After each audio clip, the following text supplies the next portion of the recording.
Okay, good morning. We're going to get started this morning with an invocation from Pastor Phil Hayes of Westside Christian Church, followed by the Pledge of Allegiance led by Maddie Henniger, representing Girl Scouts Troop 6429. Please stand.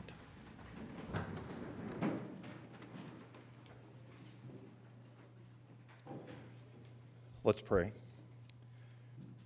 Dear God in heaven, we thank you so much for this beautiful day. We thank you, Lord, for all of your blessings. We thank you especially for the opportunity and privilege to be alive and to be living in such a great city as Oklahoma City. Lord, I just pray for this meeting. I pray for all that takes place in this room. I pray for your wisdom and your guidance. I pray, Lord, that you would watch over us, but also help us to walk with you each and every day. We thank you for Jesus, and we just pray all these things in his name.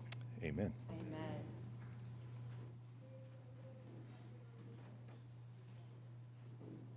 Pledge allegiance to the flag of the United States of America and to the republic for which it stands, one nation, under God, indivisible, with liberty and justice for all. Thank you, Pastor Hayes, and thank you, Maddie. All right, I call this meeting of the City Council to order, and we do have one quick presentation that I'll make down front. I'll meet our friends that are here for Small Business Saturday.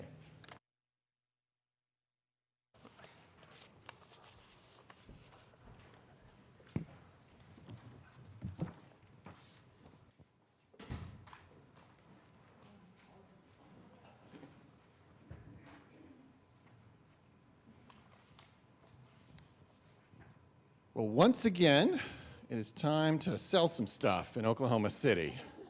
That is what funds all of the city services. We love a great economy, but we also love being able to provide police, fire, and all the other services that we do. And all of it is made possible by our small businesses here. And some years ago, as you well know, there began a tradition in our country to commemorate Small Business Saturday, to really push people towards our small businesses on the Saturday after Thanksgiving, and certainly we are no different in following that tradition here in our city.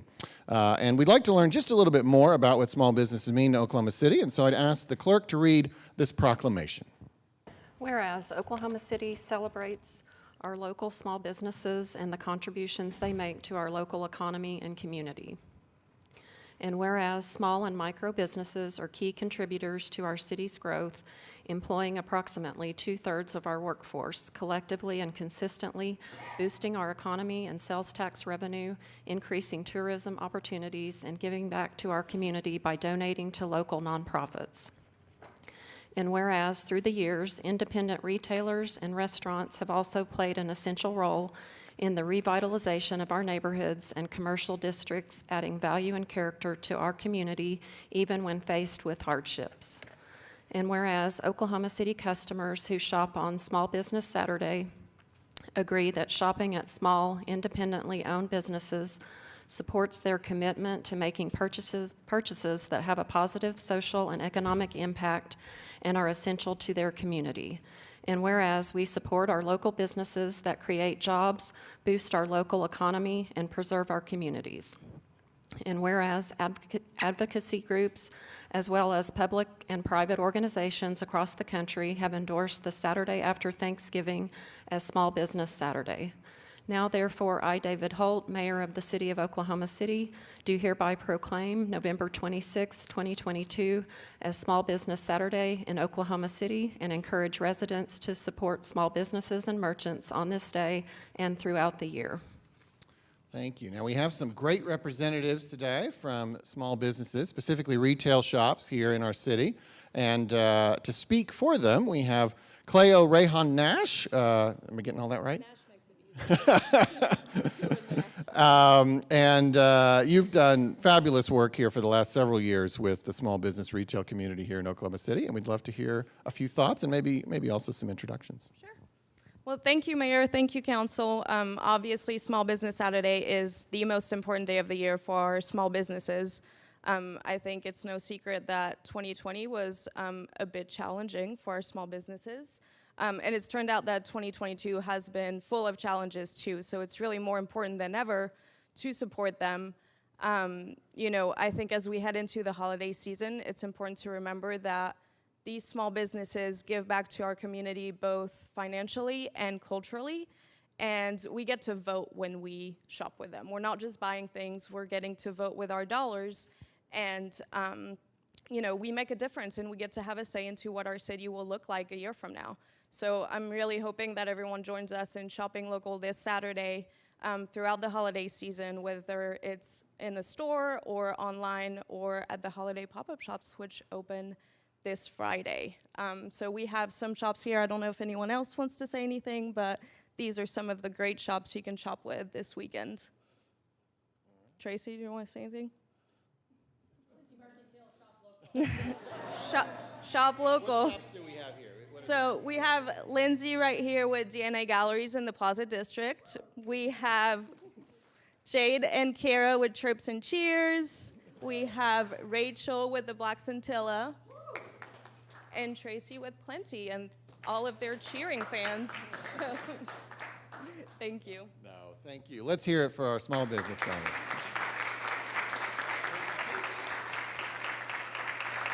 Thank you, thank you, thank you.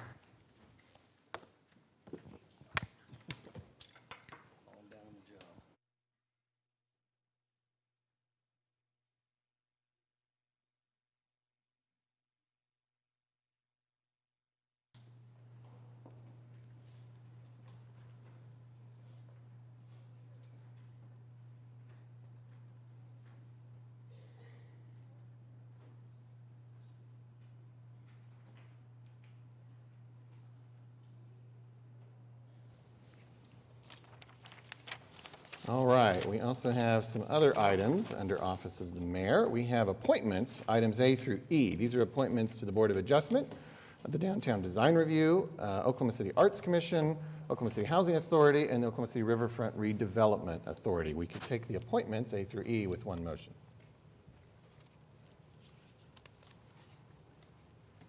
We have a motion and a second. Cast your votes.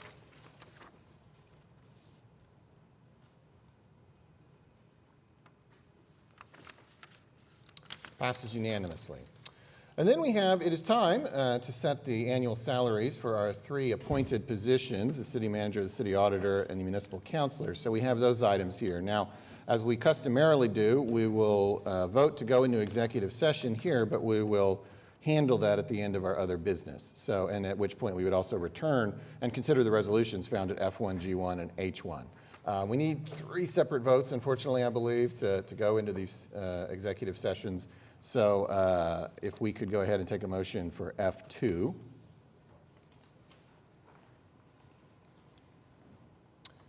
Cast your votes. Passes unanimously. Now G2, executive session for the city auditor.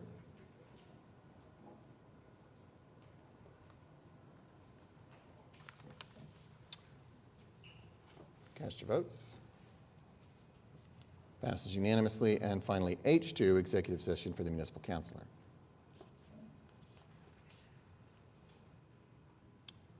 Got a motion and a second. Cast your votes.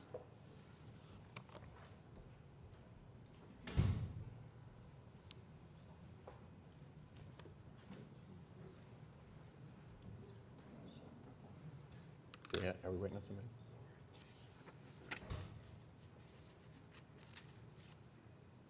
We're still waiting on something. Councilman Cooper, have you had to? How do you wish to vote? Okay. Passes unanimously. Okay, so as stated, we'll do those executive sessions at the end of our other business and come back for those resolutions. Okay. Now, we've had a request from several members of council to handle a city manager report that might be a good foundation for the discussion found under item 4. That city manager report is item 5A. This is a presentation from Homelessness Services on Homelessness Initiative Annual Report. So if there's no strong objection, why don't we do that? And then we'll return back to item 4, items from council. But first up would be this one city manager report. We can speak to the others later. Right. So Lindsay Cates is going to be coming up. Lindsay was working on a report for the Better Way program. As we looked at it, we decided we'd do an annual report for several different efforts that we're making on addressing homelessness issues and things that we can do. Several of these are pilot programs, and so we can look at the progress that we've had. It's a fairly short time that we've had so far, but we just want to let you know the progress we're making on these. So I'll turn it over to Lindsay, let her make the presentation.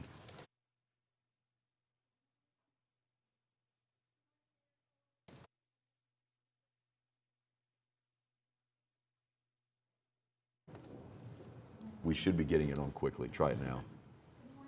No.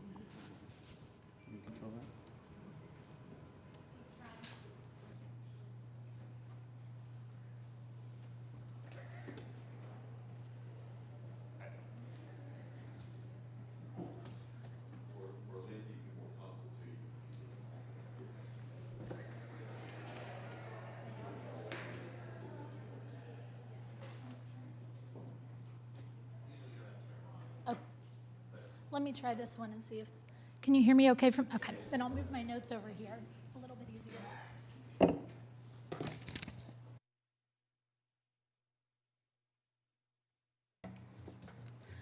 All right. Okay, I will go ahead and say good morning again. My name is Lindsay Cates. I use she, her pronouns. I'm the Homeless Strategy Implementation Manager with the Planning Department for the City of Oklahoma City. And I want to share today about our first annual report, which is to update you all on the strategies on homelessness that we have been working on this last year. Before I get into the report, I just want to share a couple of things. One, we won't go through the entire report today, as I've already sent the report to everyone, and we will make sure to update that on our website. I think what is really significant is this is our first year. And I think it's really important to acknowledge that we have a lot of work to do, and we're also really excited about where we've come from even in just 1 year on this work and what we are going forward to do. So I want to share that this is a start. We know, as we see a lot of people in the audience today, and we know all what is going on, not only in our city around frustrations around homelessness, but nationally, that this is an issue. However, this is an issue about people, and this is an issue about housing. And so we want to keep the focus on that, and we acknowledge that as a city, we cannot solve this alone. We acknowledge that not one partner agency can solve this. So what we're looking to do, as we have really prioritized these task force strategies, is to come together in a different way as we move forward, so that faith-based communities, so that nonprofits, so that philanthropy, so that small businesses and large businesses can be a part of this solution. Because this is an issue across the city, across the country, and so therefore we have to come together differently, and that's the work we are doing. I'm going to try and see if our clicker is working. Okay. I want to give a little bit of an update on our point-in-time count. Our point-in-time report is online, so I won't go over all of the details of that, but I want to share what that point-in-time is. Our point-in-time count is a HUD-mandated report that happens every year, usually around the last week of January. This year, due to a spike in COVID as well as a blizzard, we ended up moving it into the first week of March. So I want to give a little bit of data to show that our number of total unsheltered people during that one night count was 1,339 people. Now, we factor in different things, and we know this is just one snapshot, but it's significant to look at some of those demographics as we think through how we move strategically. So we looked at these numbers. We wanted to be aware that the weather, it was warmer than normal, and it was the first of the month, which are both significant things to point out. However, we also wanted to look at our chronically homeless count. Our chronically homeless count continues to rise. And what that means is there are people in our community that have been unsheltered for over a year. And so therefore it is more complex in order to find housing that is appropriate for them, that is the best suited for them. However, that means that we just need to work more strategically in order to do so. We also wanted to point out a slide that I didn't include, but that is in our point-in-time count that is important, is our youth homelessness was actually on the rise from 2020. It was from 91 to 121 youth. So that's young adults age 18 to 25 that were unsheltered or living in shelters on that night. And so when we are looking at how we move forward as a city and with partner agencies, again, these are the areas that we will be focusing on. I don't want to get into too much of the complexity. However, I do want to share a simple equation in one way, that when wages and income do not increase and the cost and availability of housing continues to increase, there's housing stability. instability, excuse me. And so that is one of the issues, again, not only that our city is facing, but across the country. And this is something that is significant. Mental health, substance use, all of those things play a part of what may be this issue, but it is not the sole issue. The lack of affordable housing is what we are most significantly dealing with here in Oklahoma City. I want to go into a little bit of the mayor's task force and how we decided to focus on these specific strategies. In 2019, the mayor's task force was convened on homelessness. I shared that report last September of 2021 when I started in this role, and it was by Mayor Holt, Sue Ann Arnall with Arnall Family Foundation, and Bob Ross with Inasmuch Foundation, who chaired that task force, who really looked strategically at what our city is experiencing. They had multiple sessions with providers. I was a part of that as a shelter director, and came up with these 8 focus areas that we need to look at, 24 strategies on how to address homelessness. As I go into our implementation leadership team, it's significant to learn a little bit about how we work together. So we, as the homeless services team, sit in the planning department. We work really closely with our homeless outreach team in the police department. Almost daily, about weekly for sure, we are connecting with them and working with them as well as providers and agencies to support what work they're doing, and the agencies support that kind of work as well, vice versa, in terms of how we can help people that are encampments, that are out in the city that need the support, and trying to navigate whether that is actually through our providers or through the police. We also currently have consultant support through Clutch Consulting. Clutch Consulting is out of Houston. They are a group of providers that were either shelter directors, outreach staff, and they have worked together to help with system transformation in different cities throughout the country. One of the things that's most significant about Clutch Consulting is their founder, Mandy Chapman Simple, was a part of the mayor's office in Houston over the decade that they decreased their homelessness by 61%. And so she looked at, was a part of that transformation that really focused on rehousing. As we go into the implementation framework of how to support someone that is in the homelessness response system and help them exit through into housing and restoring that dignity, we really looked at the strategies and how to prioritize those. Again, 24 strategies need a lot of prioritizing. So that's what we really did this year. What we realized is that it involved coordinating, preventing, connecting, housing, stabilizing, and recovering. And so all of those different strategies fit into that framework. I'm going to talk just a few minutes about each of those strategies and the work that we are doing. As far as coordinating, this first year has really been about getting into the community and gaining awareness as to what is happening in each of the neighborhoods, going to town halls to speak, and to hear about different things that are happening in our community. As we move into the second year, we want to develop a public information committee so that we can create unified messaging, we can get rid of some of the myths about homelessness that exist in our community, and increase public awareness and community engagement. Our next framework that we are working through is prevention. So one of the things that is really significant is while our nonprofit providers that we're working with every day are working to house people, we still have evictions every day that are coming through where people come into the homelessness response system. So we need to look at prevention differently. We need to look at it strategically. We are working with community care partners as they work towards a landlord-tenant resource center that has other models throughout the country that is helping to reduce those evictions and work to providing support for landlords and support for tenants. We also, this last summer, created a healthcare panel work group. As we are working in year 2, we're excited to look at data around discharges from hospitals, discharges from jail, so that we can make sure when people are leaving, they are not going right back into homelessness, that they have more supports than where they came from, that we can help provide those. So as a community, that's work we're excited to do in year 2. I also want to share a little bit about the A Better Way program. I've shared about this before, so I won't go into it too much, but A Better Way program began September 2021, and it is a program for those that may be panhandling throughout our community. It was modeled after Tulsa and Albuquerque.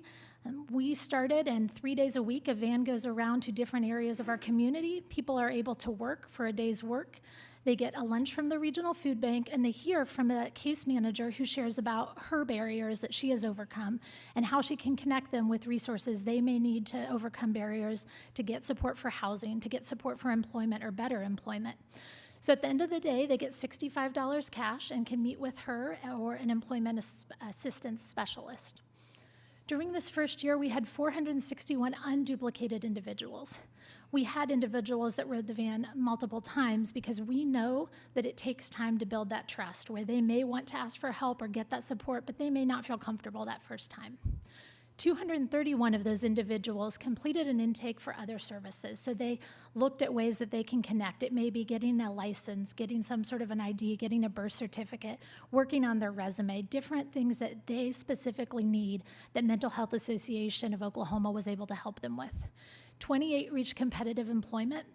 It's really important for us to make sure that we note that we did not have an employment specialist for the first 4 to 5 months of this program. So we're excited that in year 2, we're going to look to increase those employment numbers. We're looking at data to see what are the gaps to employment, and we're looking for employment partners in Oklahoma City that are willing to work with us.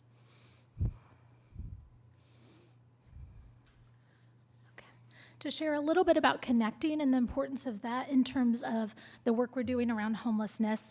As we know, we are going into our winter months, and it is really significant. I'm very thankful again for the partner agencies. It is not just the city alone, but the partner agencies that work day in and day out to support people. We, this year, have been coordinating, working with 5 specific shelters to increase their capacity, coordinating with transportation, with Embark, as well as faith communities that have stepped up to say, we want to be a part of this transportation effort so that if people want to be inside, we have the ability to do that. There's a couple other things regarding connecting. This is really exciting what our city is a part of. This last year in July, we put out an RFP for a street outreach pilot. What that means is that this is an alternative to police engagement in a way that mental health professionals will be able to go out and connect with people that may be experiencing mental health issues, homelessness issues, that will be supported so that police are still connected. We will work very closely with our homeless outreach team on this, but to provide that assistance and that support so that people can get the supports they need. Lastly, in terms of connecting, another strategy that we are working on that is so significant is about data. And so we have our homeless management information system. We're really excited that in year 2, we are going to be building a real-time inventory so that our providers can go ahead and see what is going on specifically with other shelters, other beds, other housing options, as well as a real-time referral system. When I think about if somebody was going to a hotel, they would want to know if there's a hotel room. Right now, our system isn't doing that kind of work, and so our providers are doing extra work, calling and checking into all different agencies if they do not have space. We want to make this more efficient. We know that if we can be more efficient, we can get people housed more quickly, we can get people the supports they need. So while the data system isn't something that seems very exciting, it's really exciting on the back end for providers to know this kind of work is going to help them work better. In terms of housing, we have a lot of exciting things that we're working towards. We're excited about the ARPA funds that we are going to be working with, as well as MAPS. I won't go into all of the details around MAPS because there's been presentations on that, but what I will say that is so significant for our community as we are looking at that chronic unsheltered population is that MAPS is set to provide permanent supportive housing. There are different types of housing, and if anyone wants to talk more about that, I'm happy to do so, but I think it's really significant that not everyone needs permanent supportive housing, and yet this specific MAPS project will look at that because we do know that our number is rising. So permanent supportive housing means it will provide those intensive wraparound supports so that people can thrive in our communities, and it's something that is missing. We have it, but we don't have enough of it here in Oklahoma City currently. Again, as we think through kind of some of the other pieces that we're going to be sharing, it goes back to aligning the resources for this housing first approach. While we know there is a need for increased employment, there's a need for increased services, unless somebody is stably housed, it is very hard for them to focus on other things. And lastly, stabilize and recover is the last kind of framework that we want to talk a little bit about. You all have heard me share this already, but I want to share that Oklahoma City was the first city in Oklahoma to get the Youth Homelessness Demonstration Program. So it's $3 million specific to youth. Again, when we looked at our count, youth homelessness is increasing, and so we want to work to make that change now. We want prevention so that it is preventing and ending youth homelessness.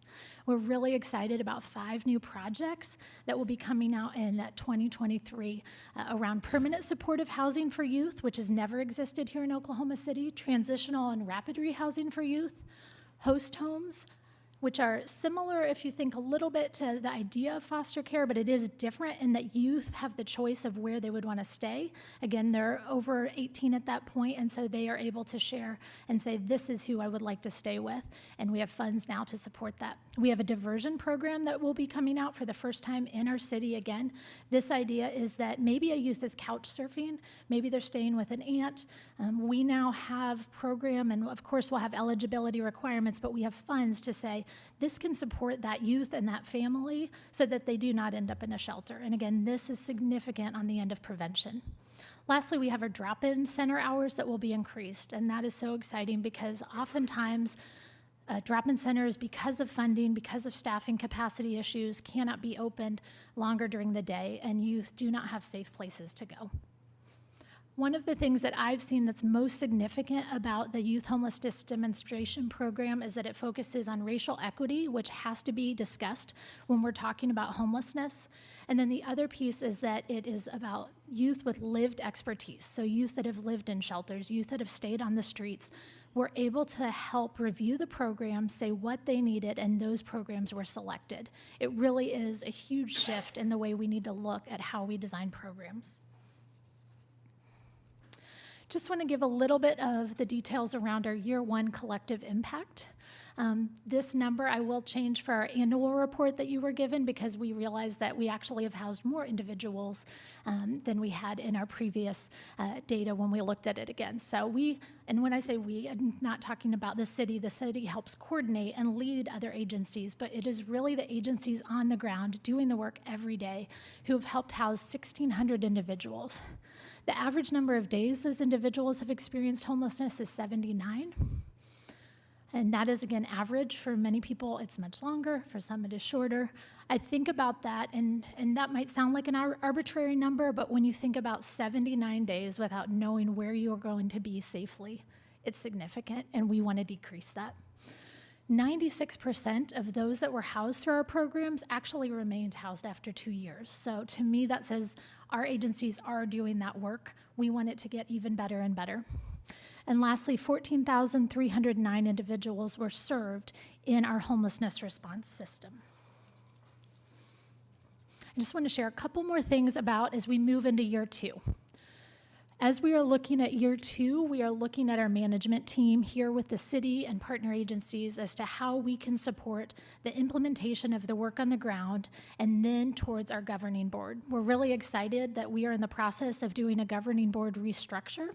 The governing board is mandated by HUD, but what it really is set to do is to align resources. And it's to help those in the community know what is going on around homelessness.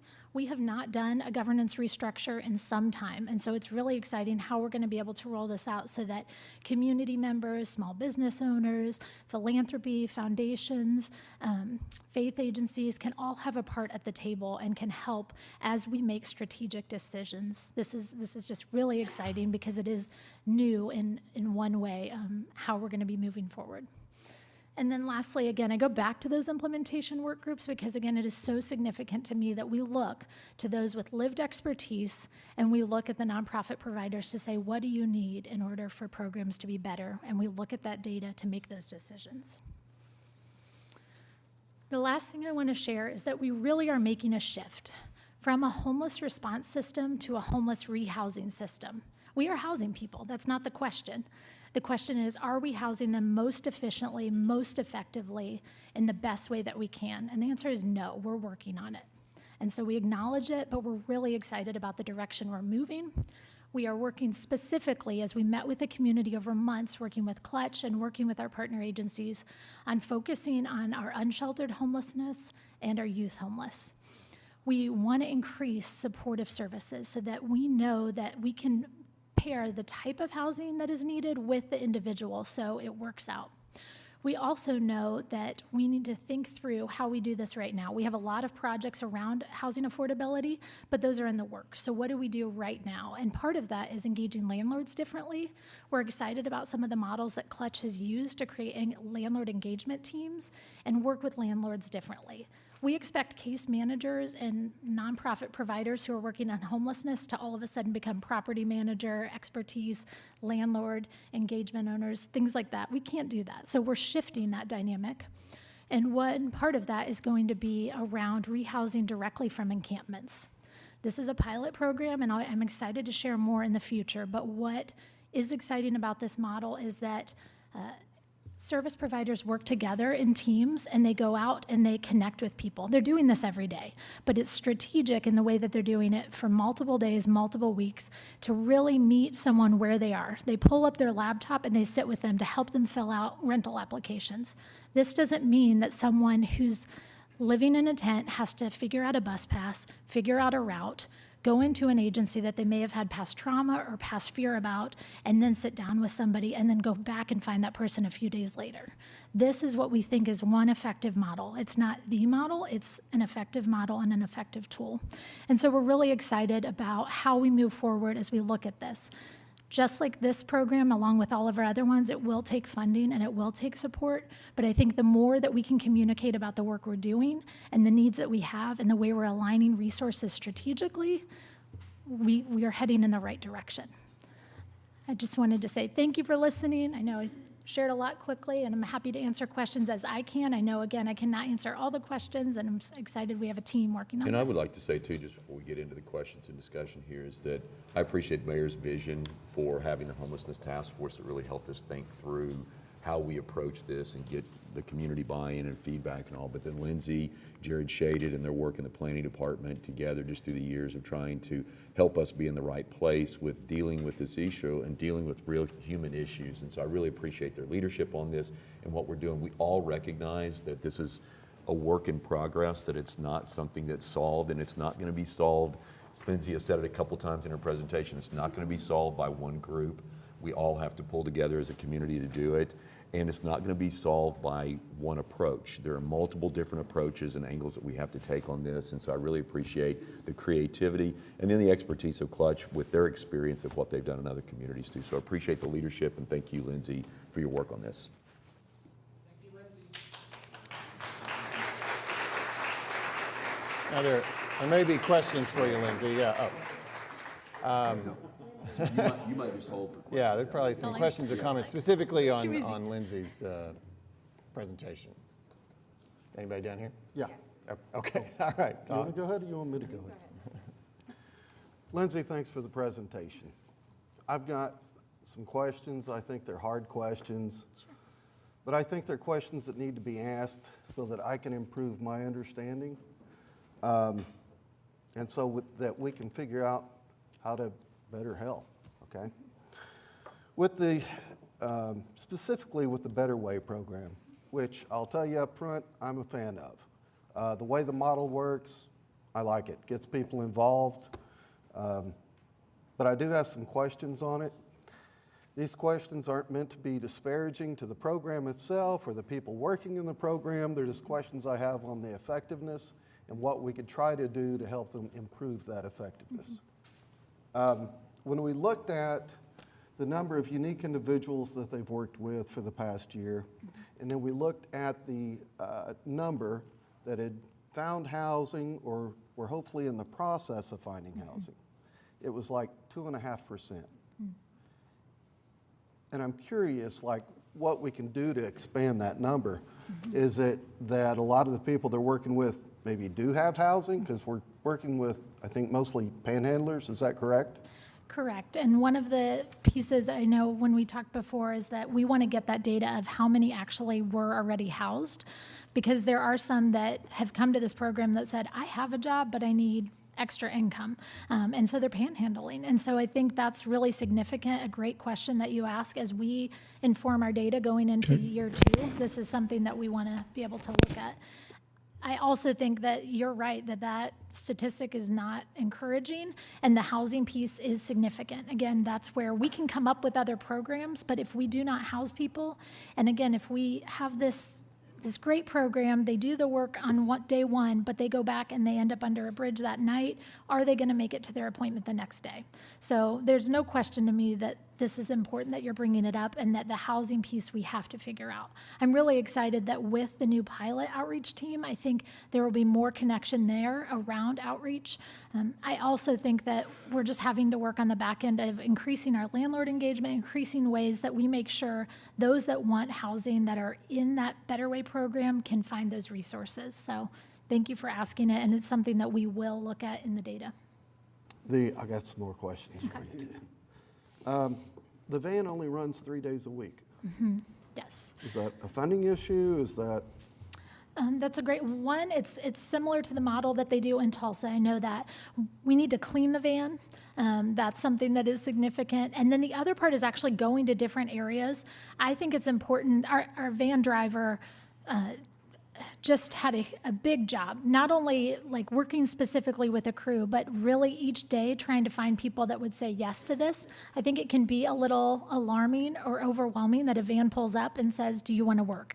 So the goal is with that second day that isn't cleaning, it's really outreach. If there's a way that we can look at the hours and see, maybe we can have it run 3.5 days, something like that. What we'll have to figure out with that also is funding, because we do have an exact budget of how much we can pay people. And most days, I don't have the statistics right in front of me, but as we got things going, the van was full every day and turning away multiple people. And so if we increase more times that we're driving, that means increase more pay. And so that is something we would have to consider. That makes sense, thank you. A question about chronic homelessness, which to me seems to be like the most visible, I would say. When we talk about that, do we have any idea truly of what the percentages are of the persons that may have severe drug addiction or mental health issues that are tied to that chronic homelessness? I don't know that offhand. I do feel like, I don't know if Jared is here or other staff are here, but that's something that we can get that data. I will share that one of the challenges when we're looking at chronic homelessness, I think it's significant that it often is high utilizers of systems. So they're often in the emergency room or potentially jail, potentially mental health facilities. And to me, we have to look at what is happening around those systems. Where is the failure? And so I think it's going to be imperative that we look at all of the systems.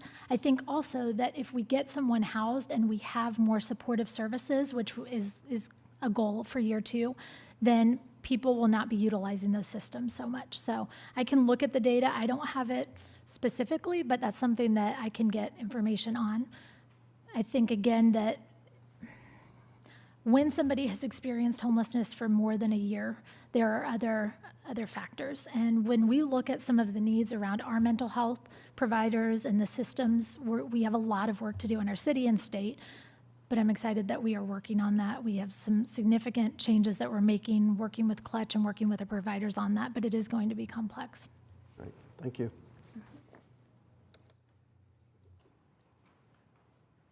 Lindsay, one of the things that I've seen floating around as a utilization tool for both our HOT team and I think our homeless services group is classified as a street sheet, and it's got kind of a list of services and everything available. Were you consulted in the creation of that sheet? Do you recall? There's multiple street sheets. Okay. That one I know we have used multiple times. I think that may have come through. I would have to look. I don't want to speak out of turn, but I do know that I've seen that sheet as well as a downtown OKC resource guide that has been really useful as well.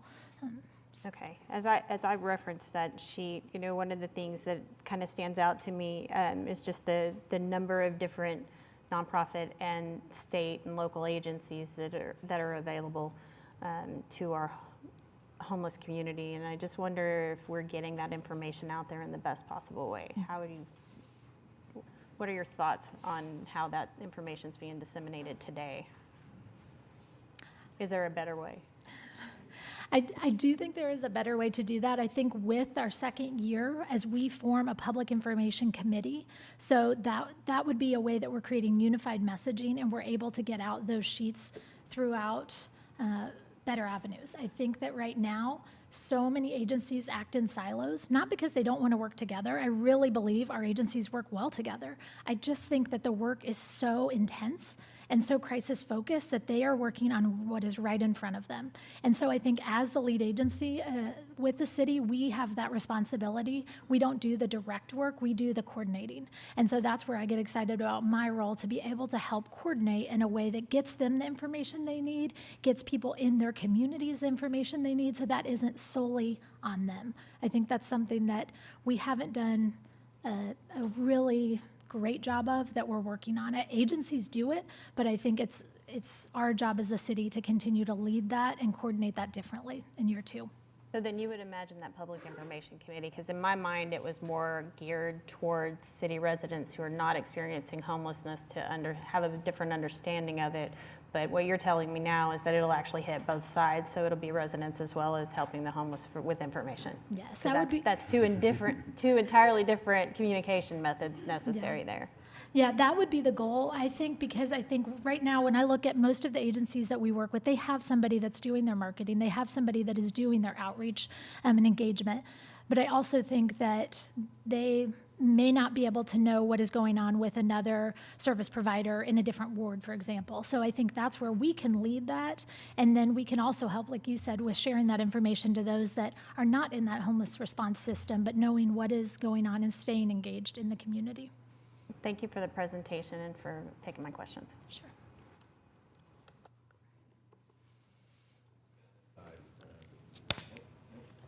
Over here for Lindsay. Yes, thank you. In terms of the chronically homeless, are there certain characteristics that contribute to the long-term homelessness that they experience? That's a great question. As I was learning more, this was really before we got involved with Clutch, but I started looking at models throughout the country. Where is it working? And as I looked at, and the New York Times article references Houston, they said that it was around 720 days when they started this over a decade that it would take somebody to get housed. And there were, I believe, I'll look at my data to be sure, it's in that article, but I think it was 76 bureaucratic steps in order to help somebody get to housing. And I think that any individual could sense, at least myself personally could sense, that can feel overwhelming. So if you have a disabling condition and then you're trying to navigate a process like that, it can be daunting. And so I think that is where system work is really challenging, but I think that we have to make systems more efficient and easier for people to navigate. Also honoring that, again, with chronic homelessness, there is that disabling condition. And so that is a part of it. When they're identified through HUD, which can make it a little bit complicated, but if they're identified through HUD as chronically homeless, they have to have a disabling condition. And so that's something that's significant, that means that there may be other barriers. So I don't know that I'm answering your question, but I wanted to give a little bit of context around how anyone navigating the system, it can be challenging, but we have seen families that come in that, come into a shelter, for example. I've talked with multiple shelter directors, and that family just needed, they had a new job, they'd been evicted, but they just needed a few weeks to get on their feet. That is very different than somebody that comes in with significant mental health or physical health disabilities and then is trying to navigate a system in order to get that kind of assistance because they don't have that kind of employment or wage to get housing, if that makes sense. Well, it does. But here's how I would respond to that. If it seems like those chronically homeless individuals require more effort on whoever is trying to work with them, and that those individuals who just have stumbled and are out of work, they've been evicted, but they really do want to get back into I'm going to use the term more normal setting, are easier to work with. If the chronically homeless are more challenging to work with. Why don't we put more attention on that group of individuals? That's what we're excited to do in our second year as we looked at the data. And agencies are doing that, but you're right that it takes more, not only more effort from agencies, it's going to take more steps for them to navigate how to support someone, possibly more intensive case management. So those are all factors that we are going to put forth more effort in year 2 to look at that population. And for example, that part of rehousing through an encampment shows that if agencies are going out to the encampment and again helping an individual fill out an application there instead of them having to get the bus pass, get on the bus, find the agency, find the case manager. That's one way we're trying to see if this could be a more efficient method to house someone more quickly. In your discussion about youth homelessness, did you say that the age that you're working with ranges from 18 to 22-year-olds? Up to 25. Up to 25? Up to 25, yes. We still have minors that often are coming to the shelter as well, that 15, 16, 17-year-old age as well. Okay. And if we have about 129, I think was the number you cited. 121. 121, and we've expended $3 million, that comes out to about $25,000 per person. In terms of housing, I mean, that could equate to a $2,000 a month apartment. What efforts are being done to help those individuals? So in March of 2022, we had 121 individuals. In September, the year before, we got this grant. So we haven't even actually been we've been awarded the funds, but the programs haven't started. They will actually be starting in the next month to 2 months, just to give a little bit more context. So we haven't started using that $3 million, if that makes sense. Does that make sense? So are you asking like specific breakdown of budgets of what each of those programs will involve? Well, if you allocated the $3 million to those 121, for example, that would come out to about $25,000 a year in terms of funding for them. That sounds like it would provide for an adequate housing situation. So the process with the Youth Homelessness Demonstration Program is that agencies have to apply. So it can't specifically go to those youth, but what it can do is go to programs that are working with those youth. So there's 5 different project types that are going to be funded from that funding. And some of that will be permanent supportive housing. Some of that will be rent assistance for rapid rehousing. Some of that will be increased hours for drop-in centers for shelters. So it's not all going to youth rent specifically, but it's 5 different projects. Thank you. Yes, I would like to preface, thank you for the presentation, and I know for a lot of us, we received a briefing a couple weeks ago at our previous council meeting afterwards, so some of us probably don't have questions because of that. If you will do me a favor, one of the things that came up as far as that briefing is concerned is the fact that we're looking at transforming one of our downstairs spaces into a place that can be a reference point for our outreach team and our staff in relation to how we work through this effort of rehousing and stability for those who have been experiencing homelessness and the ones that are outside, right outside City Hall, that we can be able to look at as far as what their specific needs are and how that downstairs room will be utilized. So yeah, that is still in the works. That's something I have a little bit of information about. And the idea was we want a shared space that would be collaborative. We realize as we work closely with the homeless outreach team, and we have this new pilot project of 2 teams of mental health professionals and case managers that would come on we want to be able to have a place where we're creating truly coordinated outreach. So the idea was we would have a shared space so that we could even look at mapping, for example. There's so much we know that we can do not on site with technology, but I also think when we're looking at really mapping out where teams are going out, when Oklahoma City is as large as it is square miles wise, we want to be more strategic. So as we think through how we work on that, we know that talking with the HOT team, they want more support as to how they can connect with outreach, and outreach has shared that they feel like they would be able to connect with our HOT team better if there is a little bit more engagement. So that was, I think, some of the idea behind that. Thank you. I wanted that to be said out publicly because of us wanting to work through what we are doing and how we can do that as far as through a different lens of really having something centered in this building that is the people's building in order for those to be served. And just another caveat, I know we were talking earlier about the Better Way program, and I believe all of us, if I can speak for it, we want more of that, as far as how we can support our community and our city. One of the things that I do want to say is it's a little more difficult, if you will, because of where the Better Way program is housed. It's housed at the Lottie House. It's housed on 13th and Lottie. So it's difficult, for folks to just get there if they needed to catch a ride.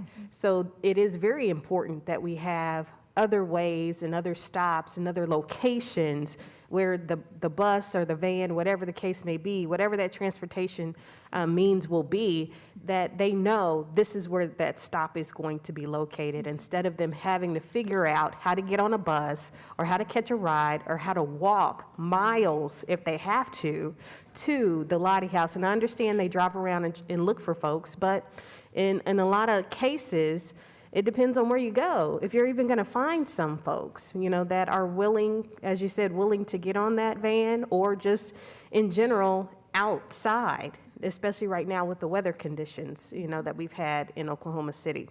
So I just wanted to mention that, why there is a need for that Better Way program to be expanded, but clearly we need the support for that Better Way program to be expanded, and it needs to be expanded in other locations where we can actually go out where we know these folks are immediately, where they can be impacted to be a part of this program and be housed. And I think those numbers speak for itself, that we've been able to touch over 400 people and house, or at least give services to all of those same people that have had a ride on this van. So thank you for that report, and I think if I can speak for us all, that is one of the highlights of us being able to use city funding for this type of effort.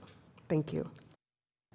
Well, and I'd like to just follow up on that, to just ask, how much have we spent as a city on that program? I guess, I know we recently approved funding for the second year, but how much did it cost to the city specifically for the first year? Do you know, or city manager? I don't recall the exact number, because we did it in combination, I believe. Aubrey's in here too, but we did it with Inasmuch And United Way. So there were several participants, and then we had an additional allocation in the second year. So I'll have to get that exactly what the number was. I think the whole program was around 250 or 300, and then it was a combination of sources going into it. Okay, because I just, I obviously appreciate and, always, I love my spreadsheets and my data, so, I love the idea of being able to really dig down and get more specific so that we can improve the program, make it better, serve folks, and like you said, with some of that systems change, make sure we're really responding to the need. I think to Councilwoman Nice's point, just anecdotally, I'll say, even if they were wanting to go to different places, often the first place, whether it's the Lottie House, 4th and Walker, like they're full before they leave that first place, and like you mentioned, they're turning people away. So I think that does speak to the desire to connect in some way.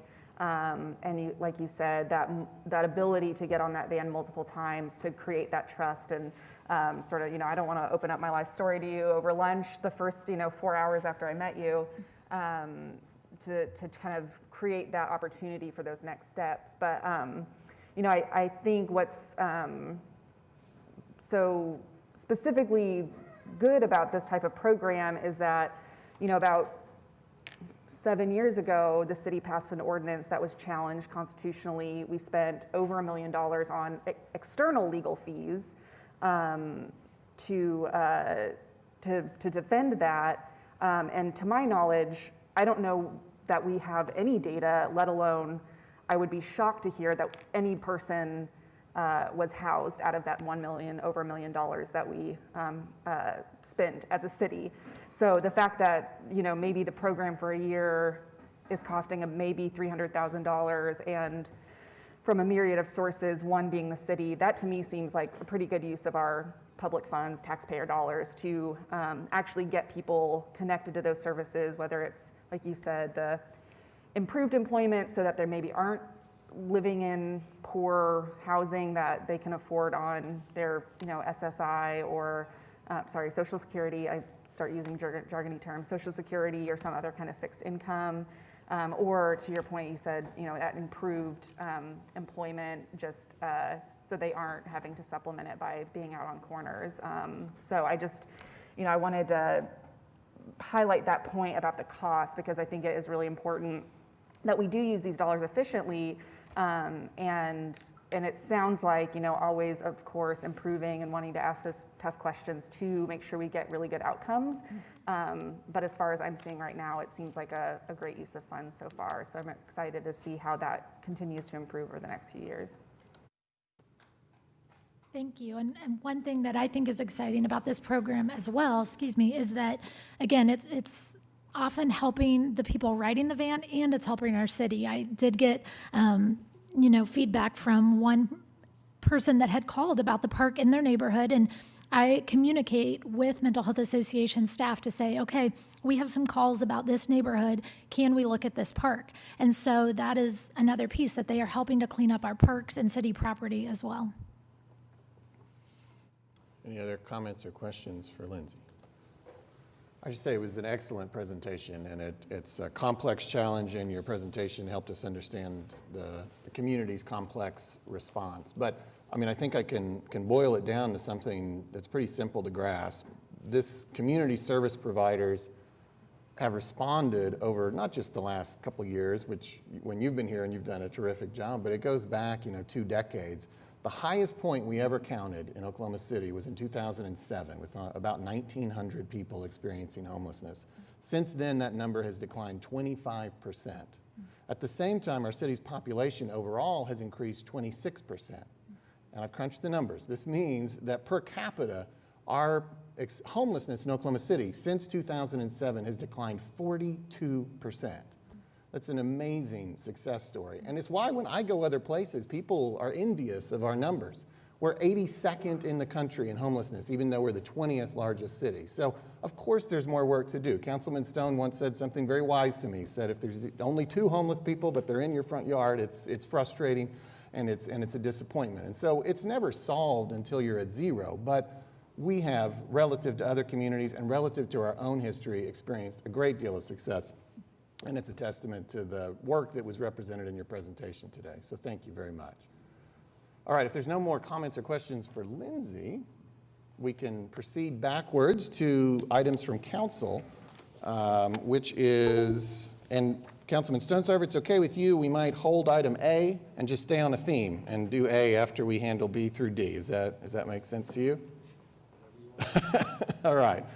Seems like it'd be odd to talk about sign ordinances right now, but we will hear in a few more minutes. But item 4, B, C, and D are all related. They have the same authors, Councilmember Stonesifer, Carter, and Stone. And Councilman Stonesifer, I'm kind of viewing them sort of as a group. I don't know if that's how you wish to present them, but that's how I expect to call on people for speaking a little later, as more of as a group than as each item at a time. But I'll turn to you now, and you kind of guide us through how you'd like to present these 3. Sure. What I'd like to start out is explaining the ordinances just briefly. And yesterday I received a call from Adam Luck, who's the head of City Care, And I served on City Care's board for about 8 or 9 years. I'm still on WizKids Advisory Board. I think the world of Adam. And Adam said, and a lot of other people have said, why did you do this? What was your motivation? What made you decide to do it? And he asked me, would I be willing to listen to others? Would I be willing to sit down with others and talk about this? And I said, of course. We're not here to try to ram something down everybody's throat. We're here to take a look at an issue that Todd Stone probably said it best when he said, it's time to have this discussion. The number one call that we receive in Oklahoma City, it's not about potholes, it's not about a broken water line, it's not about the neighbor didn't mow their yard, it's not about abandoned car in the front yard, it is about homeless issues. And so it is time for us to have that discussion. And I'm sorry, am I interrupting you? Interrupting who? What, you're talking? I'm talking Okay. to her. You can continue talking. Thank you. I appreciate you letting me talk, please. She and I have a conversation. That has never stopped you before from talking. At any rate, the one thing that I told Adam as to why I did this was because it was when we were in our last ice storm. We had that big snowstorm and the streets were all shut down. And I had a member of my family that was sick and asked for me to get some soup. So I'm driving down Northwest Expressway. I'm trying to find a restaurant that's open. And I find Beverly's, the old pancake house. And I pull in there and they have soup. And I order some soup for my family member. And in ran a lady. She was an ICU nurse. And she said, would you come and help me, please? And I said, what's the problem? She says, I think they're out in front of the appliance store. There's a gentleman, and I think he's homeless. He's in a sleeping bag, and I think he's dead.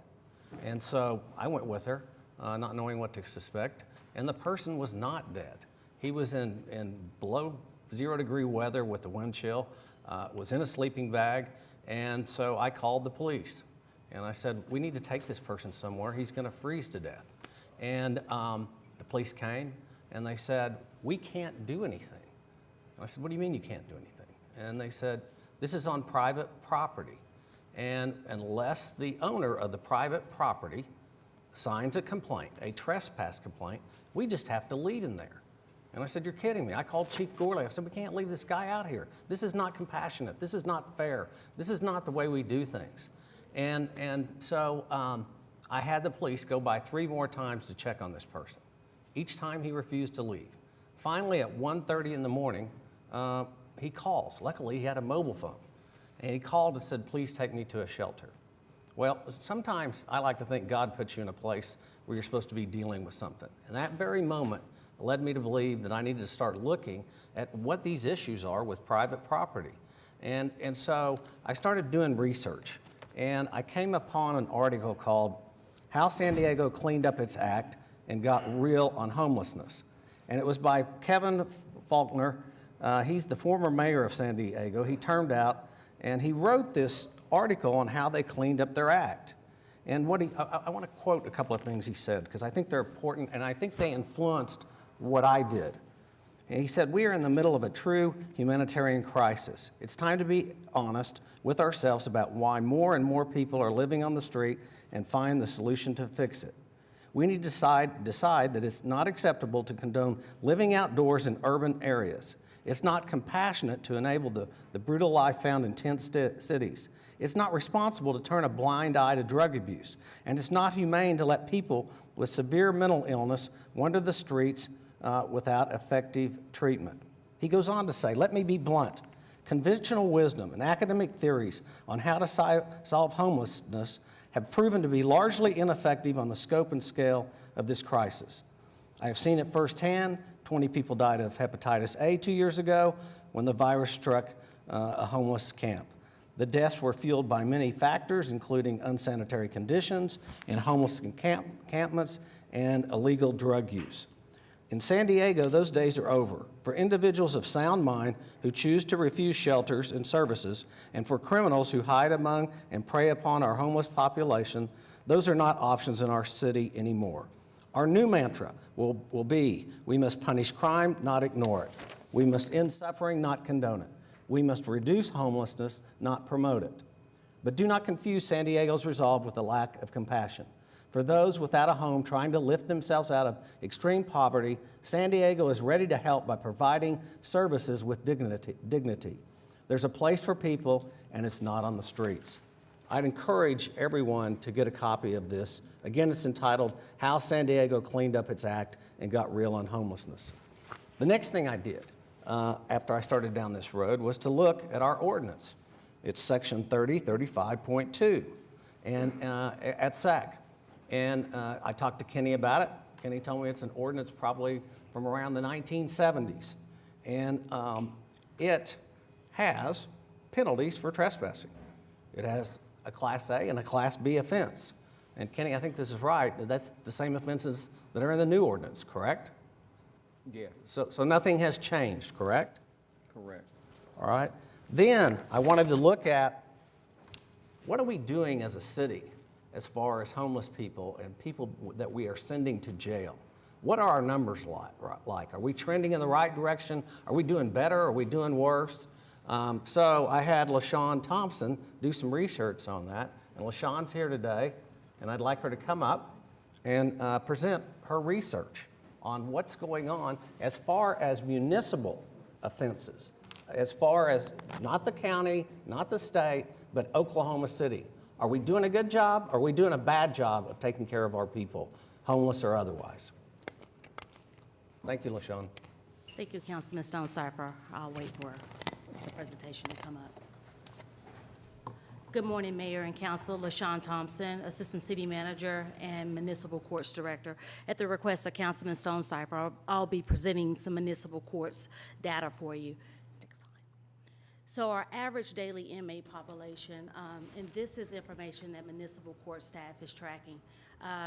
In the calendar year of 2021, we had 5,605 individuals placed in the county jail.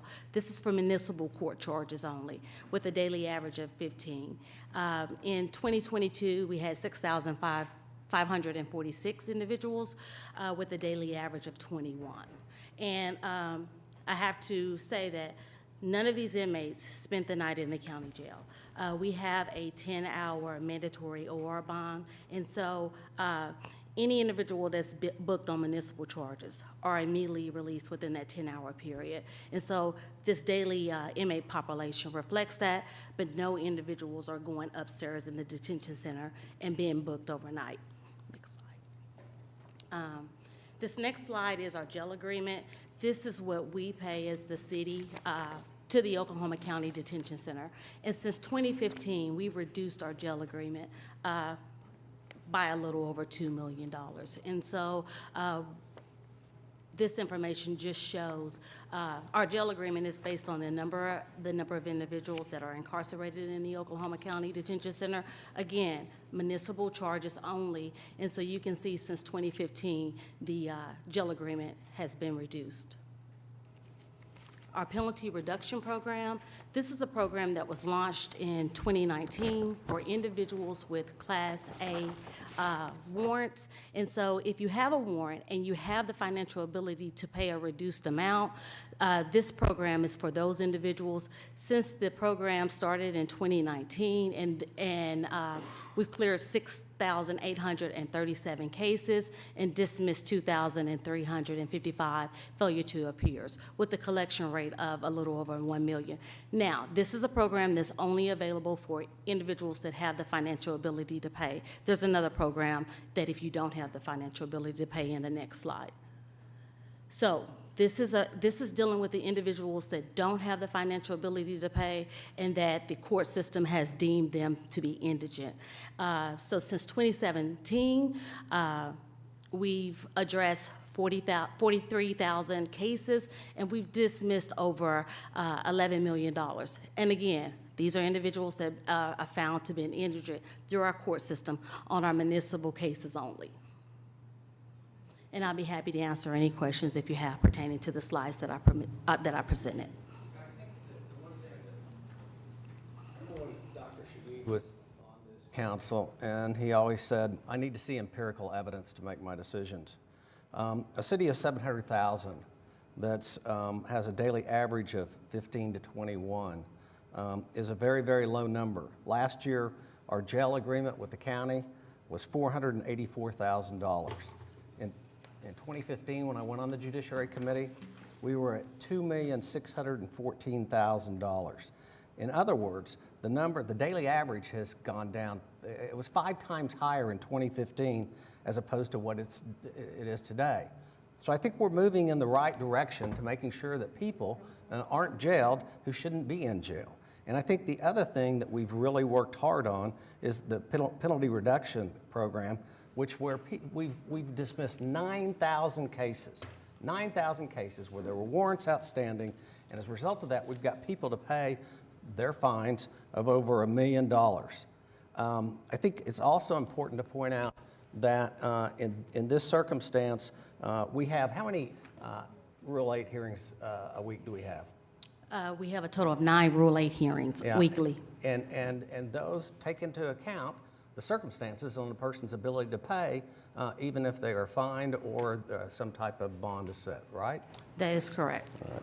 All right, so the one thing I wanted to emphasize that I looked at while I was heading down this road was let's look at what's going on at the county jail as far as Oklahoma City is concerned. The next thing I wanted to look at is, you know, we've got several task force reports, including the mayor's task force strategies to address homelessness in Oklahoma City. And the one thing that jumped out at me, and it reminded me kind of what the mayor in San Diego said, we did a study in 2013 where we shifted our priority to housing first. And then in 2018, there was another study done to adopt Home Together. And then in 2020, we did another program, the United States Interagency Council on Homelessness unveiled their Expanding the Toolbox, the whole of government responses to homelessness. And what was incredible to me is it says this addresses the shortcomings of housing first as one-size-fits-all approach. And that's the one thing I learned, that each city is different. Houston had a homeless population of over 25,000 people. We had, in our last counts, 1,339. And so each city has its unique problems. So I began to look at Houston, that had a 25,000 person homeless problem. And I heard great things. And I think it was James, you're the one that first mentioned Houston to me, and that's what caused me to take a look at it. And as a result of their ordinances, they were able to address homeless issues. So these 2 ordinances I got from Houston. I borrowed them from Houston. And I think that they have worked there. And I think it's important to note that they've worked there. And I've heard people say, well, what about the Ninth Circuit? There's the City of Grant Pass case, and there's the City of Boise, and that dealing with homelessness and property rights. And I've looked at this, I've looked closely, and the one thing that I've learned that we're not in the Ninth Circuit, we're in the 10th Circuit. We have the Oklahoma Supreme Court, we have the Oklahoma Court of Appeals, and in Texas, they have the 5th Circuit. And so I did the research, and in Texas, for Houston, there was a case, and the case was Tammy Core versus City of Houston. And that was to try to implement a restraining order and permanent injunction to stop the ordinances that we're considering today that came from Houston. And the judge in that case denied the plaintiff's motion for preliminary injunction.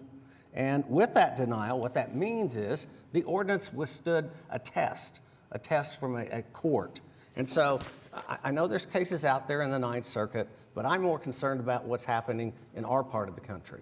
And I think a Texas court has looked at this ordinance, it has blessed the ordinance, it did not enter an injunction, and I think that's really important to take into consideration when we consider whether we're going to pass this ordinance.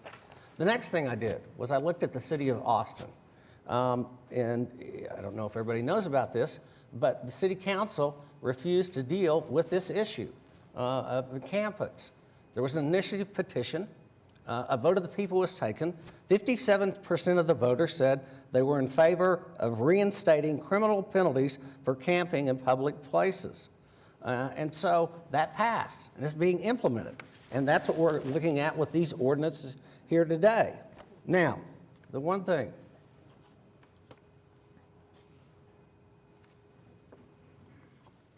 if you look at what's happened in Austin, they have struggled with housing, and that's a given.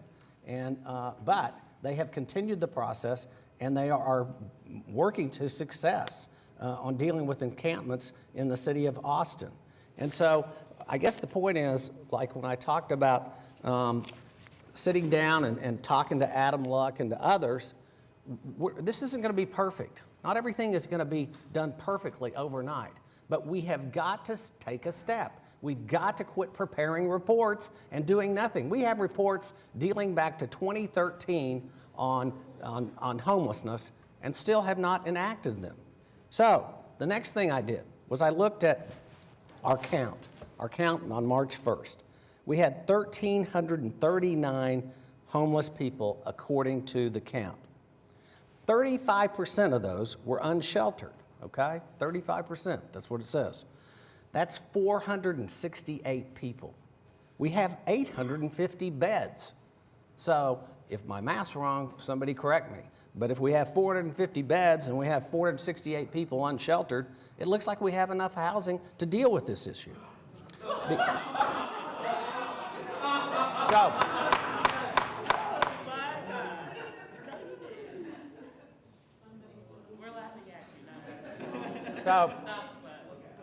Everyone will get a chance to speak. Please let the council do its work. Councilman. The other thing, in dealing with, is there adequate housing for the homeless?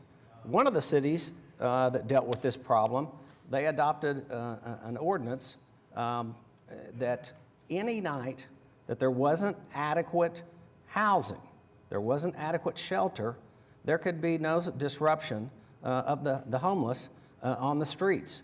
And so it's on a case-by-case basis, looking at whether to enforce the ordinance depending upon the time of the year and what's going on. The final thing I'd mention is Frances Looney. I don't know if everybody's read the article about Frances Looney. She was on Channel 4 on the 17th, November 17th. She had a homeless camp on her property. And she was told that she received a letter from the city telling her that she was going to have to clean up what was left, including boxes of defecation, or the city would fine her. I don't find that compassionate. I don't find that fair. I don't find that the right thing that the city should be doing to people. And so I want to end by referencing a letter that I sent to the council and to the mayor. And I'm not going to read all of it, but the press has it, and I want to read this. The goal of these documents, the trespass ordinance, the encampment ordinance, the exhibit of services, and the MOU. The goal of these documents is to give the city better ways to address encampments and trespassing on public and private property within our city limits. The documents are based on successful steps taken by the cities of Houston and San Diego. As former San Diego Mayor Kevin Faulkner noted, conventional wisdom and academic theories on how to solve homelessness have proven to be largely ineffective. Like San Diego, Houston, and Austin, I believe we need more innovative strategies. Each person living on Oklahoma City streets is someone's son or daughter, and we must treat each of them with humanity. Therefore, we should ask some simple questions. Is it humane to turn a blind eye while people freeze to death on the streets? Is it right to sit idly while the homelessness are preyed upon by criminals who hide among them? Is it caring to allow those vulnerable populations to contract preventable diseases? Is it compassionate to do nothing while people's sons and daughters suffer on our streets? While we recognize there has been action on many fronts and on many levels, I believe we have an important role to play at the City Council. It should be clear that the proposals in these documents are aimed at offering resources and services to those desirous or in need of help. As Mayor Faulkner stated, our new mantra is simple. We must punish crime, not ignore it. We must end suffering, not condone it. We must reduce homelessness, not promote it.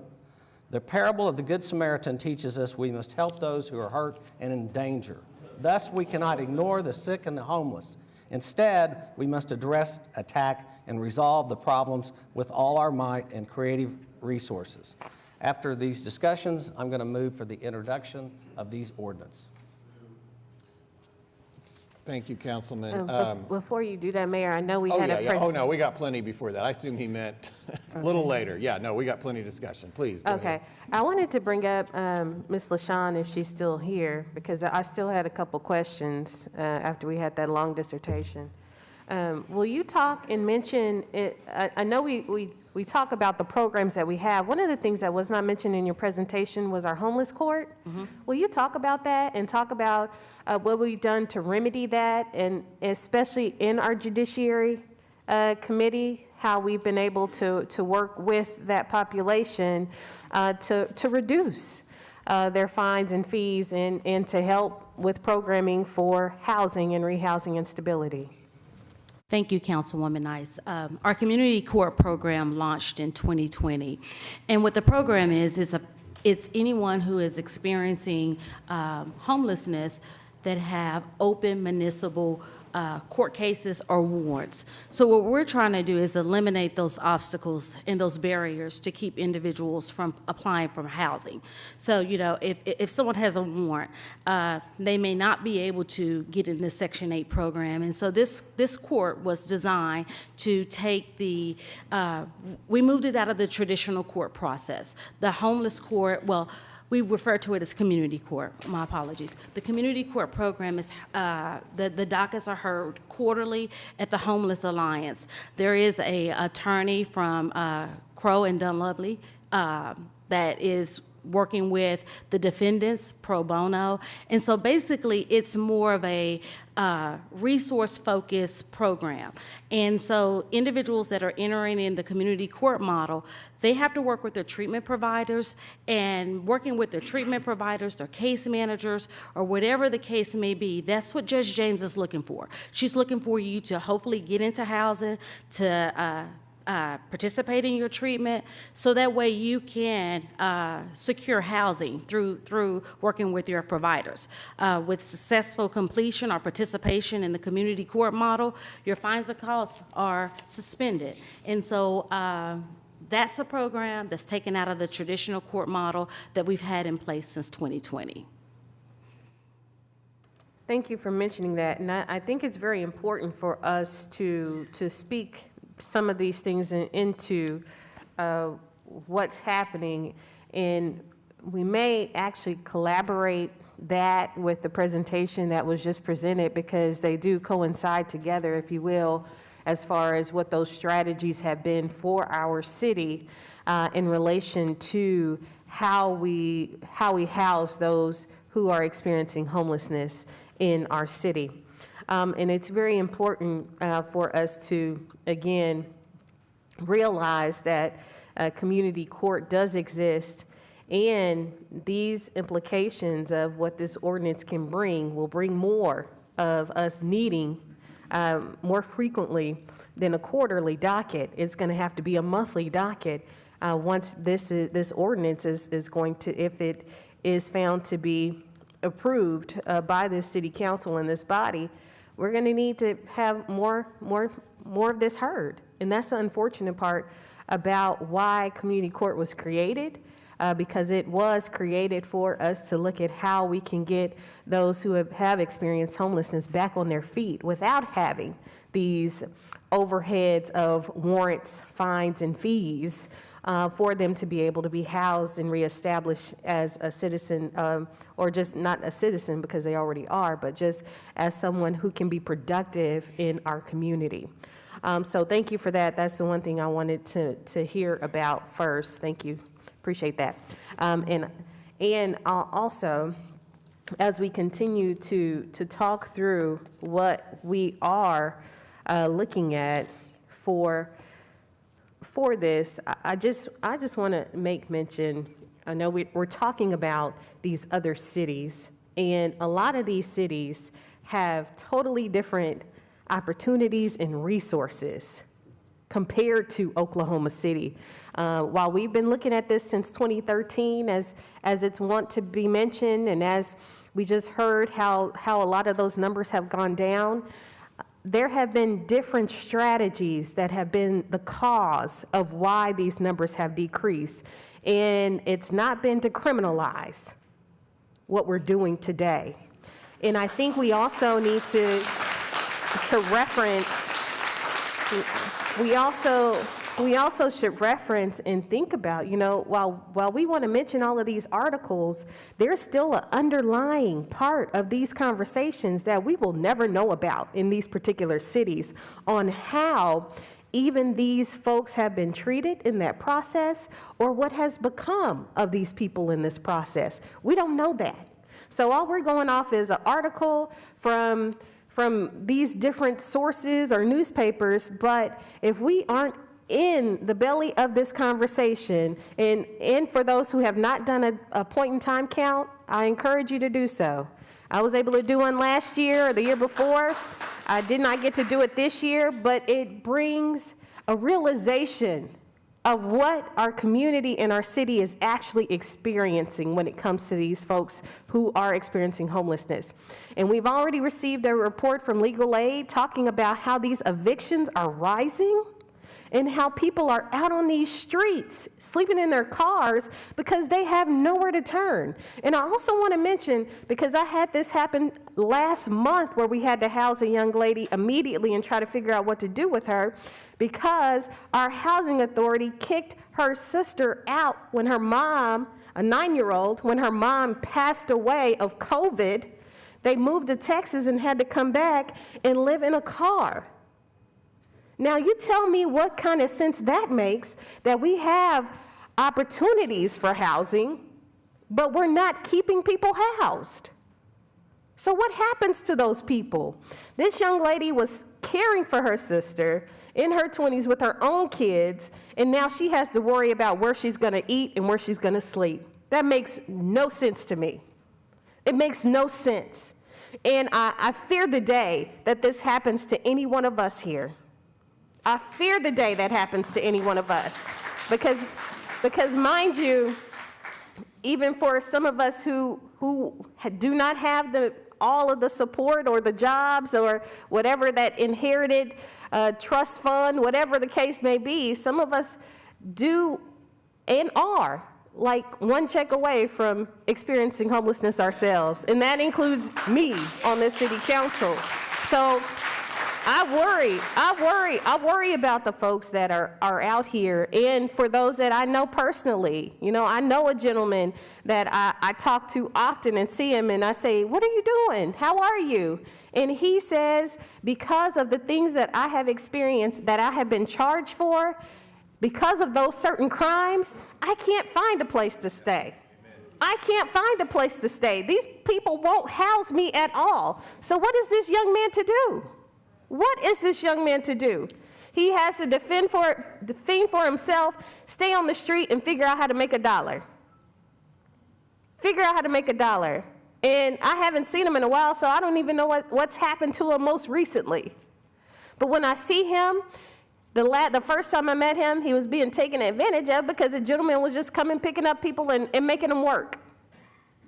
And saying he's going to give them money at the end of the day. But did he do it? No. So this young man was working for nothing and still has not a place to stay. This is one of many stories, and I find it intriguing that we have to have, as far as the calls that are, number one calls that are coming to the city council, I think it depends on what ward you're in, that you actually get those kind of calls that are the number one. Well, I tell you, I have more calls about other things, experiencing police issues, mental health issues, resources, housing, code enforcement. Those are the things I experience in Ward 7. Those are the things that I experience in Ward 7 as far as the immediate core of this community. And food insecurity, food access, how to get a transportation to health care facilities, being treated by a person, quite frankly. The things that are happening immediately when I get a phone call. Just yesterday was a young lady talking about her run-in with our police department and her son. Now, you tell me how I'm supposed to deal with that. But now we're having this conversation about how we're criminalizing folks who don't have a place to stay. I just don't get that. And we want to quote all of these past people, and we want to quote past mayors, and I know a lot of us are evangelicals or Christians and want to quote Bible verses and all of those things, but I guess they only work when it's time to work.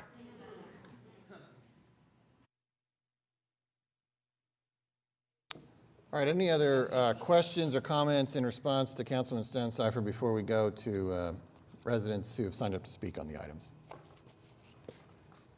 Mayor, I just want to make sure I'm understanding the procedure correctly. Is it okay if I save my remarks for after I hear from everybody? Sure. Thank you. Sure. Okay. All right, then it looks like nobody else wants to speak right now, so we'll go to the residents who've signed up to speak. So I'll say the resident who is going to speak first, and then I'll also say the name of the next one, so maybe they can kind of make their way closer to the podium, so we have so many speakers. We want to make this go as efficiently as possible. We'll begin, and of course, as always, state your name and address and keep your remarks to 3 minutes or less, and we'll really have no choice but to really keep you to that 3-minute limit today with the number of people who've signed up to speak. So there is typically a clock above you, but Amy will also give you a 30-second warning. And as always, at times like this, I try to remind you that very profound things have been said in less than 3 minutes. And if it's repetitive, there's no reason you can't speak, but just recognize that a lot of things may have already been said. Okay, Bailey Colbert will be followed, and that will be followed by Cameron Blakemore. Is neither, okay. Bailey or Cameron? Oh, and I think this one works now, I'm told, so we'll give this a shot. Are you Bailey or Cameron? Okay, great. Not working? All right, I guess we'll use this one today.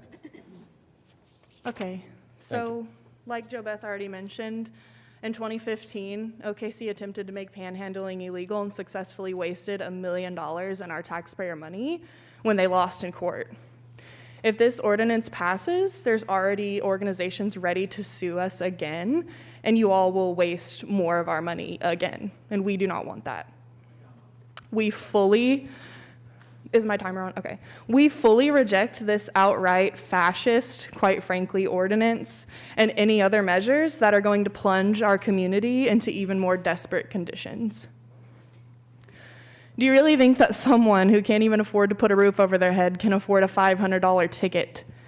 Do you think they can afford to go to jail and the consequences that follow as a result of that? Or do you just like kicking people when they're down? Mr. Carter, I know you have a coffee shop, Grounds for Compassion. What is compassionate about throwing homeless people in jail? How does that end suffering? Because what crime is someone committing when they're forced to exist outside? We don't even have enough shelter beds to house pretty much half of the homeless people that exist in this city right now. What y'all are doing with proposals like this, coupled with your lack of action to actually permanently house people, that is a real crime that harms people. Trespassing is not. This ordinance dooms and erases human beings, and it is morally aberrant. The value of property is not greater than the value of human lives. Rent prices have skyrocketed this past year by 31%, as I'm sure y'all know. MAPS 4 will not create nearly enough affordable housing to meet our need, and it's not happening anywhere near fast enough. I have friends and family who right now cannot find an affordable place to live in OKC. They do not have 6 years to sit around and wait.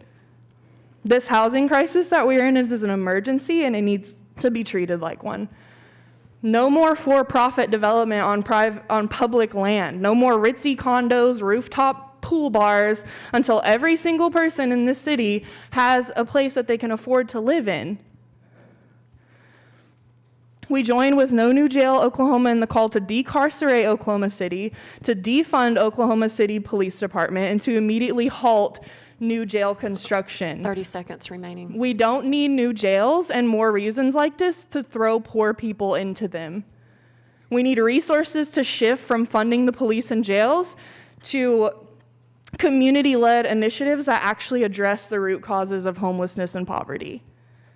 It's far cheaper to give a homeless person a home than it is to pay for cops to harass them or to incarcerate them. There are currently at least 20 empty housing units in OKC for every homeless individual. I'm almost done. There are so many ways that we could implement legislation to effectively end homelessness and prevent more people from being displaced. Absolutely none of these solutions involve punishing or criminalizing homeless people. Do the right thing. Cameron Blakemore, followed by Hannah Smith.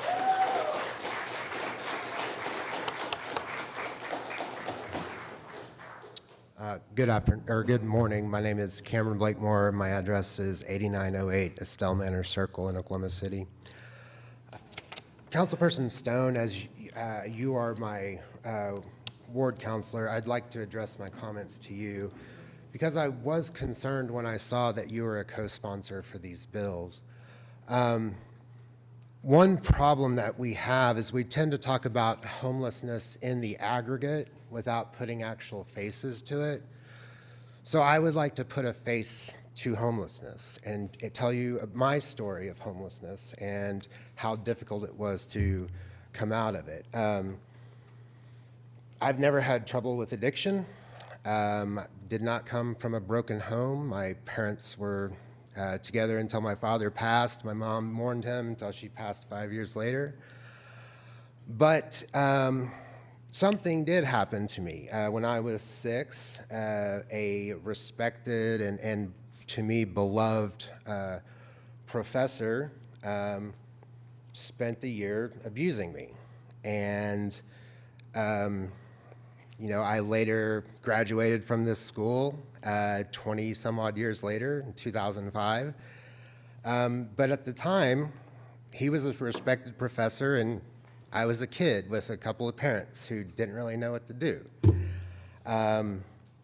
My family goes back long history in the state. My great uncles, Homer and Arthur Adams, were the first 2 graduates of Oklahoma A&M University in 1896. And so with all of these privileges and all of these things working in my favor, my parents were solidly middle class. My dad was a small business owner. My mom was a teacher.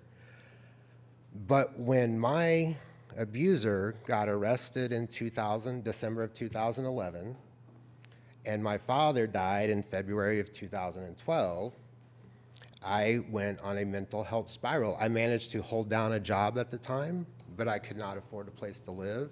I was living out of my car until it broke down and would often have to walk 4 miles from the Warwick West apartments on Northwest Expressway down to where I worked in the Deep Deuce area district. 30 seconds remaining. So basically, all I would just ask is that you reject this proposal, and when the rest of you go and to vote for or against, just remember that the people that are experiencing homelessness have faces and stories like my own. Thank you. Thank you. Hannah Smith, followed by Kimmy Vaughn.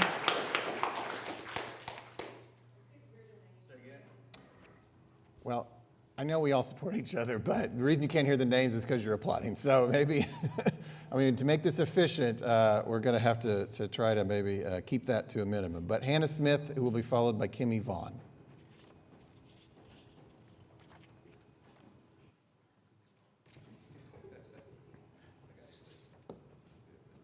If neither person is Hannah?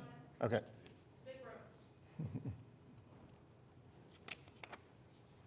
Hi, my name is Hannah Smith. I'm actually from Norman.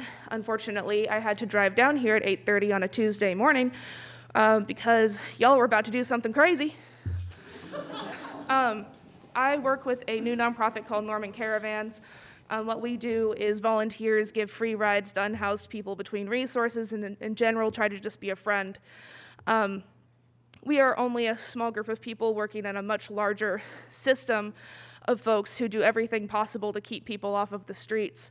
And I would like to thank the city for the initiatives that they have put forth. But at the same time, I personally know many, many unhoused people, and I know that not everybody is eligible or is fit to be in a shelter.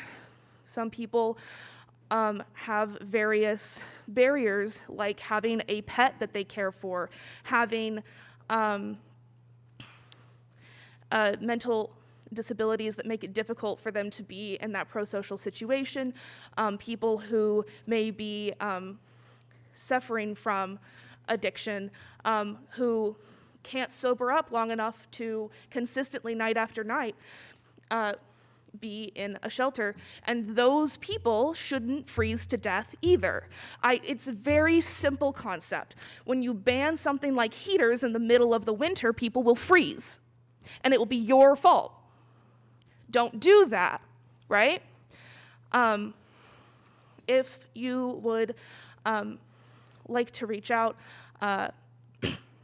please feel free to reach out to myself, Norman Caravans on Instagram, or you can reach out to Community Solidarity on Instagram for somebody in Oklahoma City. This is abhorrent and terrifying and won't even hold up in court. But what it will do is ruin some people's lives in the process. So please stay away from this nonsense. Thanks so much. Thank you. Kimmy Vaughn, followed by Tom Perriam.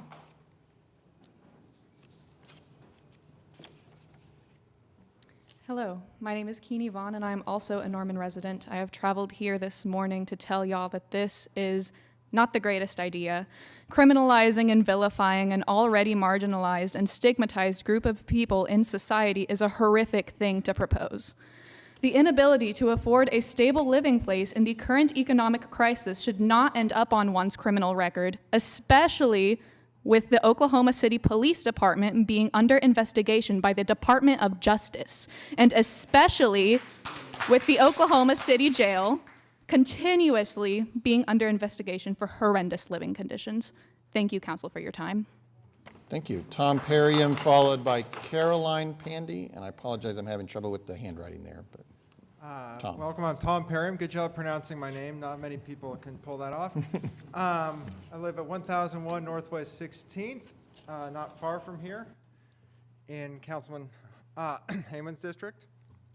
And I just want to say, as a downtown resident, and also I work downtown, I'm aware of the encampments. They do appear to have gotten worse, lately, just superficially. I want to just acknowledge the fact that I would not enjoy having an encampment on my property. Let's just face it. But as a human, though, it breaks my heart. But I wanted to specifically speak to the San Diego story, because I had some time while we were talk about the San Diego example. This is an article from October 10th, and talking about the case here. I'm just going to read it verbatim. The city was cracking down on homeless camps, and it did in June 2022. San Diego police issued dozens more citations for the most frequent violation aimed at homeless residents than they had in any single month since the start of the pandemic.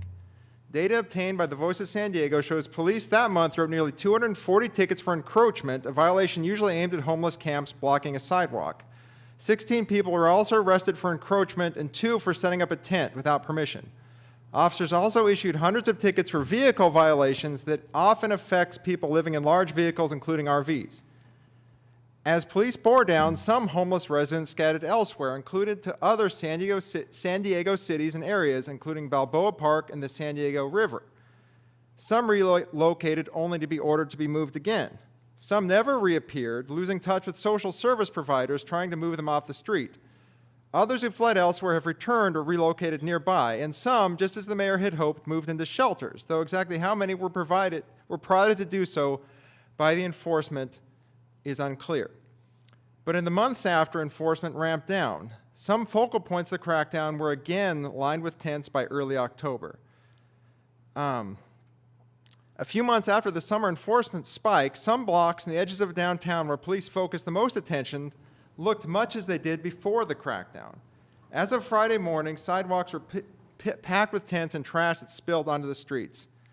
A business manager and residents of nearby apartments told The Voice that enforcement had, for a time, cleared a stretch near 16th Street and National Avenue. 30 seconds remaining. But the encampment and the safety and quality of life concerns they had before it came roaring back as soon as the police action decreased. I think this measure of clearing encampments may be, to some observers, sort of a feel-good. It also has the effect of sweeping things out of sight, out of mind, but it is not an actual solution. And in fact, by disconnecting these residents from the social services, the outreach we just heard about, it has a net negative on the outcomes for these individuals. Thank you. Thank you. Caroline Pandy. Caroline Pandy? And if that's just way off, I apologize. At Robert S. Kerr, apartment 219? Nope, okay. Representative Maury Turner, who will be followed by Regina Catola.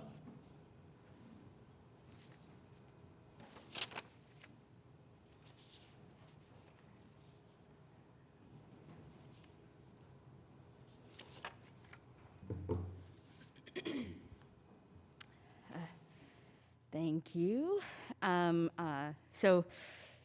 I work as a bar back at a local coffee shop, and my second job, or maybe first job, is as a community servant. I serve in the Oklahoma House of Representatives. I think one thing that Lindsay mentioned earlier is that when the cost of living increases and the wages don't increase with it, housing instability, housing inaccessibility, housing inaffordability are bound to follow. I grew up in a home with one parent and 3 other siblings. Half of our home, the roof was caving in. Five people to one bathroom. My mother worked for the state during the day. At night, she worked at an overnight warehouse at Dollar General. On the weekends, she worked at Sally's Beauty Supply. She had 4 growing kids that wanted to experience life, wanted to partake in extracurricular activities, like playing the guitar, marching band, show choir. But they also needed a warm home. They needed shoes and clothes. And it's a hard conversation to have with your kids about how you can't participate in extracurricular activities, because we have to make sure we're providing to keep the lights on, to keep the energy on. 1,600 individuals housed. 96% remain in housing. Those are remarkable numbers for programs that we are implementing right now. And if we sit in these elected positions and we do not have the creativity to think about and listen to community members who are asking us to care for them, maybe this is not the job for us. We have to be willing to creatively think about the community care we are willing to provide, and criminalizing homelessness is not the solution to care for our people. It doesn't help the 30 parents. seconds remaining. Thank you. It doesn't help the parents who are providing for their children and working 2 and 3 jobs. That is not a unique story for me and my mother and my family. I'm the caregiver of a 3-year-old. I work 2 jobs and I'm still worried about being homeless. I worry about living paycheck to paycheck because it's what I do. I've got $100 left in my bank account right now, and until the state pays me. These are things that we have to think about. The resources we provide to community members, that's what's going to help us, making sure that we are providing funding for those types of things. Not saying, well, maybe we should give police another opportunity to criminalize people, because creating a debtor's prison also doesn't dig us out of homelessness that we have created as elected officials. So, please, vote no against this ordinance, and please, please talk with community members about what actually is going to help, like providing resources for programs like what Lindsay is doing in the task force. So, thank you. Thank you. Regina Catola, followed by Hannah Louise Royce. My name is Regina Catola, 7604 Doris Place, Oklahoma City, 73162, Ward 1. I also speak for Stephen D. and Stephen J. I have the same address. I'm a mom of 6, first time to address the City Council. Longtime resident of Oklahoma City. I love this city. When I first heard of the proposed ordinance to fine and jail homeless persons, I felt disbelief and horror. As my sister-in-law, Tacoa Nance from Ward 2 said, poverty is not a crime. We do not take money from poor people, nor do we lock them up. Our mothers did not raise us to treat people like this. On learning more, I was relieved to see that the motivation for this ordinance is concern for the homeless. Okay, the letter sent to the City Council references the parable of the Good Samaritan from the Christian tradition, which I also share. I'd like to point out that at no point did our hero, the Good Samaritan, find the injured man or lock him up against his will. Even the priest and the Levite, some of the villains of the story, did not lock him up, but simply ignored him. Instead, the Good Samaritan found and paid for a place to stay. I'm going to close. I'm going to shift to a different note in closing and wince while I do it. Jane and Joe homeless are safer in the arms of the most extreme Oklahoma County weather than in the Oklahoma County Jail.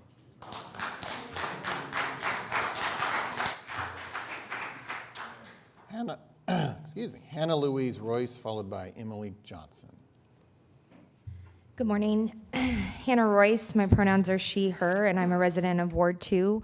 Quickly, I wanted to answer the question regarding how many of our OKC homelessness folks are chronically co-occurring with mental illness and substance abuse. That was in our point in time count, it's 26%. I remember the "What would Jesus do" being quoted by you, Councilman Stone, the day our Human Rights Commission was formed. That was a tense day in this room. And I think it's appropriate time that we ask that question again. What would Jesus do? I think he'd definitely sign up to speak today in opposition of these ordinances at the very least. And I know those who truly follow him and his teachings are aware of how he treated those in need, and it wasn't with handcuffs. Some of you are attorneys, Mr. Councilman Stone, and I can't help but wonder if you've sat in on an eviction docket. Do you have any idea how many people are on the docket for tomorrow, the day before Thanksgiving? It's 180. That number of people would be added to the 550 people who cannot find beds in our city currently. If we can't all agree on what Jesus would do, and perhaps we can't, I'll leave that discussion to the brave clergy here today. I hope we can all agree that we are better off when we live in communities that work together to solve problems, and these ordinances simply would not solve those problems. No one wants to see people forced to live on the streets, not residents, not service providers, not organizations, and your beloved businesses. But most of all, most importantly, not those on the streets themselves, those who are not in this room to speak today. The high cost of housing and lack of health care has turned our streets and county jail into our default housing for those with mental health issues. Folks, these are systemic problems. These are not the fault of families. These are not the fault of trans and queer youth. These are not the fault of veterans and other individuals on our streets. And it will require all of us working together to address it. The plan that the city has and the work that Lindsay described would be severely hindered with these ordinances in place. And we know that the stakes are severely too high right now to go backwards. COVID care has run out. There's no rental assistance, and we are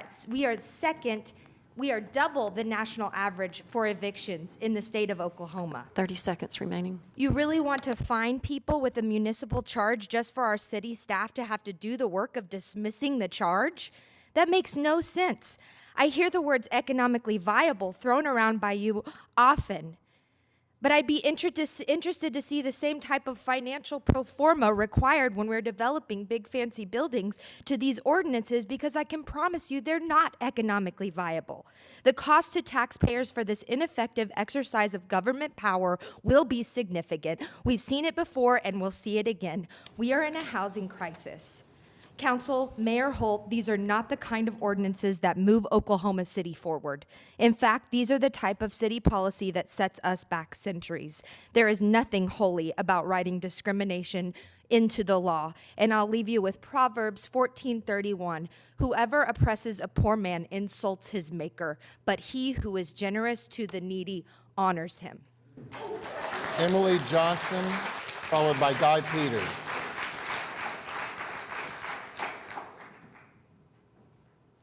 Emily Johnson here, followed by Guy Peters. Good morning. I'm at 541 Northwest 47th Street in Oklahoma City.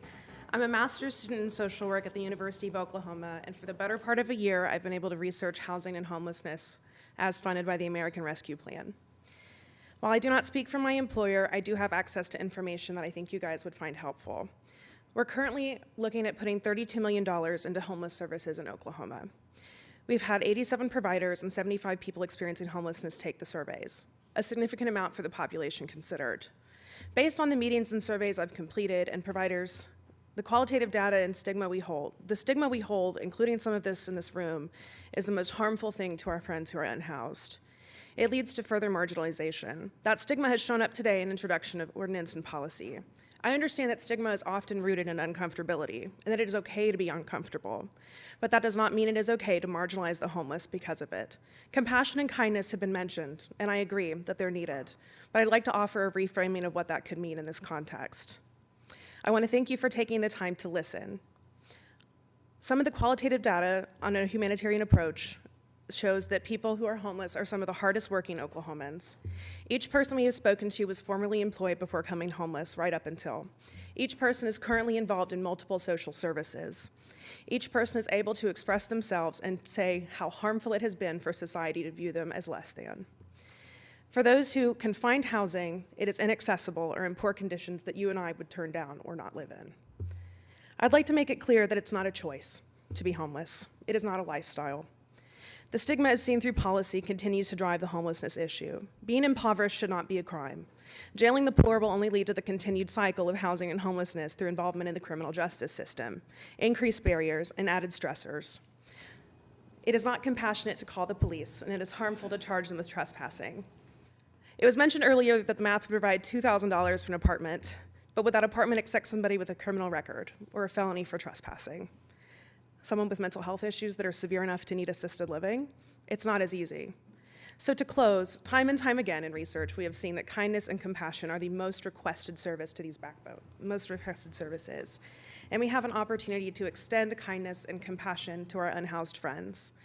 The items introduced are harmful and counterproductive to aiding the homeless. They appear to be more focused on eradicating them from view than eradicating the issue itself. 30 seconds, please. We cannot forget them and we cannot leave them behind. They are just as much as members of Oklahoma City as you and I are. Thank you. Thank you. Guy Peters, followed by Joshua Morgan.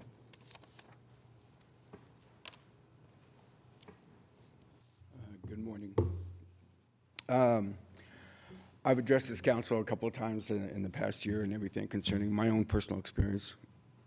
But I'd like to say that although I have every reason to be for it, I have every inner reason to be against it.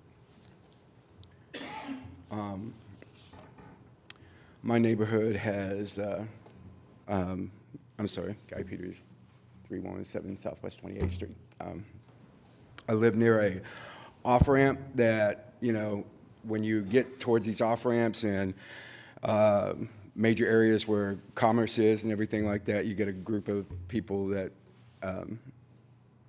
that congregate at these places and everything. They're often trashed and everything like that. But, I try to provide compassion myself by introducing myself, trying to, help them out, trying to feed them and stuff like that. So my question is that, I would like, and I've made an attempt to call the Homeless Alliance and ask them, hey, like the police services, can I do a ride-along? I'd like to understand. I'd like to be an understanding citizen of what goes on and everything, and I haven't heard back. So as far as accountability, I've been on police ride-alongs before and everything like that. But why does this agency don't allow me to do that? I mean, I'm not saying that, I have to speak in it. I just want to understand. But, I don't want to continue on with any kind of piety or anything like that. I just want to recognize, I saw Forrest back there, Forrest Bennett and everything, concerning what he has to say about, the House recognizing higher rates and stuff like that. I fear that because, like what has been said before, we're having the rich kind of eat us out. Us people trying to make it and everything, we're having us, cannibalize our own selves. 30 seconds, And it's please. scary. But I'm often recognized by a Bible verse myself, 1 John 4:8. There is no fear in love, but perfect love casts out fear. For fear has to do with punishment. For fear has to do with punishment, and whoever fears has not been perfect in love. And I want to be compassionate, but I don't want to fear anymore. Joshua Morgan, followed by Melissa Gray.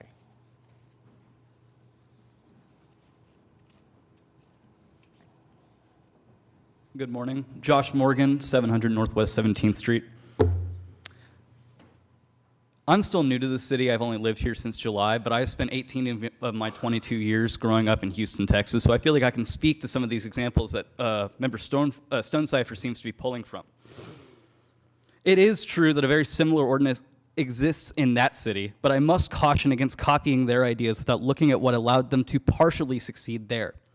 In the most simple terms, Houston had ample housing to provide permanent housing to some of the homeless, which this city entirely lacks. It doesn't exist. Rents in the city have risen over 30% on average in the last 12 months, while wages have stayed frozen. I don't know if any of y'all realize what that means, but that means on a daily basis, there are more and more homeless people created by the systems in this city. Why don't we address those issues instead of punishing those with nothing? However, what I really want to point out is what I see as the inherent cruelty embedded in this proposal. In Houston, it is a misdemeanor to provide food to the homeless. I have been personally written a citation for giving a man a sandwich by the Houston Police Department. Is this really the kind of powers we want to import to our great city? In Houston, the cruelty of these policies is the point. Homeless encampments haven't even disappeared.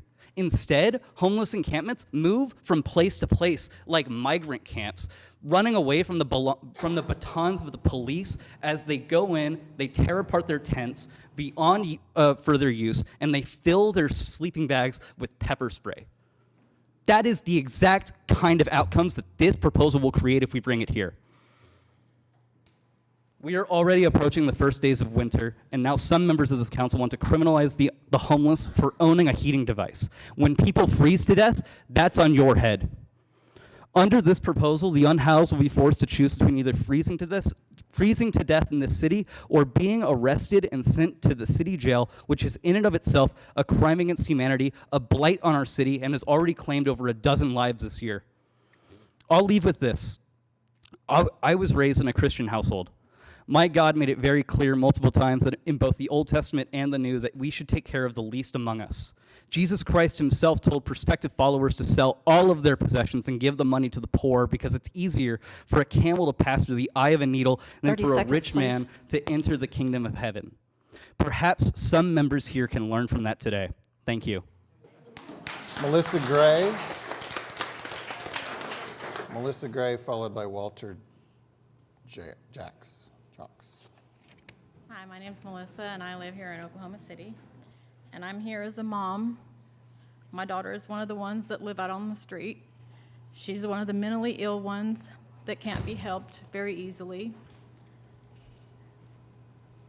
She was attacked by 5 officers because she was in a laundromat and they wanted her to leave. She was tased, and so they charged her with assault on these officers for doing nothing wrong. She was homeless and mentally ill.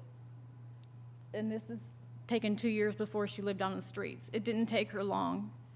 She was addicted to pain medicine, and it led to other stuff. She's been on the streets for now 3 years, and I don't know where she's at. She can't be helped very easily, and I don't want her to suffer anymore. Please don't take the only protection that she has from the elements, from the people that are trying to hurt her. Let her keep her tent and things to keep her warm, please. Thank you. Walter Jacks, followed by Carol Hefner. Morning, Mayor and Council. Walter Jacks, 4832 Kels Drive. I started my life in Oklahoma in 1980, basically as a homeless person myself. I came here as a 20-year-old broke college student from Virginia to try to make up money for school in the oil field. And the good news, there were lots and lots of jobs. You can make a lot of money. But unfortunately, I ended up in Enid, where there were no apartments, rental houses, motel rooms, nothing. And for a stretch there, my home address was a refrigerator box outdoors. I had a lot of things going for me that most homeless people don't have. I was halfway toward a bachelor's. I did not have mental health issues. Good prospects of getting a job. I can't imagine people who don't have those 3 facts working in their favor. Despite that, though, there were a lot of challenges that I saw, including, am I going to freeze tonight? Where's my next meal coming from? Where can I bathe? A lot of issues like that. Fortunately, I made it out of that situation. But I'll tell you one thing that would have been a soul-crushing, life-death spiraling experience would have been if I had been criminalized for being homeless and living in a refrigerator box.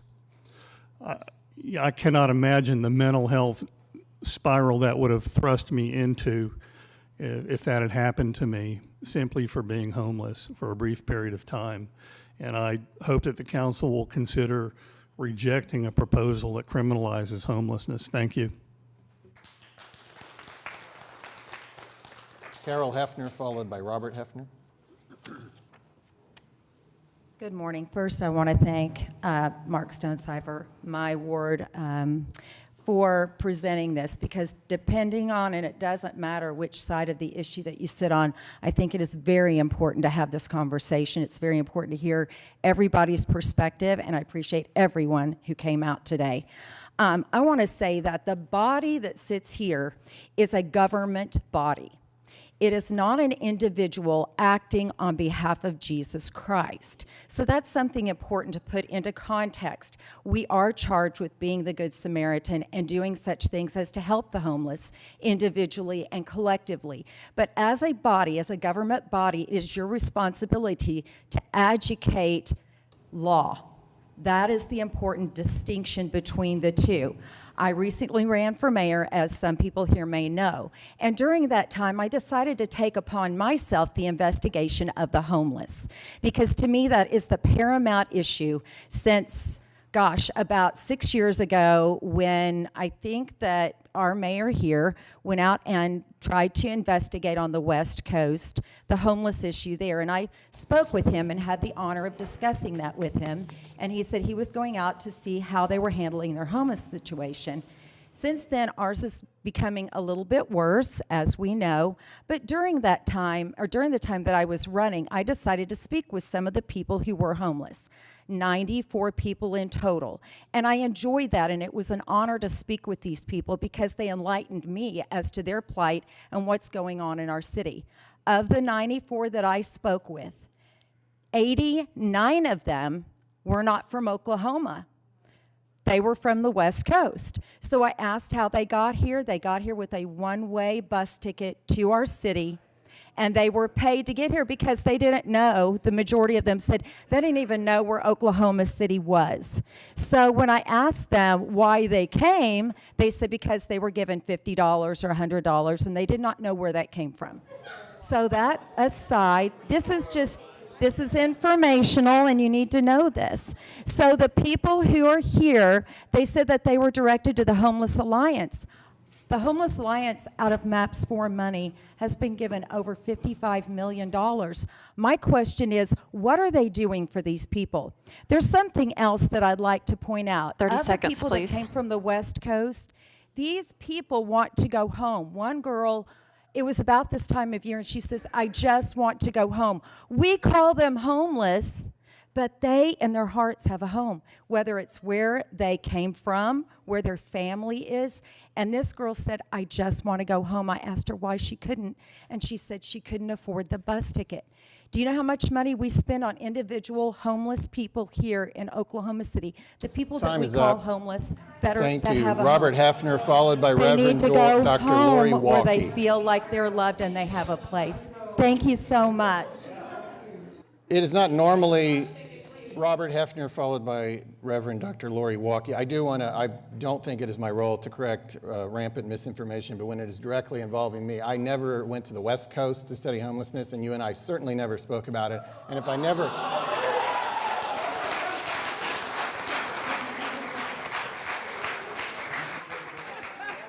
I'll leave the rest unsaid. Robert Heffner, followed by Reverend Dr. Lori Walker.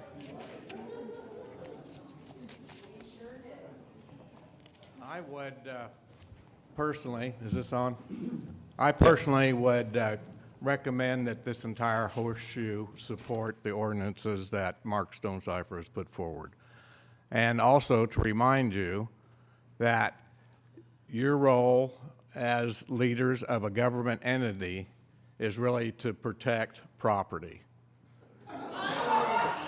I think if everyone would look back at our founding documents, they would understand that a little bit better. Now, we're talking about homelessness and housing. I don't think that has been existing in this community for quite a while. It has nothing to do with these ordinances. It still exists. You have put together a committee to try to address it, so I commend you for that, and I heard a lot of good things come out of that. And I hope you continue to do that, but what I've heard here today is maybe there's been a failure in the faith community. Maybe we have some from the faith community here. Are we not addressing it as a faith community? Why are we relying on government? That's not what we're discussing. What is the role of government? Government is to protect property and our liberty. That is the role of government. You are not, in James Cooper's view, everyone gets a government chance to is speak. to be our God. And that is not what government is our God. You are to be here to uphold the rules of law. And you referenced even the committee that you all have put together to look at this issue and try to study it. Even she mentioned that they were using an entity out of Houston to help them with that. And what it all has to do, when it boils down to it, it's really a human issue. And that has more to do with the faith community, not government. And when we've heard, Midland as a community has issues with homelessness. Every community in our country does, but Midland undertook a study to find out what kind of economic impact it was having on their community. And it's very expensive. And you've got $57 million that you're getting ready to use to try to help address this. I don't know how it's being used. I don't know what the faith community is doing. I don't know what the Homeless Alliance is doing. and all the organizations that we have available to us, are they failing us? Then why we have the issue? I beg to differ. I think it has to do with policy. And it's your view of your worldview on whether government is your God or whether government here is to protect your rights and liberty. And we have a lot of property owners that are being affected by this, and so these ordinances do need to be passed. I Time has recommend expired. that you all support those ordinances and support the economic activity in our community. Reverend Dr. Lori Walkie, followed by Reverend T. Cherie Dickerson. Just want to see if this works. Oh, great, Oh. great. Lori Walkie, 5219 North Miller Place. A reading of the parable of the Good Samaritan as cited in Councilman Mark Stonecipher's letter to the mayor and city council. A certain man went down from Jerusalem to Jericho and fell among thieves, which stripped him of his raiment and wounded him and departed, leaving him half dead. And by chance there came down a certain priest that way, and when he saw him, he passed by on the other side. And likewise a Levite, when he was at the place, came and looked on him and passed by the other side. But a certain Samaritan, as he journeyed, came where he was, and when he saw him, he called the police. When the half-dead man could not produce verifiable proof that he could be on the property, the police cited him for trespassing. When the man would not gather up his belongings and move along, the Samaritan had the police arrest the man, and they threw him in jail. Perhaps some of you are as surprised at the reading as I was, for I thought I knew the parable of the Good Samaritan. So I went back to the ragged and worn Bible I use week in and week out in sermon preparation. In my Bible, the Good Samaritan does not call the police. The man isn't cited for trespassing, and he isn't taken to jail. But perhaps they give some Christians different Bibles than other Christians. So I called my faithful colleagues, not all of whom come to the same theological conclusions I do about any number of things, and I asked them to check their Bibles. Pastors, in your Bibles, is the man thrown in jail?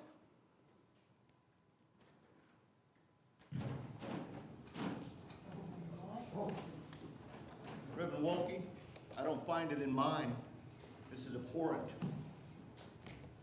It's not in the NIV. ESV, it's not there. New King James Version, it's not in there.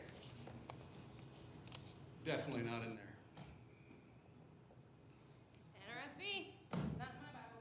Not 30 in my seconds, Bible. please. Not in mine. Black Jesus said no. Common English Bible, not in my Bible. At the end of the parable of the Good Samaritan found in the Bibles you see here, Jesus asks, which of these three do you think was a neighbor to the man who fell into the hands of the robbers? And he answered Jesus, the one who had mercy. And Jesus said to him, go and do likewise. Councilman Stonecipher, if you are looking for a faithful approach to responding to homelessness, we extend to you an invitation that we find in the book of Isaiah to come now and let us reason together. Please meet with us and the agencies our congregations work closely with in ministering to our unhoused neighbors, and we can reason together about compassionate and effective care.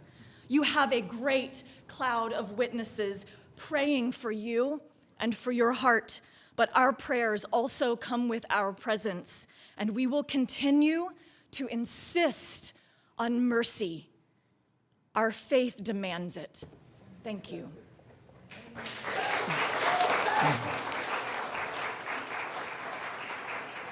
Reverend T. Cherie Dickerson, followed by Tasneem Al-Michel.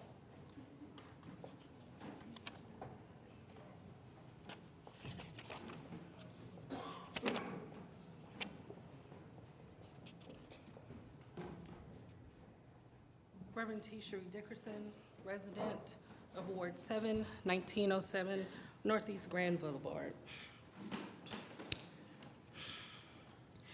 Jesus wept. That's the only scripture that kept coming to mind because I was weeping as I was listening to the foolishness that was being spoken, especially when people are talking about, I heard the voice of God tell me to see a person who is laying in the cold and freezing. Never have I ever had my Christ tell me to call the police, because faith without works is dead. What he has instructed me each and every time is to give them immediate service, to be a servant. You were elected as a community servant. Why aren't you weeping? Why are you taking the time to call 911, to have someone arrested, to be sent to the death chamber? Because the Oklahoma County Jail has had 15 deaths in 2022, and this state is pushing out state-sanctioned murder, and we have another 23 scheduled. Why are you deciding to try to put more people in a place that is literally going to take away and disrespect the humanity that each person deserves? This is why Jesus wept. He understood and he felt each of our infirmities. Why, if we're going to quote him, if we're going to say that we believe in him, if that is our faith structure, then why are we not trying to emulate him? And why are we lying? I can say this because I'm not standing up here even though they left. I'm not standing up here to give a campaign speech. I'm not standing up here to try to use my money to bully the council into sitting here and disrespecting the humanity of the citizens of Oklahoma. I'm not going to spend my time giving lies about 94 people that I probably have never spoken to, and to lie on the mayor or distort conversations that we've just been told never even happened. So 30 I'm not seconds, please. delusional. Why is this council considering, or the three people that are pushing this, council members Stone, Cipher, Carter, and Stone? If my grandmother was here, I will leave you with her words because they would be so eloquent. They would be so short. My grandmother, who was a God-loving woman and a community servant, she would say, shame on you. Tasneem Al-Michel, and I apologize for pronunciation, followed by Adriana Laws. You're fine. Hello, my name is Taz Al-Michael. I'm a community organizer with the Oklahoma Policy Institute. I've been a resident of Oklahoma City my entire life. Before I go deep into my public comment, I want to make something clear. Housing is a human right. Rest is a human right, and the people have a right to good governance. The suggestion of this ordinance is a perfect example of particular individuals being inadequate and frankly unfit to do this job. The person who suggested this ordinance, Councilman Stone Cipher, has frankly failed this city and his constituents, and frankly has me, a constituent of the city, and my parents, your constituents, embarrassed. It is embarrassing that we have wasted city staff time, money, energy, putting together a proposal so disgusting and inhumane instead of putting together an actual solution to the housing crisis. I'm a graduate of Putnam City North High School. I sit on our EDI council, and one of the biggest things that we're discussing right now is youth houselessness and instability. Black, brown, indigenous, queer, poor kids do not have homes right now. I'm here to talk to you about solutions and not just complain about the issue. We know there's an affordable housing crisis. And what you need to do is ensure that developers have requirements to put in Section 8 in affordable housing and market rate housing. Second, to prevent a pipeline to criminalization, we have to ensure that we don't send people back to the county jail, and instead we should be investing in housing and fix these things. Instead of investing in the police, you should be investing in street outreach teams. We only have 2 units. To my knowledge, we have to increase that amount. We should be working with partners from other aspects of government, like the county, and ensure that things like abandoned houses, county properties are taken over and redeveloped for public housing. We have to have better examples of government. So look to these solutions instead of creating more problems for ourselves. As of right now, my family is not voting for you until you get your act together. I'll see you next Tuesday. Adriana Laws, followed by Nick Singer. Is either person here? What is it? Adriana Laws, followed by Nick Singer. Okay.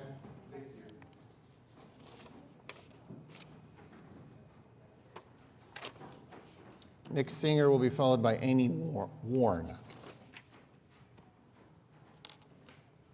All right. Good morning. My name is Nick Singer, 6032 Smith Boulevard. In the fall of 2015, the Oklahoma City Council decided to pass a panhandling ordinance to criminalize people standing in medians. I know all about this because I was sitting across from a table with Councilor Stonecipher, who slid an article across to me from some newspaper in California that he printed off the internet stating that if it worked there, it'll work here. Well, years later, $1 million in court fees and a loss at the Supreme Court, it did not work. We never wanted to see panhandling or homelessness criminalized. We wanted our city to help people, to encourage people to fund better solutions and to build more housing. 2 years ago, my business partner and I started a company to develop affordable housing. Recently, I acquired 2 properties that had fallen into serious disrepair, and the previous owner had allowed people to live there without paying any rent. One was a roach-infested, condemnable building with intermittent utility service, and the other was a burnout. When we finally began to work on one of them, and in an effort to get the people some help, I reached out to the Homeless Alliance and found out that they have a single street team for the entire city. Sorry, I lost my place because I looked up. Anyway, there are also not enough shelters and no permanent housing that these folks could go to, and the few $100s I gave them did not go very far. I watched grown men cry because they could no longer stay in a roach-infested, condemned structure that had no utilities. By passing these ordinances, you're making us all pay for this. The problem doesn't go away because you push it around or throw their stuff away, and it doesn't end if they wind up in a jail cell because they come out with more fines and even less resources. In my recent run for county assessor, I tried to draw attention to the housing crisis, but in days after I lost, I think somebody mentioned it earlier, an article came out that said Oklahoma City had among the fastest rent increases in the entire country. This means that even more people are going to be falling into, or who are on the edge of homelessness are going to be falling into it because they can no longer afford housing. While the political imagination that births these sorts of solutions, in my opinion, is dull and cruel, I would challenge even our mayor to begin expanding theirs. Voting no on this mess is the absolute minimum we can do, and the fact that rumblings have already began about building the Thunder, a new $500 million to $1 billion arena, is grotesque. 30 seconds, please. Great. I want to leave you with this. George Kaiser is a 20% owner of the Thunder and is worth $14 billion and currently owns more than 50% of Bank of Oklahoma and just privately built Tulsa, a $400 million park. Clay Bennett is married to a Gaylord and runs an investment firm. Bill Cameron owns a large insurance company and other businesses. Jeffrey Records is the chairman of MidFirst Bank. And then additionally, the Thunder bought the team for $350 million, and today Forbes values them at $1.875 billion. Let's not take advice from people who inherited their wealth from a family that has a lake and a highway named after them. I say all this to say $500 million to $1 billion in taxpayer dollars buys us a lot of housing, a lot of public transit, a lot of sidewalks, and a lot of services like more street outreach teams that our city desperately needs instead of an arena that a bunch of billionaire bankers who have already done extremely well can build themselves. Thank you. Amy Warren, followed by Aurelius Francisco.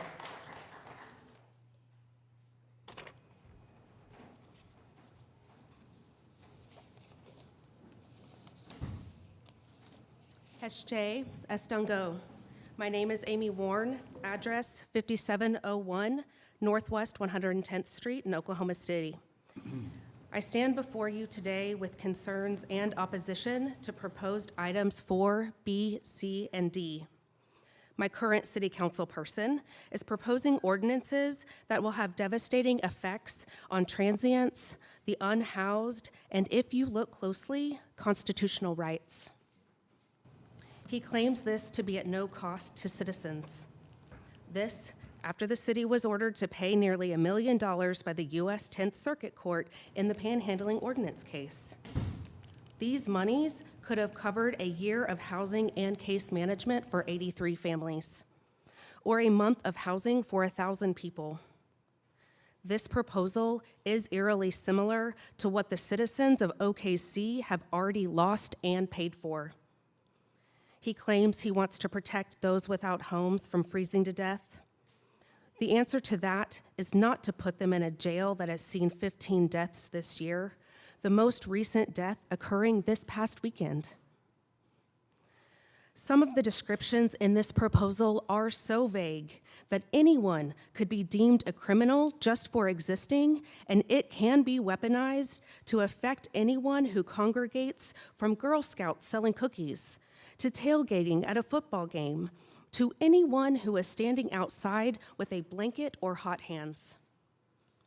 Instead of implementing an ordinance that will be costly and cause harm, we must adopt and actually implement a housing-first strategy, meaning that homelessness is a problem with a solution, and that solution is housing. Permanent housing is what ends homelessness, not a jail cell. Housing first does not mean housing only. People deserve access to food, mental and physical health services, education, and economic opportunity. The Oklahoma City Public Schools District identified at least 1,800 school-aged children impacted by homelessness in 2020. These children are not criminals. In your communications, Councilperson Stonecipher, you cite the parable of the Good Samaritan. 30 seconds, please. Putting people in chains is not the way to embrace them. These are prodigal sons, and what they need are true Good Samaritans who will treat them with the dignity they are so often denied. This is turning the city into the robber of the parable, not the Good Samaritan. Mado, all my relations, thank you for your time. Thank you. Aurelius Francisco, followed by Mark Falk. Good morning, councilors. How y'all doing? Doing good? I'm doing well. Thank you so much for asking. My name is Aurelius Francisco from the east side of Oklahoma City, Ward 7.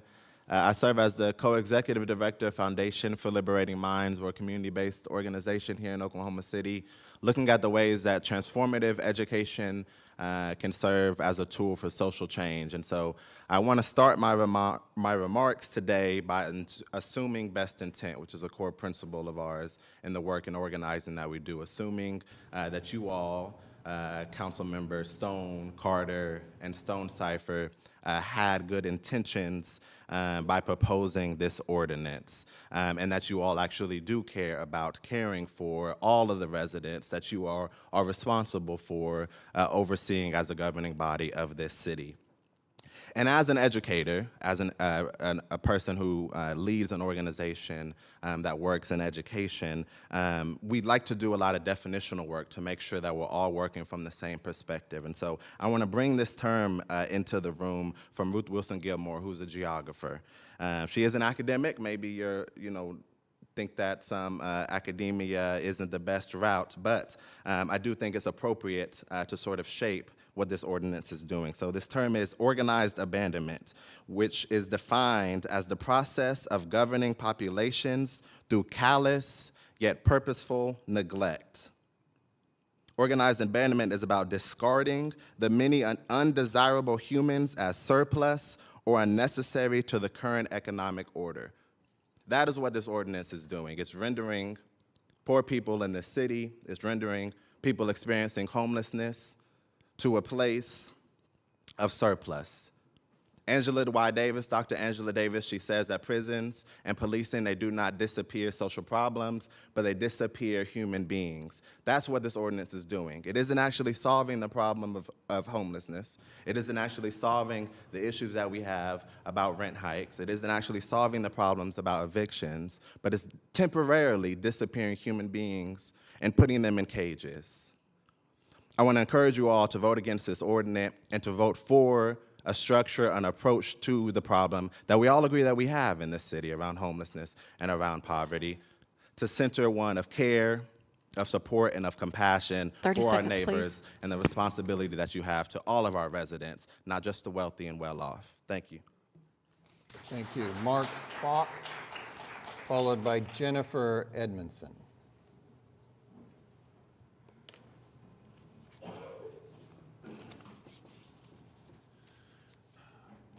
I want to start by saying that a few weeks ago I did a live stream where I called out 3 of our progressive, I would call progressive council members, and I would like to say that that was a result of my frustration and not a reflection on you. I love all of you, and I know that you do good work, and I know that you put in much effort, and I appreciate that. I should instead have called out the 3 people who co-sponsored this bill, this legislation. This is a travesty. This is a travesty. I could cite statistics, but I don't have to. You know the truth. You know the truth, Mark Stonecipher. You know the truth. This criminalizes not just homelessness, but mental health issues. This criminalizes people with drug and alcohol addiction. The lawsuit that happened on this several years ago on the panhandling, I was one of the lead plaintiffs on that lawsuit. I hope that I am a lead plaintiff on the next lawsuit against this one if it passes. This is unconstitutional. It lacks compassion. It lacks love. If we are ever to be a big league city, we have to act like a caring, compassionate city. One of the reasons I offered to be a plaintiff on the last lawsuit was because my best friend slipped into a coma while he was homeless after panhandling on the corner of 39th and Penn. He was failed by the system. He had alcohol issues. He was in a sober living place and left because somebody overdosed in the bathroom and died. That is our broken system. We created this mess, and we can fix it today. All we have to do is, instead of giving $120 million to ex-mayors and their sons to build the Wheeler District, let's put a portion of that money towards transitional housing. Homelessness will end. The woman who spoke earlier, this is her daughter. And I want you to look at this. 30 seconds, please.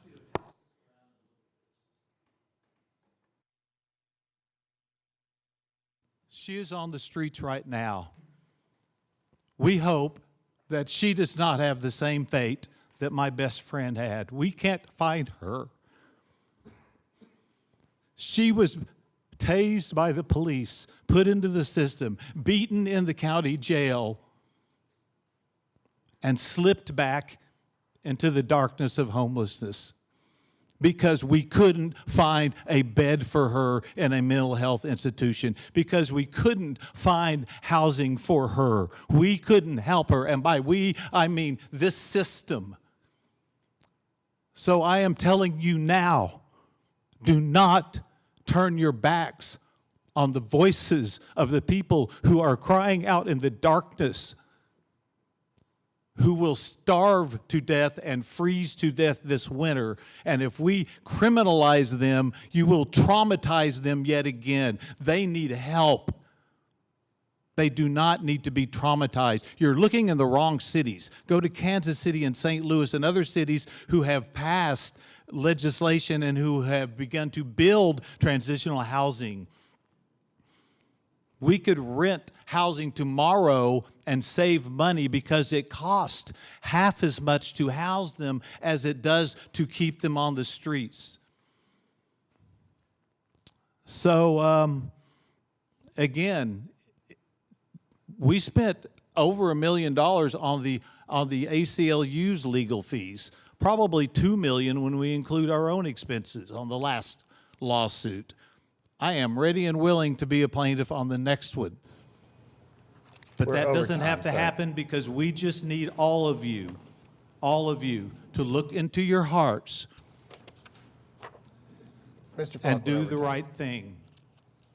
And take this off the table, go back, talk about how we put people into housing.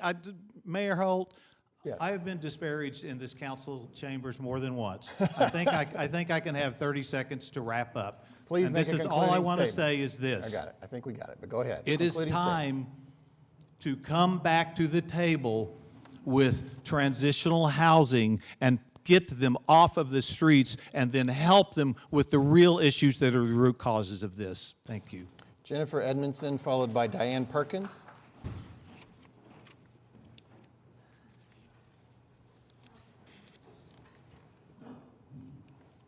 Jennifer Edmondson, 24899 Oak Bend Drive. I don't have letters after my name or a collar, but I stand with them. I'm made in the image of God. Those that experience homelessness are made in the image of God. I'm trying really hard to remember that you too were made in the image of God. But in regards to the previous comments, if this government entity is only government and there's no faith in it, then how come those three that proffered this ordinance have your faith bios or your church attendance in your government bios on the website? Do not put people in that death trap that is Oklahoma County Jail in my name. Don't put that on me. Do not do that. In regards to the trespassing ordinance, I have a couple questions. You said in your story that you could not remove the man because it was private property. Does this ordinance change that so you can now enter private property and remove somebody? Okay, so you're giving the power to the Oklahoma City Police to enter private property without the owner's permission to remove people and do things that you think they should be doing. So you are relinquishing private property law to the police. You can just go and you would be able to remove that man without a complaint from the property owner. So then nothing's changed. Do you have to have a complaint from the property owner to remove that person? If you don't, that means you are just giving the police the power just to walk into any private property and remove somebody that they believe should be removed. No. All of it, no. That's pretty much it, but good luck. Thank you. Diane Perkins. Diane Perkins, followed by Kristen Scribble. Shable? Hi, I'm Diane Perkins. I live at 11912 Ashford Drive. It's a Yukon address. It's actually in District 1, or Ward 1. So Bradley Carter, I will address my remarks primarily to you. I have experience in the area of homelessness because of working with Mayflower Church's 363 group for 16 years. I've also worked at Joe's Addiction, which is a day shelter and coffee shop out in Ward 4. Yes, 4. During the time that I've worked in those fields, in those areas, I've met a lot of these people. I've heard a lot of their stories. And, these people are living in inhumane conditions. I cannot imagine being outside when it's 25 degrees without a shelter, without heat, without food. I could be there. It wouldn't take much for me to end up in that same place.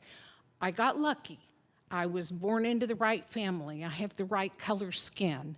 I got lucky with all of that. But how can you treat people like that? How can you put people in jail. Do you feel guilty when you go home and you have a nice warm house and plenty to eat and you don't have to worry about your belongings disappearing just because you went to the bathroom and had a place to go to the bathroom?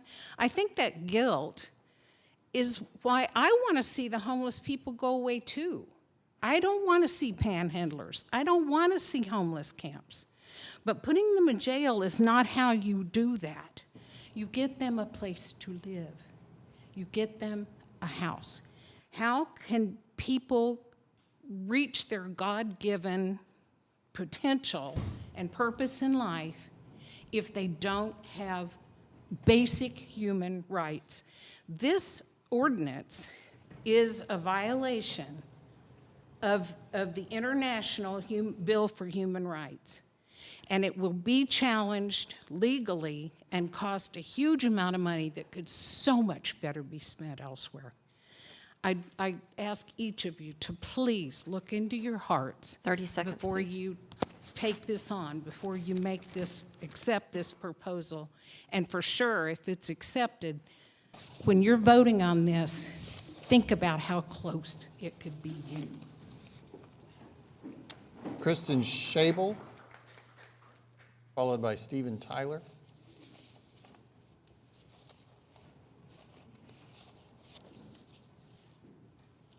Hey, you know, it's funny, you got my name the last time I was here. It's Jubal.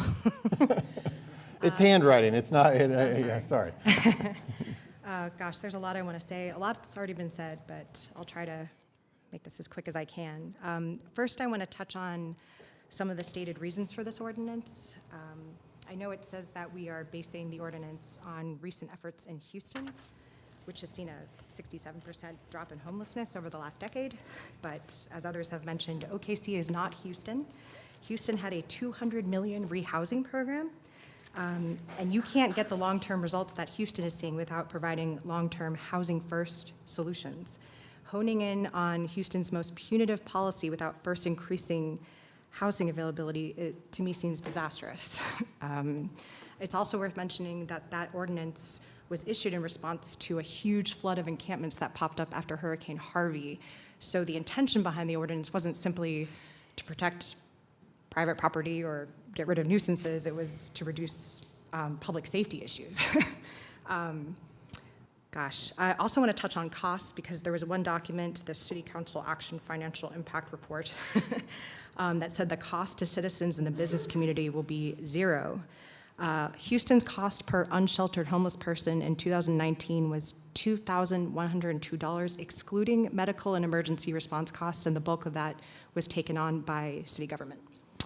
So, our own 2022 OKC Point in Time report has referenced the difficulties we have. It says the most significant obstacle to reducing homelessness is access to affordable rental housing in a market where it's more difficult for the low-income population than any time in history. And since this is very stat-heavy, just on a more personal note, I myself have been in dire financial straits, mental health straits, and I feel like I'm just very lucky because I was surrounded by really good people who helped me during that time, and I frankly have no clue what I would have done if it wasn't for those people.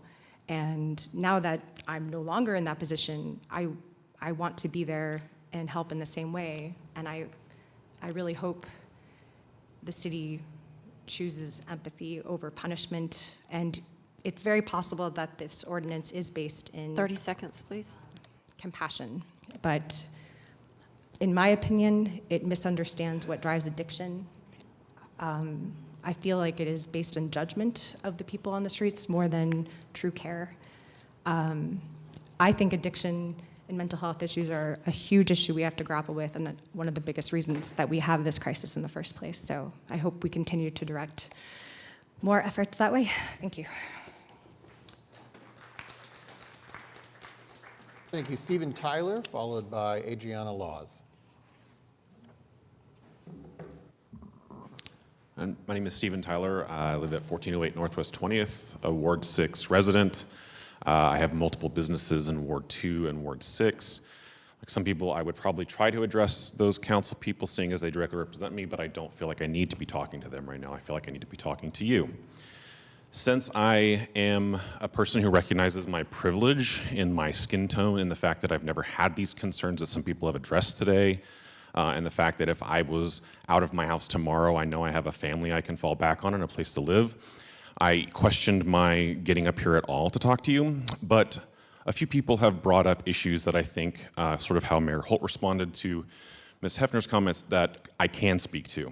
I'm a property owner. I'm a private property owner. I'm a business owner. I have businesses that are regularly vandalized by folks who I assume are experiencing homelessness, houselessness. And it's funny because you tell these fables and these stories. Let me tell you a fable of the power outlet. I have a power outlet on the front of one of my businesses. And when we first built it, the contractor put a lockbox on it because he didn't want anybody using the power outlet. That lockbox was repeatedly ripped off so that someone could plug in their phone. My solution to that problem was to stop locking the box. Because what do I care about a few cents of kilowatts for someone to charge their phone if that meant in the middle of the night they could call an emergency service, or they could reach out to a loved one and ask for help?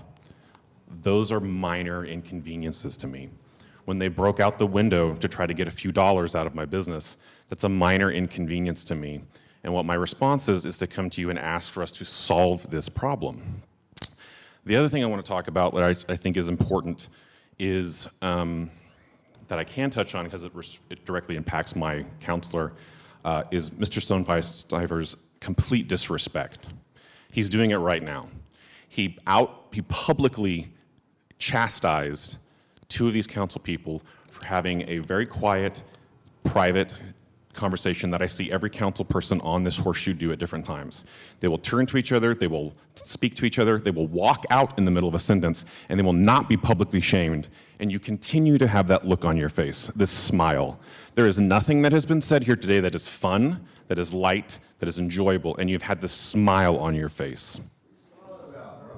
Yeah, what are you smiling about? What's exciting about this to you? 30 seconds, please. So what I want to say at this point is, we just stood here from your own teams telling you that we have had an impact on this problem in the city. The multifaceted approach that these people are using are working. We don't need to ramp up police brutality. No one has died outside on the street in 2 years. 15 people died in jail this year alone. So you are wanting to send people to their deaths. So that being said, I would urge you to strike this down because it's asinine, it's stupid, and it doesn't even need to go beyond this meeting. Mr. Stone, thank you for asking those questions earlier. You listened to what she was saying, and you started to identify the actual point. How can we increase houselessness, or how can we reduce houselessness? What we can do is we can do what this city has always done for generations. We have 4 generations of maps behind us where this city have stepped up collectively and said, here's what we want, here's what we need, here's how much it costs, let's get it. And we did it. Mr. Tyler, you have seen this body step up today with only 2 people who share a last name oppose it or in support of it. And those 2 people happen to be in your ward, and if I bet I looked, probably happen to be pretty high up on your donor list. So what I'm going to say to you is get creative. Like we're talking about getting creative about a new arena, we find the land, we find the plan, we find the money, and we do it. That's the answer to the problem. Not this. This isn't the answer. What I need is my staff, myself, and my people to know how to help these people when they show up. They're in our alley, they're behind our building, they're asking for help, they're showing up, they're looking for power, and we don't know what the answer is. It's not called police. All right, thank you, Because Mr. what you Tyler. are We're over doing time. is you are creating a situation where, just like the lady a moment ago said, I can be standing in my own business, in my own property, and unless I have proof on my person, I can go to jail. What is that proof? What land deed? Do you have a deed to your Adriana house? Laws is the next Do you speaker. have anything on you Followed right by now that Chad you can Whitehead. prove? No, you don't. Thank you for your time. Thank you for the Thank you, extended Mr. time. Tyler.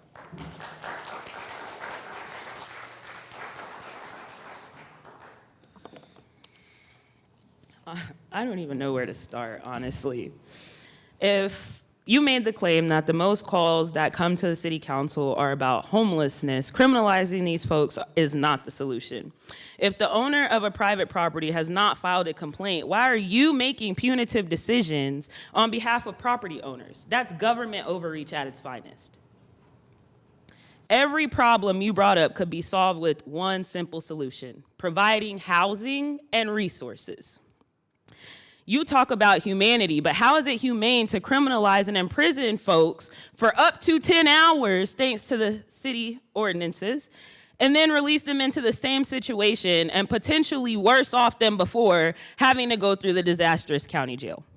Housing insecurity is an issue way more complex than throwing someone in jail because they're breaking some law that you wrote. These folks, our neighbors, need resources. They need jobs. They need health care. They need assistance. They need available and affordable housing. I spoke with a friend of mine just the other night who works at Homeless Alliance, and she specifically places people who come to Homeless Alliance and need housing into housing using vouchers. And she tells me, even though we have the vouchers for these people, the vast majority of people who come to us still cannot get the housing they need because affordable housing is not available. So where are these people supposed to go if they're not supposed to sleep in an encampment, or there's no actual, there's no non-barrier shelters available? There's no beds for them to go sleep in. You said if there's 450 beds available and 468 homeless people, we've solved the problem. Are you insane? Are you crazy? I would like for one night to see you and your family go be comfortable in those beds, because that's not a solution. People need investments into mental health. They need investments into jobs. They need investments into job trainings. They don't need to be sent to jail. My mind is really blown that you think that's the solution, and the jail is only gonna hold them for 10 hours, and then they go where? And then they have to go through a whole process. Sure, they have the Rule 8 process where if you're indigent, you can get your fines and fees dismissed. But what about the people who literally don't have the resources to go through that process? They can't get to the municipal courthouse to go through that process and talk to the city attorney. Some people might not even have the competency to be able to withstand that process. 30 seconds, please. And you have the same solution for all of them? We're just gonna throw them in jail for 10 hours? It's not okay. Don't shake your head like that's not the solution you came up with, because that's what you said. We know you're only doing this because you're afraid of someone like a Carol Hefner challenging your seat. God willing, none of that will matter because Amy Warren is gonna beat your ass in February's election. And Stone and Carter, you're just getting caught up in his malarkey. It makes no sense. Time is Stop expired. politicizing the lives and freedom of Oklahomans for your own political gain. It only displays your incompetence, and it's disgusting. Chad Whitehead, followed by Helen Golden.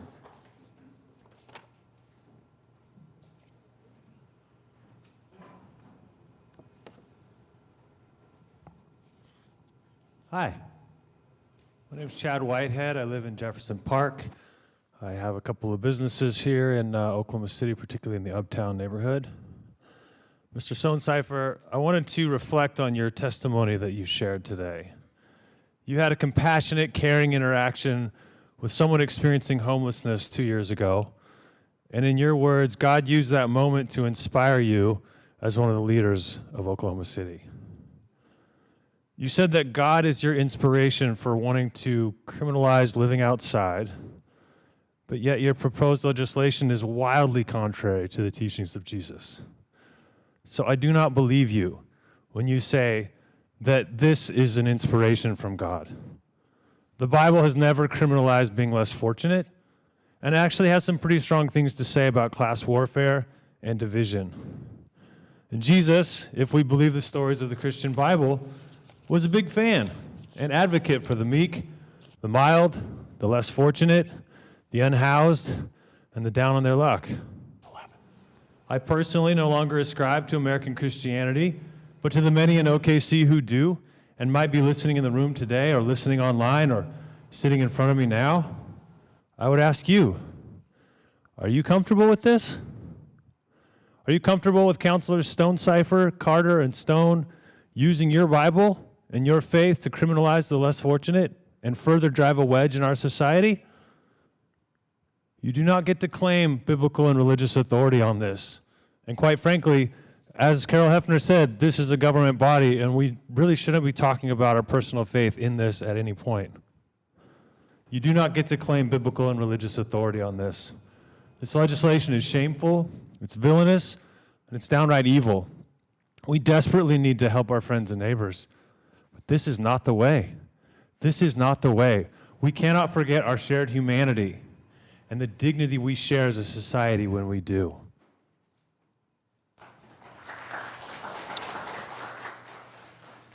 Helen Golden, followed by Jim Scheel. It's actually that one, yeah. My name is Helen Golden, and I reside at 2737 Northwest 21st.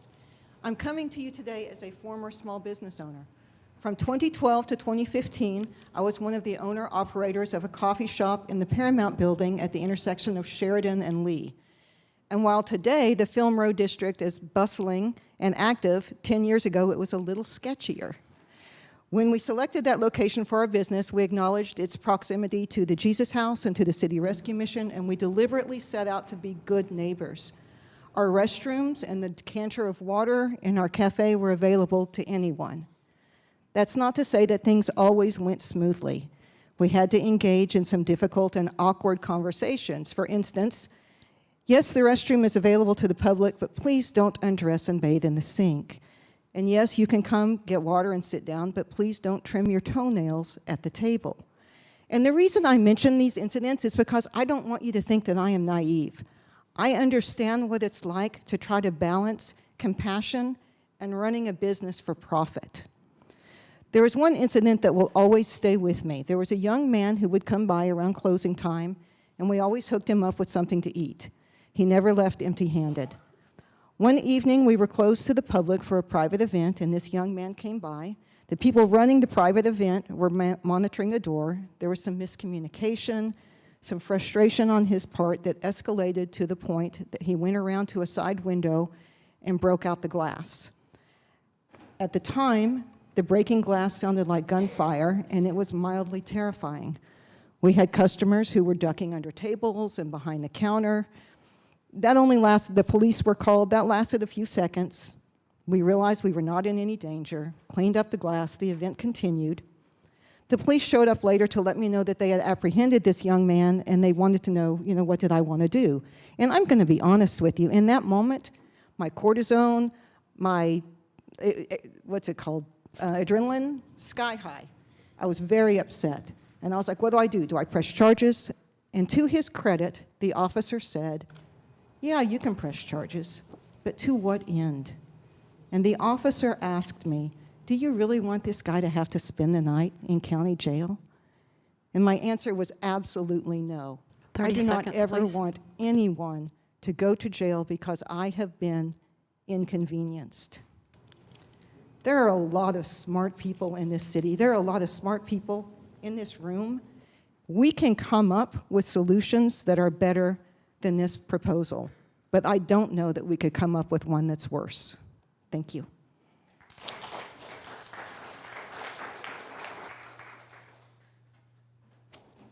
Jim Scheel, followed by T. Scott Buxton. Hello, my name's Jim Scheel. I live at 4033 Northwest 16th, Ward 2. Mr. Cooper, thank you for taking over our ward area. Ms. Hammond, I've spoke here before, and I've dealt with you before in the homeless situation. I've been following the homelessness in Oklahoma City since 2018, boots on the ground. I'm a business owner, a property owner, everything else. I'm mixed in this thing. I understand what you're trying to do in this. Everybody has rights on both sides. The homeless have rights. The property owners have rights. But I don't think the language and the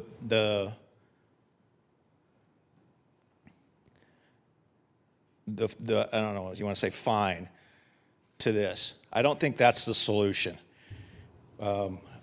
We've been going back and forth with this for many years, as it's been stated with this.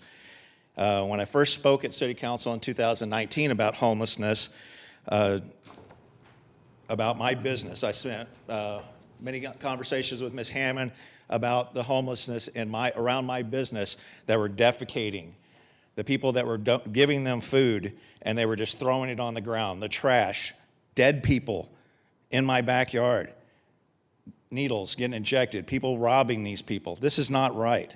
This is not what we need out there. We need to find a solution for this first and foremost, helping these people, the victims of the people that is in this. 2019, let's see, North Care opened, and there was a town hall meeting there, and it was stated that $5 million was given to homelessness. But when they came out to this, there was no agenda as to where this money was going to be spent. They actually came out, and the first words that came out of the lady's mouth that came out of there is, where are we going to spend this? The churches were there, the Homeless Alliance was there, everybody was there and says, we can do this, we can do this, we can do this. But what wasn't addressed was the affordable housing, the drug and alcohol addiction, the mental health. I brought up these points in that meeting. 30 seconds, and the media please. turned around and looked at me like I just peed in the floor. Like, what are you talking about? These are the real problems that need to be addressed in this. Again, I agree with where we have it, but I don't agree in the punishments in it. We need something that everybody can agree upon and benefit everybody. And the only benefit is that these people are getting off the streets and getting taken care of. Thank you. T. Scott Buxton, followed by Jess Eddy.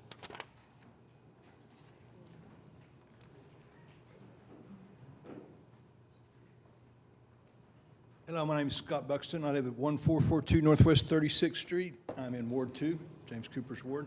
I came here today to discuss this ordinance. I hope you all vote it down for a couple of different reasons. First off, we're going to take people and put them in a jail that right now numerous people have been. It could be a death sentence, and I don't think that any of you all would see someone incarcerated and see them go to their demise for merely sleeping outdoors or existing in an encampment. And secondly, as was mentioned earlier, Oklahoma City is presently being sued or investigated by the FBI with regard to our lack of mental health ability to address mental health in this city. So we're not good at that yet. Why don't we try to be good at the things like if we're going to incarcerate people, let's not kill them, first off. And secondly, we need to be better in the way that we disseminate our mental health services throughout our city, especially to those who might be arrested for violating this ordinance should it pass.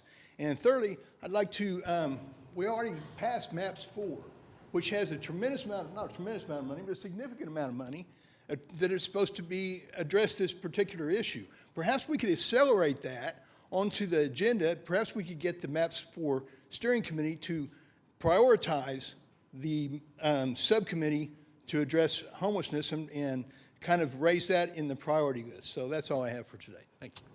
Thank you. Jess Eddy, followed by Audra Beasley. Jess Eddy, 419 West Hill Street.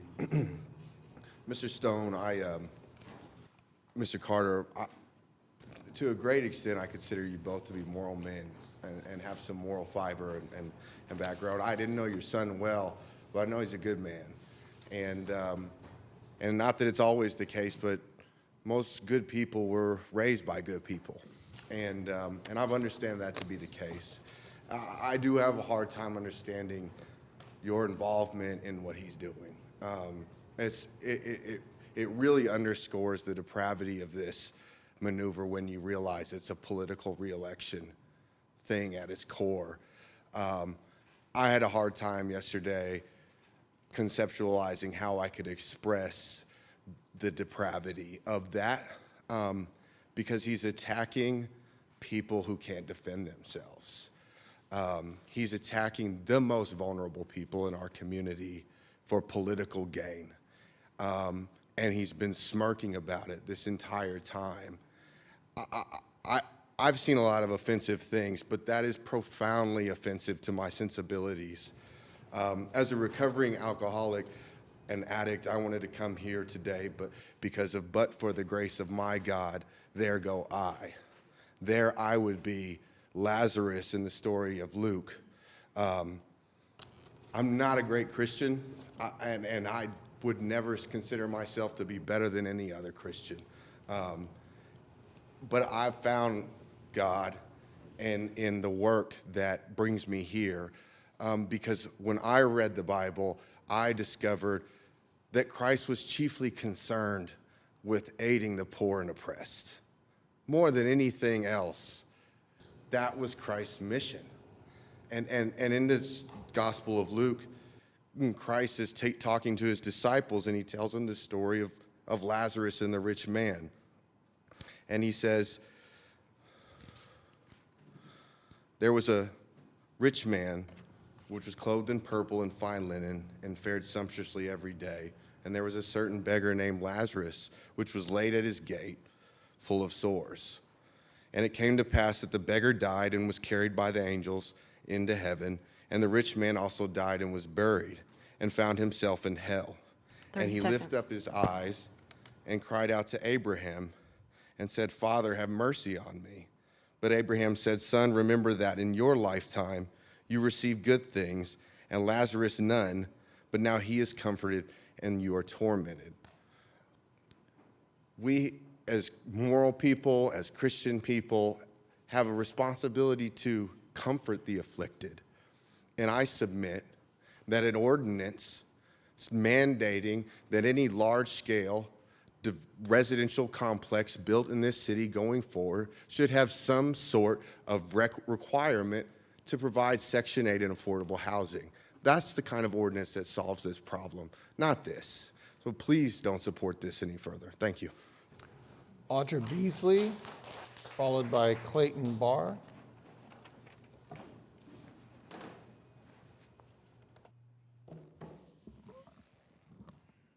I'm Audra Beasley, and my address is 7204 South Blackwelder Avenue. I'm a Ward 5 resident, Councilman Greenwell.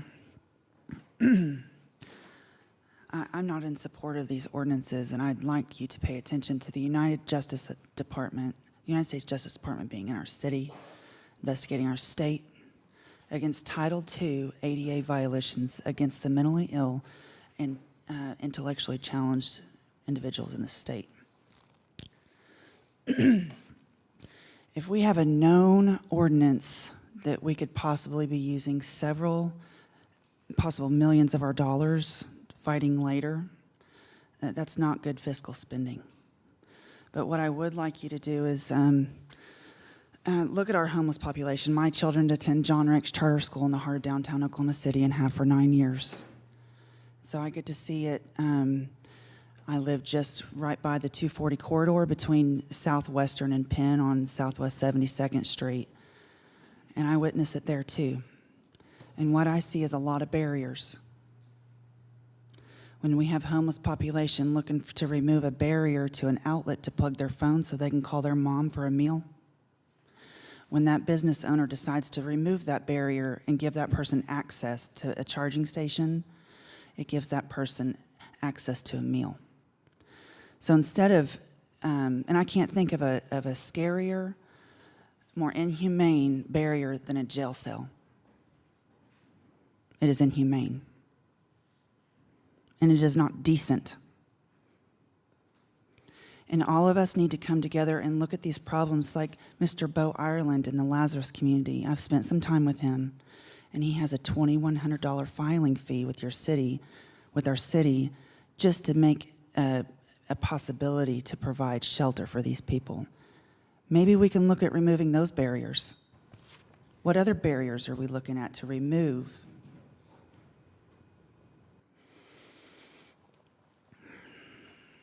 I want to thank you all for all you do.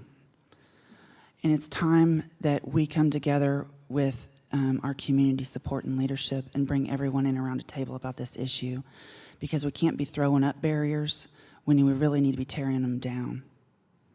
Thank you. Clayton Barr, followed by Lindsay Payton. My name is Clayton Barr. I live in Gatewood, and I'm mostly addressing the authors of this bill. Mr. Stone, Mr. Carter, I know you're new here. I've been in front of this council before on other issues, such as the panhandling ordinance. I've listened to this city wrestle with funding these kinds of enterprises and trying to decrease these barriers in the past. And now you're offering a bill that is turning around and increasing those barriers again. And it's unfortunate that we are sliding backwards. Both Stone Cipher and Mr. Greenwell have been here and listened to these reports from these agencies for years now, correct? Correct? Yeah. And I just had a lot of time to look up a few things, like San Diego's homelessness population has increased by 10% just this year. Houston, as was stated before, threw $200 million at permanent housing for chronically homeless and is getting ready to invest another $100 million to do that, and brought their homelessness down 25%. I've volunteered with all these agencies we've discussed today, with City Rescue Mission, Homeless Alliance, City Care, Be the Change, and have worked side by side with this population for years. And I encourage you to do the same thing, especially you two that are new. There's a point in time count coming up. You can go out into the field, speak with these people, and find out. And I'm surprised you haven't done it yet, working with Dan Strawn and the rest of the homelessness providers. That didn't come out right. But anyway, I encourage you to do that, to go talk to them. All your bios talk about all the things you do for your churches and your organizations. And I can think of no better cause than to work with this population, side by side. One of my favorite stories, since we're telling anecdotal stories, is about a gentleman I ran into at one of these point-in-time counts, and it was 15 degrees, 19 degrees outside. We're out there at 4 in the morning. We're under a bridge down by the bus station. Not the bus station, anyway, it doesn't matter. You know, our job is to go wake everyone up 30 and seconds, please. interview them and talk to them. And I talked to this one guy. We walked over to the Waffle House and got a cup of coffee, and I just talked to him about his life. And he worked his entire life, made a lot of money, had Social Security. He's in his late 60s, early 70s, sleeping under a bridge at under 20 degrees. And he, you know, he had injured his leg, couldn't really be in the workforce anymore. He used his, if it got too cold, he used his Social Security and his bank account to go get a hotel room, and the rest of the time he lived under a bridge. He had always been a productive member of our society, and our society failed him. And I just don't think we need to do that for these members of our society today. So thank you for listening to me. Lindsay Payton, followed by Renette Bates. Lindsay Payton here. Renette Bates here. Renette will be followed by Christopher Johnston.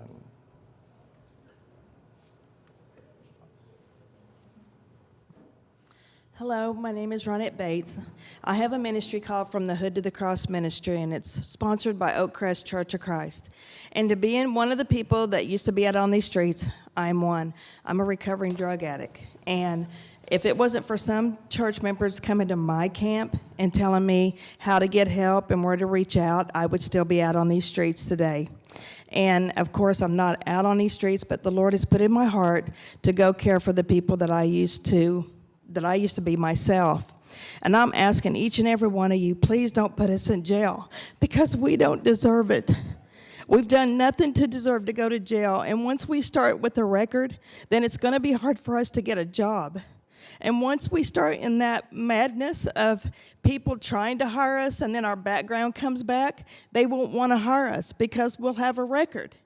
So I'm asking you to please do not pass this ordinance of putting us in jail, because I have came out to be an aircraft welder. And if somebody would have put me in jail, I would have never been able to accomplish that. Never. And to be able to make money and to be where I'm at now so I can help the homeless. So I'm begging you, please don't put us in jail. And I go out in the field every day and I feed. I built a 6x12 enclosed trailer just about 4 months ago. I put a shower in it and I put a kitchen in it. And I go out, if not every day, every other day, and I feed our homeless community. I go to camps, I talk to these people, and they tell me what they're thinking. I know them by heart. I know them by name, at least 75% of them. So I'm out with my boots on. I'm out with my camos on. And I'm doing what Christ wants me to do, is to take care of his people and to feed the poor. So I'm just asking you, please don't put us in jail because we're innocent. To get us housing, put us in somewhere that we can have resources, and to help us and not criminate us. Thank you for listening to me. Thank you. Christopher Johnston, followed by Maz Khan.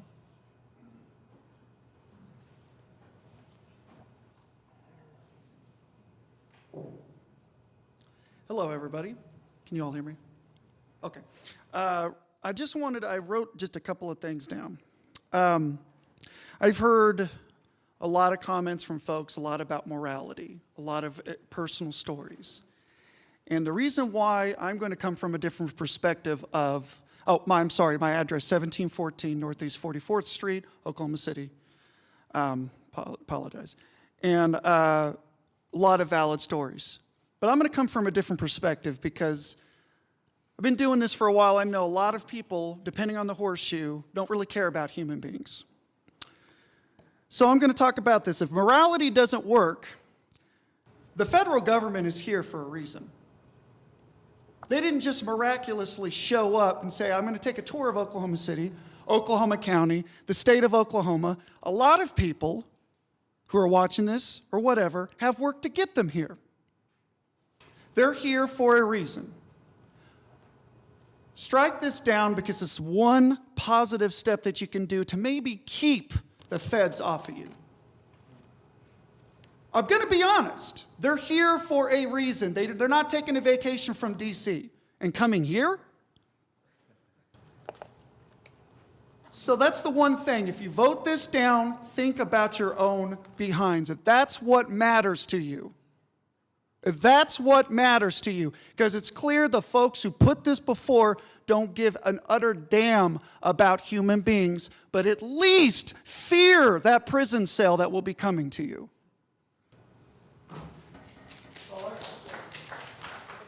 Maz Khan, followed by Christine Oz.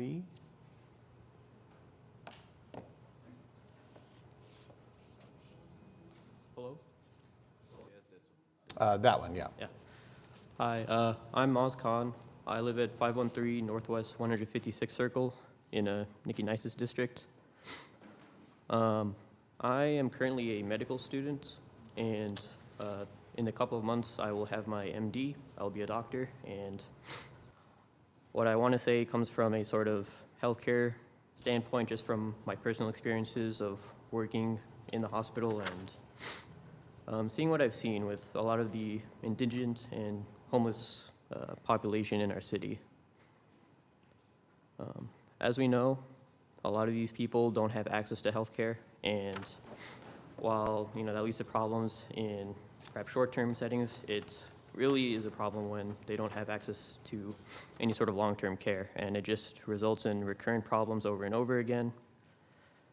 And when you introduce bills like this that are just going to criminalize them and put them in, places like the Omo County Jail, that will probably just worsen their health overall.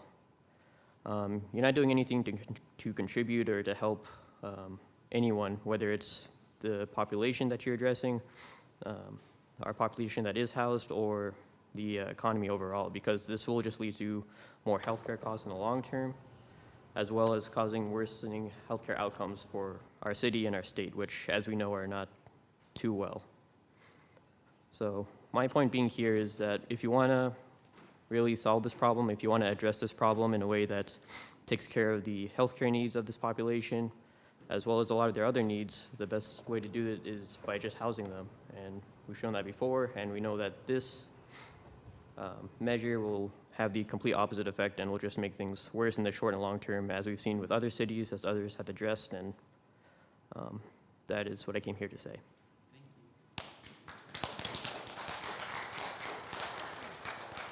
Christine Oz, followed by Representative Forrest Bennett. I live at 4617 4617 Olivera Street, Ward 3. It was said several times in your presentation, Mr. Stonecipher, that we can't do nothing, but we aren't doing nothing. We had a whole presentation earlier about what we're doing and about how it's working. We have plans and organizations working to house people, and they're doing it. 1,600 people isn't nothing. The state, city, and Oklahoma City Police Department are under investigation by the Department of Justice for their treatment of the mentally ill. And these ordinances will not help the situation being investigated. Now more than ever, we should be looking at how we can help those with mental illness rather than criminalizing them and increasing their exposure to the justice system.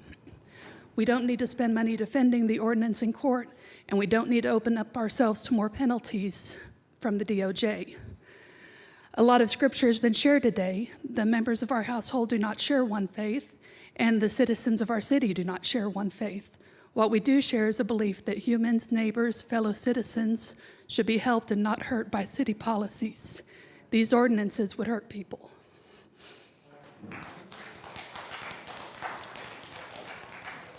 Representative Forrest Bennett, followed by Dan Strawn. Thank you, Mayor Holt. Many of you know me. My name is Forrest Bennett. I represent House District 92 in the state legislature, which covers Midtown, Downtown, and South Side Oklahoma City. I also live on the South Side in South Walker neighborhood. I came to caution you all not to become more like the government body that I work in. I have oftentimes commented to my friend the mayor here that the best thing about Oklahoma is Oklahoma City, and the worst thing about Oklahoma City is that it is in Oklahoma. But I mean that when I saw this proposal, it just really knocked me back, because it made me think, with all due respect, it made me think about the kinds of solutions we come up with at the state legislature. And I do know that I share your experience when we get calls and emails, comments from our constituents. Oftentimes it is, I am tired of seeing the homeless population. And while I disagree with that take, it's their take to have as average citizens of the city of Oklahoma City. We are different in that we are policymakers, and we have access to more information, better data, and answering the question of homelessness is not just about getting it out of people's line of sight, but rather fixing it. I represent a district that sees a lot of development on the north side, and we have seen what many would think to be an eradication of a homelessness issue, but it has not been stopped. It has simply been pushed away. The larger groups that you're seeing today are because those groups are finding each other and finding community with each other. What they need is community from their city. I am the first to say that the state could do far more than we're doing today to fix our part of the problem of homelessness in the state of Oklahoma, and specifically in urban homelessness. But the city of Oklahoma City could do more, and traditionally has had a better view of issues like this, which is why, again, I was shocked to see this kind of policy come before the horseshoe. So I'm begging you, you've heard a lot from residents of Oklahoma City, but I just come here with cautionary words.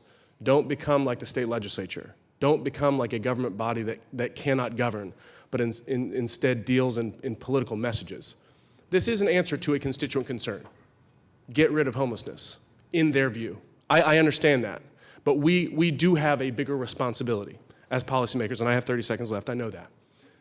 We have the ability to spend more of our day coming up with creative and innovative solutions to this problem, so that when our constituents call, we can say we have a plan. And we do have a plan. It is in motion. We've heard from the experts. Don't dismiss them like my colleagues at the state legislature do. Please have a compassionate look at this, and let's look at something else. Thank you.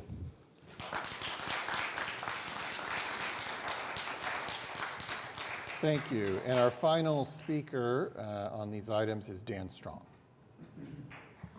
Thank you. Could I just claim a moment of mayoral privilege to correct blatant misinformation? The Homeless Alliance does not have $55 million in MAPS money. We do not have 55 nickels in MAPS money. So I just wanted to make sure we got that. Thought you might do that.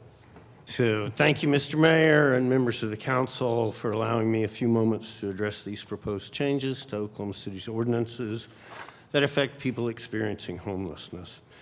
I understand and sympathize with the feelings of frustration and exasperation that brought these changes before the council.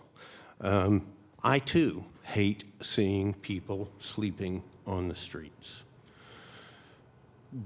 And I think that's the goal of these ordinances, to get people off the streets. I think our disagreement is simply one of what tools do we use? What path are we going to take to make that happen?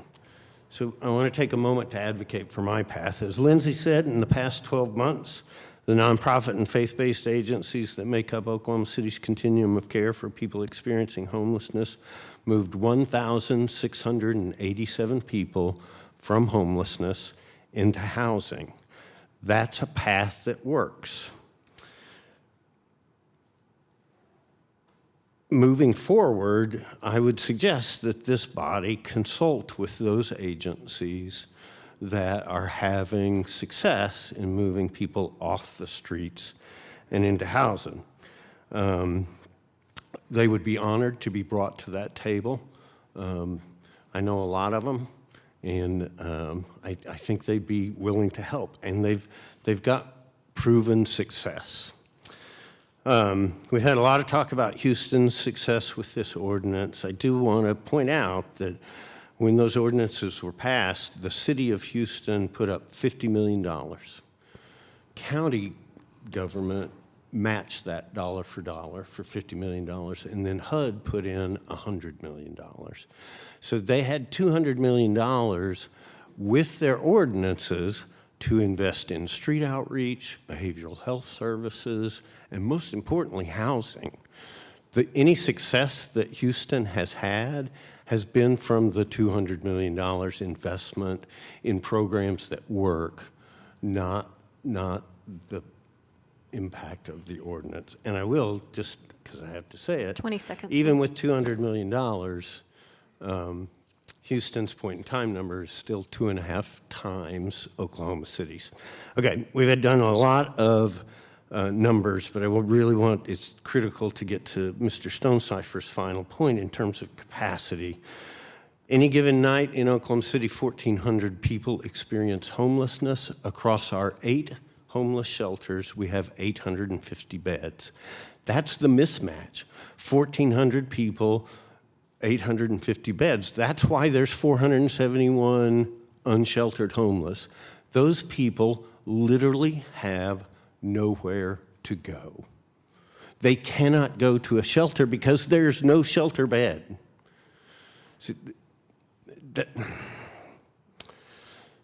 So rather than criminalizing those folks who have nowhere else to go, I'd beg the council to at least consider doing more of what we know is working. Thank you so much. Thank you.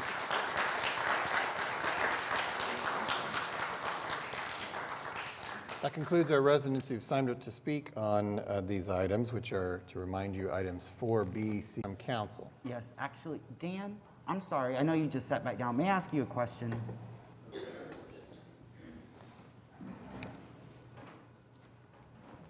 How long have you been doing this work? Would you remind me? I'm getting old. An eternity. No, 18 years. I started the agency in 2004. Thank you, and thank you for your works. This issue, oh, is this on? Yes, thank you. this issue is, for Ward 2 at least, the #1 call and email we receive. The majority of the voices from Ward 2 are what we heard today. Reasonable, compassionate, well-researched. That's who Ward 2 is. It's our people. But occasionally I will get an email where someone says, homeless people, too many of them, don't want the help, don't want the housing. So, Councilman Cooper, for all of your efforts, all of your belief in housing first, all of your belief in the Better Way vans and saying we need more of them, all of your belief that we need more street outreach teams. By the way, I helped get us 2. The first 2 will be on the docket next month. And also so did, thank you, Mayor, for your homelessness task force. And thank you, Councilor Hammond and Nice, for helping to craft that resolution with me that put those first 2 on there. Milwaukee has between, however, 15 and 20. They are smaller in landmass and population. Dan, what do you say to the people who, when I give them all my logic and my theory, that's a Fugees reference, by the way, still say, but they're just people who don't want your help, James, and we have to do something about them? 18 years worth of experience, what you got? So, I mean, my experience has been if you are able to offer the kind of help that they are able to accept, they will accept it. And I can count on the fingers of one hand the people that we have not been able to house because of resistance from the individual. Right, so Housing First is about doing the housing first and addressing the barriers once they're in housing, right? And so if somebody tells me, you know, I don't want to move into that apartment because the CIA is spying on me there. Well, find them a different apartment. That's the answer, not, well, he turned down the help. So, you know, I mean, when we go to feed the hungry, we try to provide them with a food that they can stomach, that they can accept, that maybe even they like. It's the same thing with housing. Thank you for your clarification. Sure. Hey, Dan, I got a couple of questions real quick. Sure. How are you today? Super. The one thing I was wanting to make sure, have you looked at the street sheet that we put together for the warning that's going to go first to those that are in this predicament? The one that I saw, well, I saw 2 with the documents. One was created by Mental Health Association, one was created by the Homeless Alliance. This is a document that's ours. Okay, all right, and I know Aubrey McDermott played a role in preparing this from what I understood. I just want to make sure that everyone understands that that we have this sheet and we plan on passing this out to people and offering services to try to get them off the street. And I think that's a good thing, and I think that's positive. The one thing I would ask of you is that you and I, and we've been trying, sit down and let's look at the trespass ordinance from 1970. And then let's look at the trespass ordinance that we're proposing today. And I believe it's more humane. I believe it's more fair. It gives a warning. It offers all these services to people. It offers you a ride. And if the person keeps refusing, you say, usually they accept it. We first give a citation before there's any thought of jail. And so let's sit down. I had someone call me the other day and say, a president of a nonprofit, and said, remove those ordinances immediately. And I said, can you tell me this?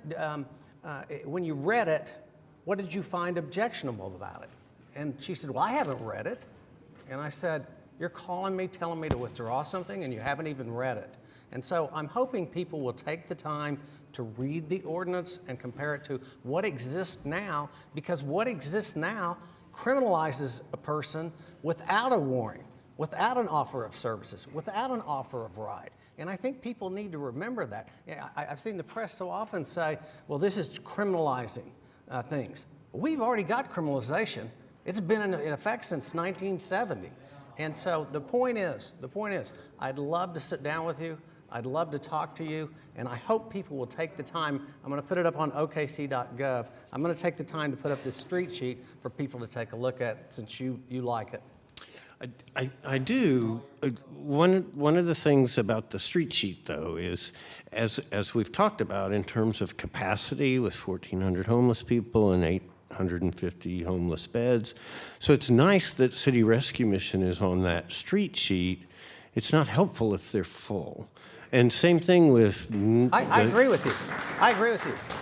And the one thing I would say is if we have 1,339 from our last point in time, and we have 850 beds, we need to find 489 more beds. I think that's something that's doable, and I think that's something we could do. But what I do find about the street sheet is we have 11 shelters, day shelters.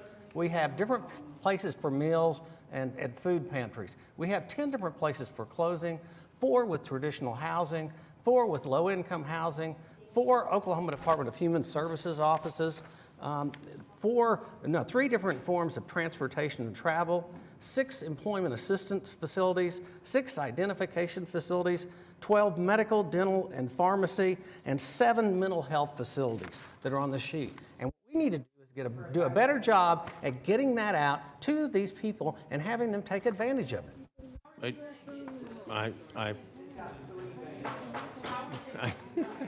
Is it Mr. Strong respond?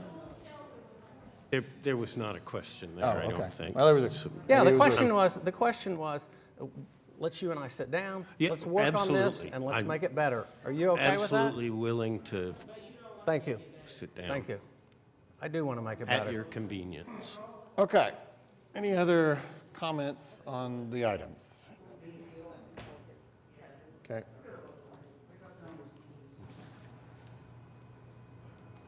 I'd like to continue my comments. That was just a simple question. Since we're in the, I'll try not to be too lengthy, but I just heard a lot of people speak at length. I've heard other people here speak at length, but I just have a few thank yous that I want to start with. First, Todd Stone, thank you. After I finished teaching yesterday, for those of you who don't know, I texted Todd and said, whenever you have a moment, give me a call. And he did. And I asked him, I was like, where are you on this? Or how movable, help me understand where you're from on this issue. And please correct me if I'm putting words in your mouth. You said you wanted to you're doing this because you want to have a public discussion. So, we've had one today. And so I just want to thank you for your openness. Because a critique sometimes people make of me, in fact, it's the overarching critique I've heard of me, is that when I'm on this body, some of you are smirking, you know, I talk at length, but I also listen at length. And I also want to say something too about that. When I'm talking at length on this body, when I'm speaking at all on this body, it's because I come from a background of teaching in an English composition classroom. And what we do is when I say a thing and then Todd says a thing, we're not already baked in our positions. And then when we hear each other, we might come to new conclusions. And so I've been very confused for the last 4 years that I've served on this body when people give this critique of me. Because I thought I was coming to this body for what I just described. That when I say something, Councilor Stone is listening, considering it, and might be moved by it, and might amend. We might not completely agree on it, but we come to a new understanding. What I guess I didn't understand is that there are some people who are just committed to misunderstanding me. That's really hard for me to process. That's not my background. It's not how I was trained through a bachelor's degree, a master's degree, and an MFA. So I will no longer sit here and let people tell me I talk too long. That's done. That's over. And it's why I'm so thankful for that phone call last night. Todd, it has been just such an honor serving with you. I know we don't always get along, and I know sometimes you've given me that critique. Hey, I won most talkative my senior year. It is what it is. But I got it from my dad, and that's what I want to kind of talk about here. So that was just some thank yous there. My dad's alcoholism cost us our home. It cost us our home. My mother got in a horrible car accident when I was 11 years old. She was working for the VA hospital in dialysis. When she lost that job, we went from a strongly upper middle class home and neighborhood and family to a mother who was living on Social Security disability. My father drank away every dime he made as a car salesman. He made up lies about who he was. He told women he was seducing, that he was a sheriff. I know what it's like to have a father who lives in delusion and never brought home a dime to our home. And eventually, my mother, who was raising me and my sister, and I heard one of the residents earlier talk about, oh, it was my representative. It was Representative Turner. I don't know how my mother made lemonade out of lemons. My sister was in cheer. She was in basketball. I was in basketball. My sister was in beauty pageants. And my mom somehow figured out how to pay a $700 a month mortgage payment and make those things happen for us to make us feel like we had not just dropped into the working class, and we had. I have a recurring nightmare, and it's the recurring nightmare of the day we actually moved out of my house, where my mother was bawling. And my dad refused to admit he had any culpability. And when I was knocking doors in Bush Hills, a Republican door, and I said, what are your concerns for your neighborhood and hopes for our city? She said, come on in. And when she sat me down at her dinner table, really nice home, large front yard, she said it was mental health. She said it was alcoholism. And I was ready to receive what she was saying to me because I knew it from my own experience. Councilman Stonecipher, you told me a few years ago, on account of my talking, that I would do really well in law school, that I'd make a really good lawyer, and I believe you meant that as a compliment. With all due respect, no. Because I'm on this body because of my lived experience. My lived experience taught me how to research the root causes of crime and the effects of media violence on our brains. I am where I need to be. My father died in 2017, an alcoholic, at home with his two sisters. And had he not had those two sisters, he'd have died in the streets. He would have died in the streets. So when we try and pass ordinances that criminalize homelessness, I see my father. I see someone I should not have forgiveness for. I see someone who lied to women and said my mother was dead so that they would buy Christmas gifts from us. That's a memory I have as an 11-year-old. But I have grace. I have grace. I would never want my father arrested and put in the county jail. Never. And I would never want that for a single Oklahoma Cityan, which is why I say to this council, for the love of everything holy, we are heading into December when the city manager, who I also have a thank you for listening to me and to the people who marched 2 years ago, to listening to the chief of police, to everybody that you listen to try some new things, to research and try them. Thank you, city manager. Thank you, mayor, for your task force, homelessness, and law enforcement. I believe this is Thanksgiving, so these thanks make a lot of sense to me. Thank you, people who spoke here today. Thank you, council, who approved my resolution unanimously. I'm trying to do what my mother taught me a long time ago. Instead of screaming and yelling right now, she says, Jamie, you catch more flies with honey than you do vinegar. So I'm trying in this moment to say, I think we can do some good things together as a body. I'm not here to attack anybody personally right now. I'm not.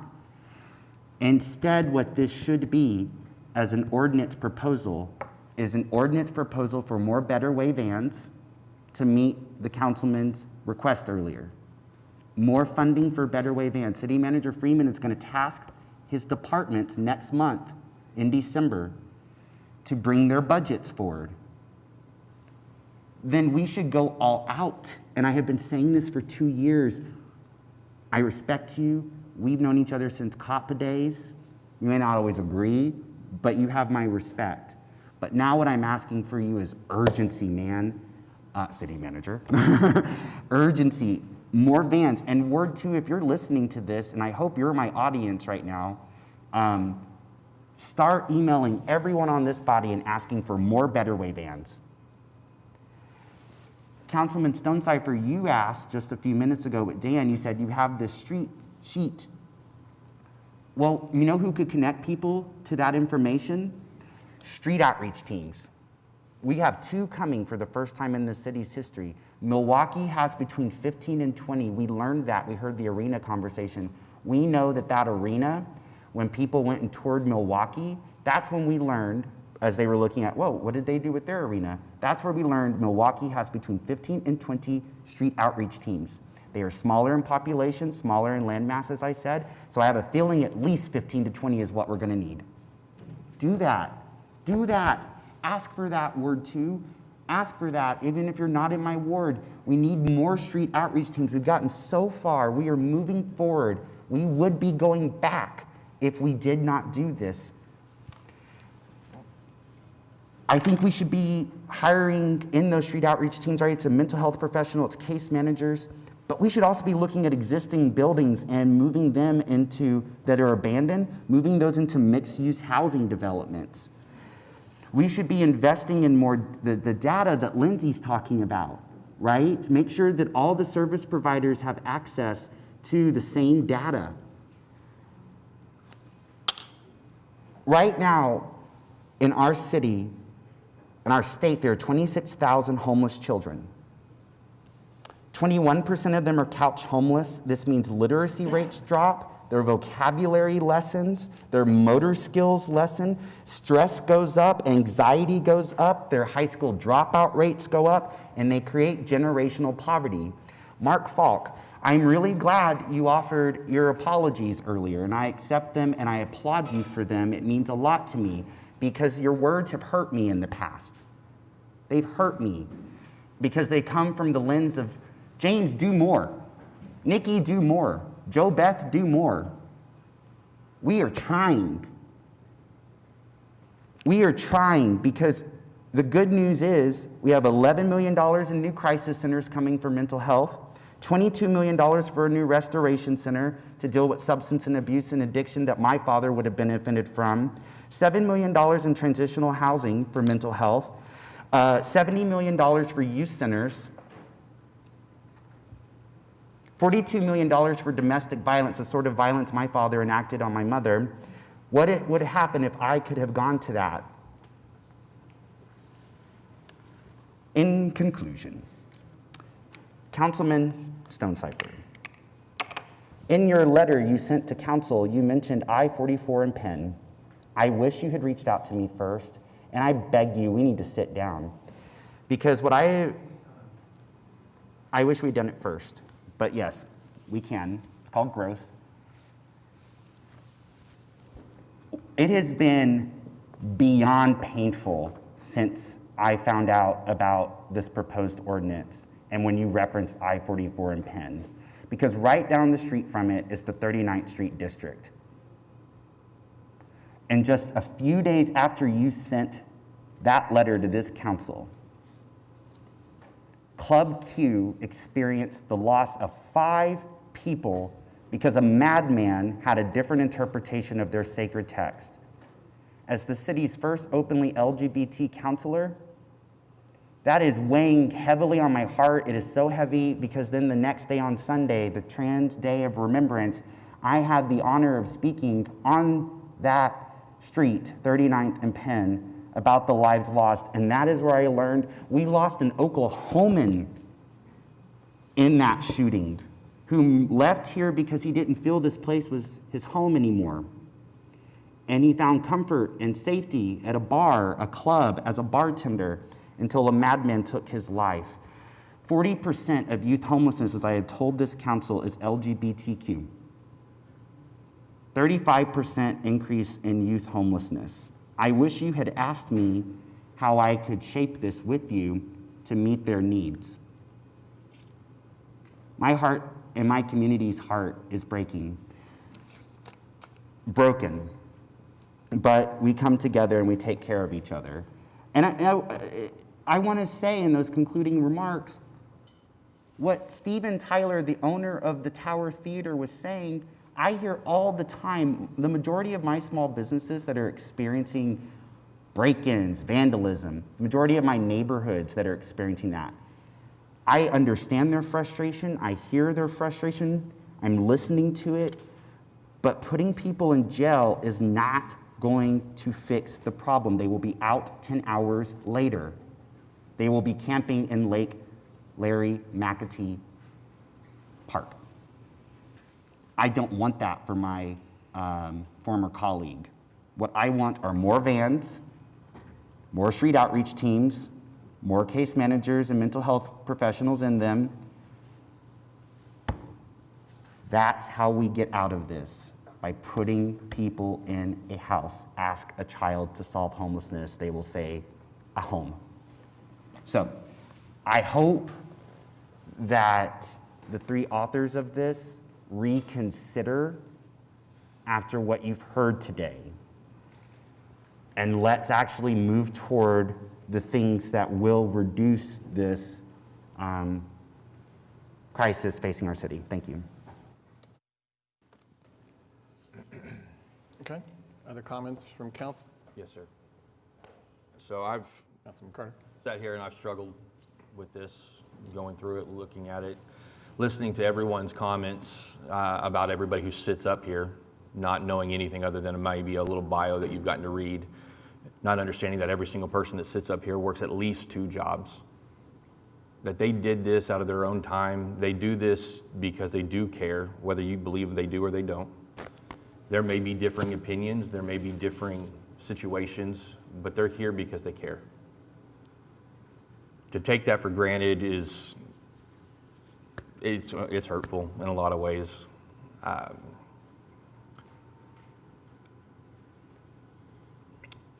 I'm one of those guys that sits there and wonders every month how we're going to pay a bill. I make sure that we do what we got to do. I own my own company, but I came from a very low-class family. I had a mom who cleaned houses, a dad who worked as a dispatcher for the Highway Patrol. I now have people that live in my home because they need to avoid homelessness. I go out weekly to help feed people who do not have homes. That's part of the compassion of what we do. We give money where we can, we do what we can, because we got to do it for at least that one. But in this role that we sit here, we don't just focus on one people group. We have to look at all citizens across the board. We have to look at property owners. We have to look at people who don't own the property. We have to take into account every facet of every opinion of every person that we're looking at with this. It's not an easy decision. None of this was made lightly. We look at our first current city trespassing ordinance right now, and you get arrested first deal. You get taken straight to jail. There's no information given. They don't care. This is what our ordinance was written as back in the 70s. Let's just go. So the idea was, let's adapt this to where we can have a little bit more conversation with people, give them an opportunity, let them know about the resources. In fact, we not only worked with our homeless outreach team in drafting this, we worked with Ms. Cates, who got to talk to you before we heard this ordinance, who gave you the whole thing of what we're doing. This isn't the one and only step that we're looking at using. This is step one in accordance with all the other steps that we're putting in place. I love what you said, James. Absolutely love it. I wish it could be the case, but we can't just make things happen. We can't wait until that happens. We've got other things that we have to do. I love asking children what would work and what would fix, and they say a house, but the children also don't have a clue of what else goes into that house, or what it takes to have that house, or what it takes to maintain that house, or get that house and do it. It's not just as simple as the emotions that we want to feel. There is a reality to this. There are things that we have to look at on all sides and all fronts. Thank you. I'm sorry, since you're mentioning me, and I appreciate what you're saying, again, as someone who teaches English composition, I gave you an emotional argument. It's called pathos. That's feelings. I also gave you logos, which is statistics and facts, and credibility, which is ethos. Do not make it seem like I just gave you a purely emotional argument. This is not about my feelings. This is about facts. And the other thing related to that, yeah, it takes a while to build a house, and I can't wait to work with Todd to figure out how we can build more housing. It does not take a lot in next month's budget preparations to say 10 times the street outreach teams. It does not take time to do that. It would literally be next month to say times 2, times 4, times 10. You could do that next month. You could do that with the vans. That's next month. Set it in motion for the fiscal year budget in June. Have it ready by summer. Get people into the shelters over the winter to the best that you can, and find a way, as Mark said, to find that gap of the overnight beds during this winter. But by June of next year, you should have 10 to 20 street outreach teams. Don't treat me like I don't know that that's not something we could do. If Milwaukee could do it, if Texas could do it. No, I'm sorry. I am really tired of people treating my ideas as if they are radical and implausible. If Houston, Texas can do it and Milwaukee can do it, why not OKC? Stop doing that to me. No, I apologize. Thank That's you. not how I intended that.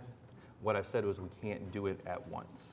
And you know very well how city government works, just like everyone up here does. We can't move something next month. We have a budget that we do. We implement it. It takes all these different times of votes and different people that go into it. Houston didn't do this in 1 month or 1 year. Neither did Milwaukee. Milwaukee did this over the course of 5.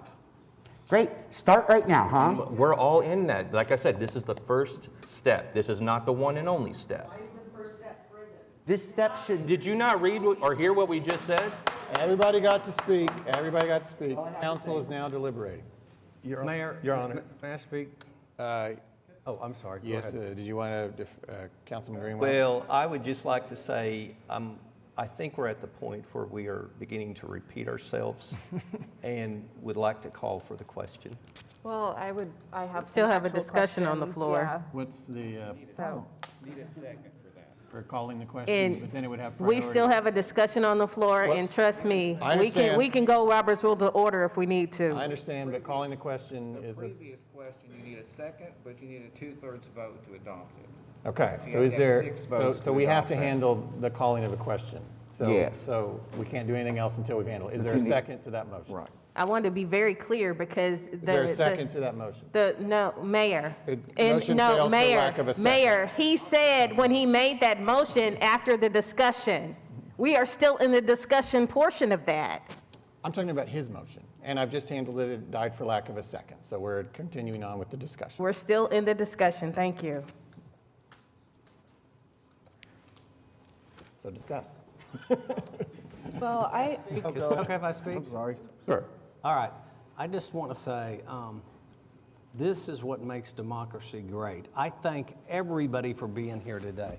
I thank for all the difference of opinions that were expressed here today, because by expressing those opinions, we learn. And by those expressions, we become closer together and we mold ordinances and legislation that works for everybody. So thank you for being here today. I think it was positive. You may view it differently, but this was very productive in my mind. Thank you. Well, I have some questions first, and these are mostly kind of just process questions. I really want to make sure that I understand some of the language in here that is written, because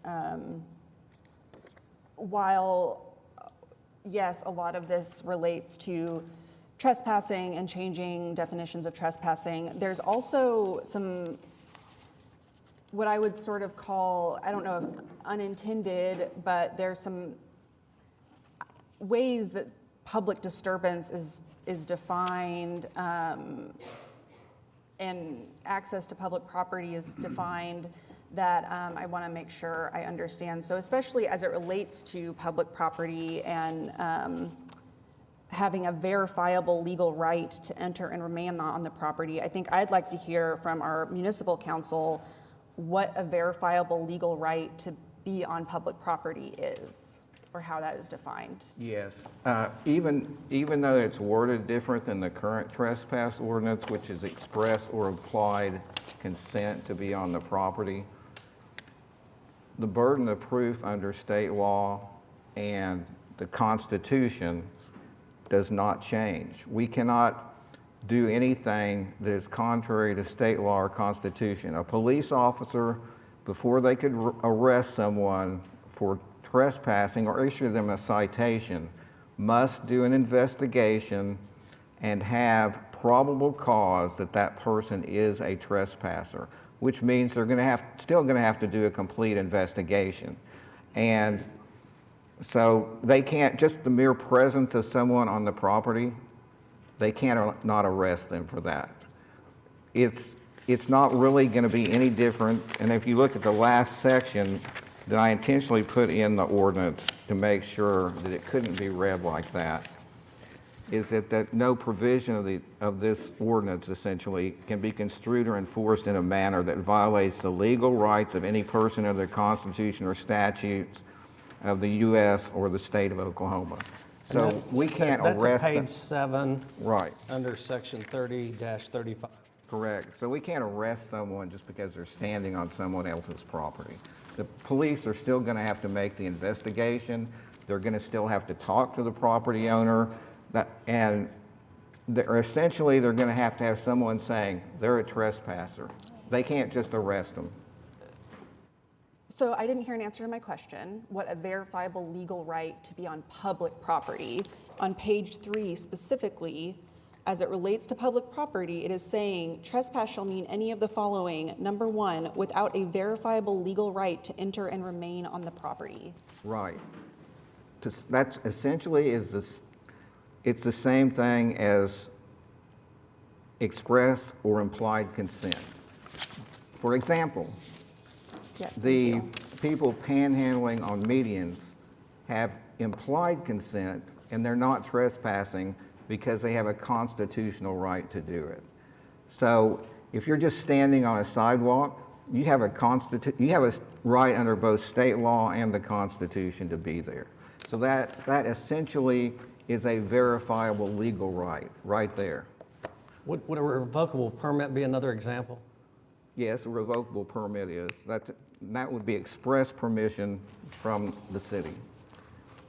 We can't arrest someone just for standing on a public right-of-way. So let's say that relates to just even the park right outside of City Hall. My understanding of some of the ways this is written is I can be out there as long as I don't have personal property that is over 3 by 3 feet, the way that this is written. But if you have property with you that is more than 3 by 3 measured feet, all of a sudden you do not have a verifiable legal right to be there. I think it's 3, that's under the camping ordinance you're looking at. Oh, okay. Under 3 by 3 by 3, which is, I think it's a square yard, cubic yard, yes. And that actually came directly from the Houston ordinance. That's a provision from the Houston ordinance. Okay. I guess, so that was my question about public property. So for private property, there is the section that says verifiable proof must exist that a person who enters or remains. So what I'm reading is that when that police officer is doing that investigation, they can say, I need you to pull out a deed, title, lease, mortgage document, rental agreement, license, your easement documentation, or any other verifiable factual or legal right to be present. If that person cannot provide that, what happens? Notwithstanding how that is written, they do not have to prove their innocence. And we advise to Councilman Stonecipher of that. They do not have to prove that they're not trespassers. The officer has to do an investigation. These are just examples on how they could show, as unlikely as it seems, that they would have a deed in their pocket. But these are just examples, but they can have any other verifiable, factual, or legal right to be present and or do certain acts on the property. But they don't have to demonstrate that. We first have to prove that they don't. But they are nothing more than examples, number one. And number two, they are affirmative defenses to prove your innocence. Those are examples. In the subsection you're reading, those are really examples of what a verifiable right would be. It's also potentially a affirmative defense. So what I'm hearing is that still we would need, if it was on private property, a private property owner to say, no, they are not here with my consent. So as far as making things easier to, we're not going to arrest somebody just because they're standing on property unless we have a complaint. And I'll ask Cindy to address that too, because she's the one that's going to prosecute the violations. We can't do it under state law or the Constitution. But what I'm hearing is that this is still not that effective because you still need all of those other processes to take place, and that we're creating these convoluted reasons for saying that this will be effective when what I'm hearing is, process-wise, we still need a complaint by the property owner. You're going on private property now. Okay, yes. So that's just under the right. Yes. The other thing, Kenny, I'd caution is that we are receiving legal advice live on TV. I mean, I think this is something that should occur in executive session if we're going to be receiving legal advice, which we have the right to do. Then we should have thought about that before we created this ordinance. Okay, then I'll stop asking for legal advice because I want to what I'm trying to do is clarify some of the process things, because I think what's really easy, again, for policymakers to do is pass a law and say, we did something, look at how we did something, without actually looking at what the text says. And again, about a year ago, we were in a meeting where it was this full in the chambers, and a lot of people were talking about freedom and the Constitution, and I'm not hearing that today. And what I'm hearing is, when I ask those questions, is yes, we still have a Constitution, yes, we have to still follow certain guidelines legally, and that this actually is not that effective in quote unquote solving the issue of people camping or staying on private property, because we still need to follow, because the calls I get about people frustrated with encampments, litter, defecation, et cetera, on their private property, we talk to those folks and say, well, we have these legal processes. And I think when people do hear the headlines about something like this, it sounds like, oh, good, we'll be able to get those people off that property faster. But what I'm hearing actually is that that's not the case, because we have the Constitution. So the second thing I'd like to talk about, and I asked Cindy, I asked staff for this information because I want us to, again, understand the processes by which, again, we can pass an ordinance and say we did something when we actually are not addressing any of the root issues. Because, and I think I heard Councilperson Cooper say this, folks are back out on the street within 10 hours with no change in their material conditions. So I want to read some information based on, I just asked, what would the process be? Because that's what I hear from people, to Councilperson Cooper's point, who say, okay, well, I hear outreach, I hear all this stuff, but we just need to do something. And so we need to call the police and have these people arrested. And again, because we have a Constitution, we can't jail people indefinitely. The way our city processes work, I wanted to understand. So if someone were to get to the point of being arrested with this law, what would happen? So this is sort of how the city process works. In brief summary, city defendants are to be released as soon as possible, essentially after booking, unless they are intoxicated, inebriated, or combative, in which case they are to be released within 10 hours. Regarding the court process with the charge of trespassing, a defendant would be provided with an arraignment date either in the field if there's no arrest or upon release from jail if arrested. At arraignment, the defendant is informed of the charge, enters a plea of not guilty, guilty, or no contest. I'm just going to pause there and say, for people who are living outside, experiencing all other sorts of chaos in their lives, getting to that court date, we know from research, data, policy, white papers for decades that that is incredibly difficult. And so then that results in a warrant, which then the next time they are on private property, they have anyone, even just like someone calls because they see them, that person will get run, has a warrant, and they're back in the jail. So I just want to pause there and say that. If a plea of not guilty is entered, the defendant is given a trial date and is required to post a bond and may be given an own recognizant bond if the judge determines the defendant is financially unable to post bond and is not a flight risk. If a plea of guilty or no contest is entered, or if the defendant is found guilty at a later trial, the judge assesses a fine and costs. An initial trespass offense is a Class A misdemeanor with a maximum of $500 plus costs and no jail time. The court generally assesses a fine equal to that which could be paid at the court clerk's counter without appearing before a judge. If a defendant is unable to pay, the defendant is scheduled for a Rule 8 hearing, what's often in some courts called an indigency hearing, at which the judge determines whether a defendant is financially able to pay. Our court holds 8 Rule 8 dockets, like we heard earlier, per week. Depending on the defendant's circumstances, the judge can suspend or reduce fines and costs or could set up a payment schedule. Homelessness would, of course, be a significant factor in this determination. And then she goes on to explain our community court docket, which we all also heard about earlier this week.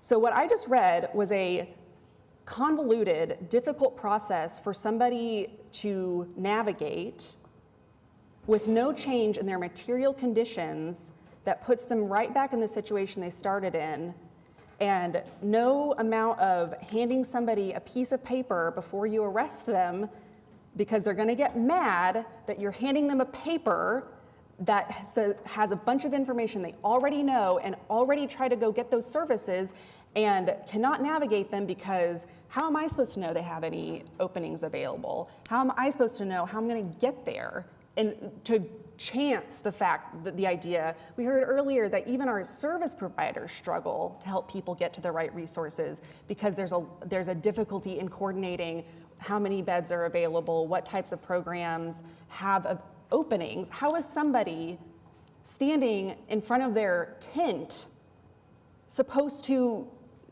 do anything with a piece of paper is beyond me. So that's kind of some of the questions I wanted to ask. And I do want to just make some comments because someone said earlier that we needed to start this conversation. And I find that insulting on multiple levels. One, I find it personally insulting because this issue is maybe the main issue I open my mouth about on this horseshoe since April of 2019. So the fact that we need to start a conversation is personally insulting because this is almost all I think and talk about.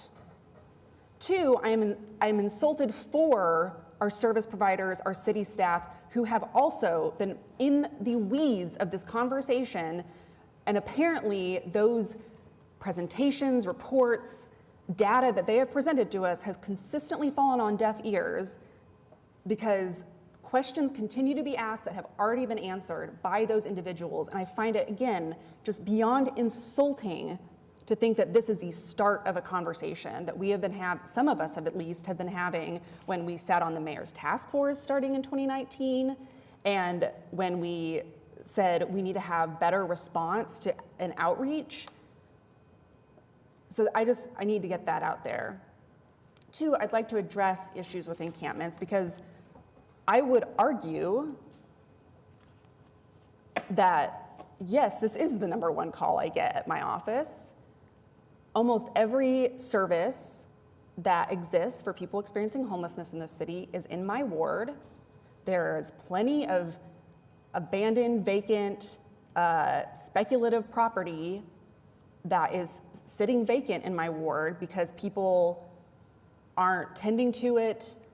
There's not resources for people who do have the intentions to tend for it and are trying and scraping things together but are battling barriers. And so people camp on those properties. People find their way to somewhere they can hide away and just get some peace and quiet from the chaos that is living outside.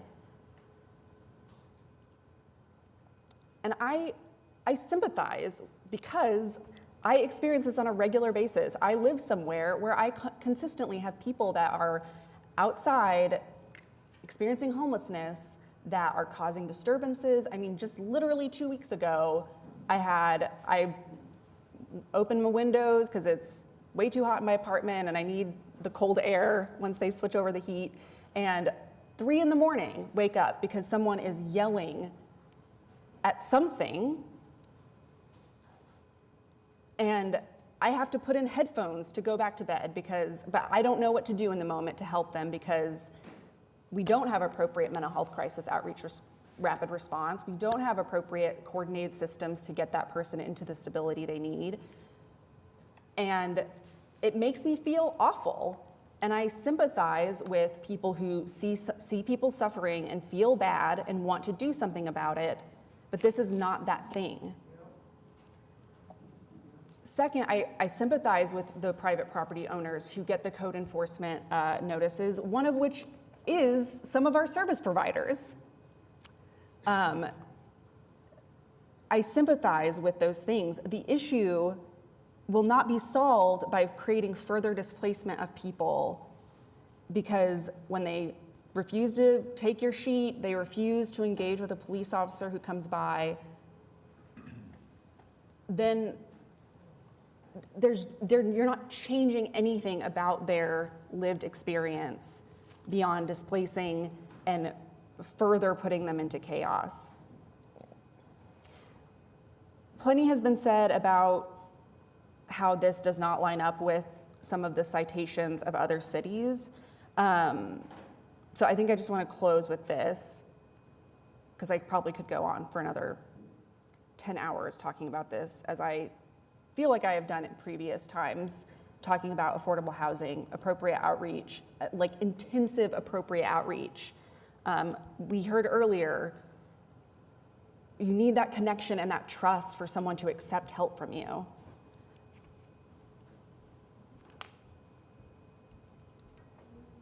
So just handing them a sheet with no connection, I don't know who you are, hi, as Councilperson Cooper said recently, hi, I'm from the government and I'm here to help. Why should I trust that person? So I hear all the time, well, we shouldn't have to pay for people's housing. We shouldn't pay for people to sit on their butts and not work and just pay for their housing. When it's a fundamental misunderstanding of what Housing First is and what people want out of their lives. Again, if you go talk to folks, most people living outside are not just sitting around, they're just trying to scrape together resources to survive because our systems have failed them and we have not created the appropriate resources that they can grow to trust and actually embrace. And so we're already spending resources, we're spending public money on housing people in a public health disaster that is the county jail. So if we're going to talk about encampments being a public health issue, we're not solving that by potentially finding someone, getting them into the warrant cycle, and then being put in the county jail. So this whole small versus big government binary is not useful because we're already spending all that money doing the wrong things that further demonize, stigmatize, and criminalize people instead of actually treating them like people who have dreams, hopes, and goals for their lives, but have had, whether it's life circumstances, choices they made, systemic failures, all of those things combining to where they are today. And we need to meet them where they are with the appropriate outreach, the appropriate services, and the housing that is readily available. Because I will tell you, yes, someone could come to me and say, don't you want help? And I'd say, yeah, sure. Oh, it's gonna be like 6 months. And maybe between now and then, if you're lucky, we'll try to get you on the voucher list. We'll try to find a landlord who will take that voucher, or whatever cobbled together resources that our case managers do day in and day out to get people into housing. Losing people because they get displaced already. This just furthers that narrative that we can't invest the right resources. And the reason that we call the police is because they're the ones that are on call. What if we had other people on call to respond to people? We've been saying these things for years, literally years. And again, I'm just gonna circle back around, I guess, to my original point that it is insulting to think that this is somehow the start of a conversation. I guess I just say welcome to the conversation, because a bunch of us have been having it and they have not been prioritized. These conversations have not been prioritized, and now we're prioritizing them in a way that stirs up anxiety, fear,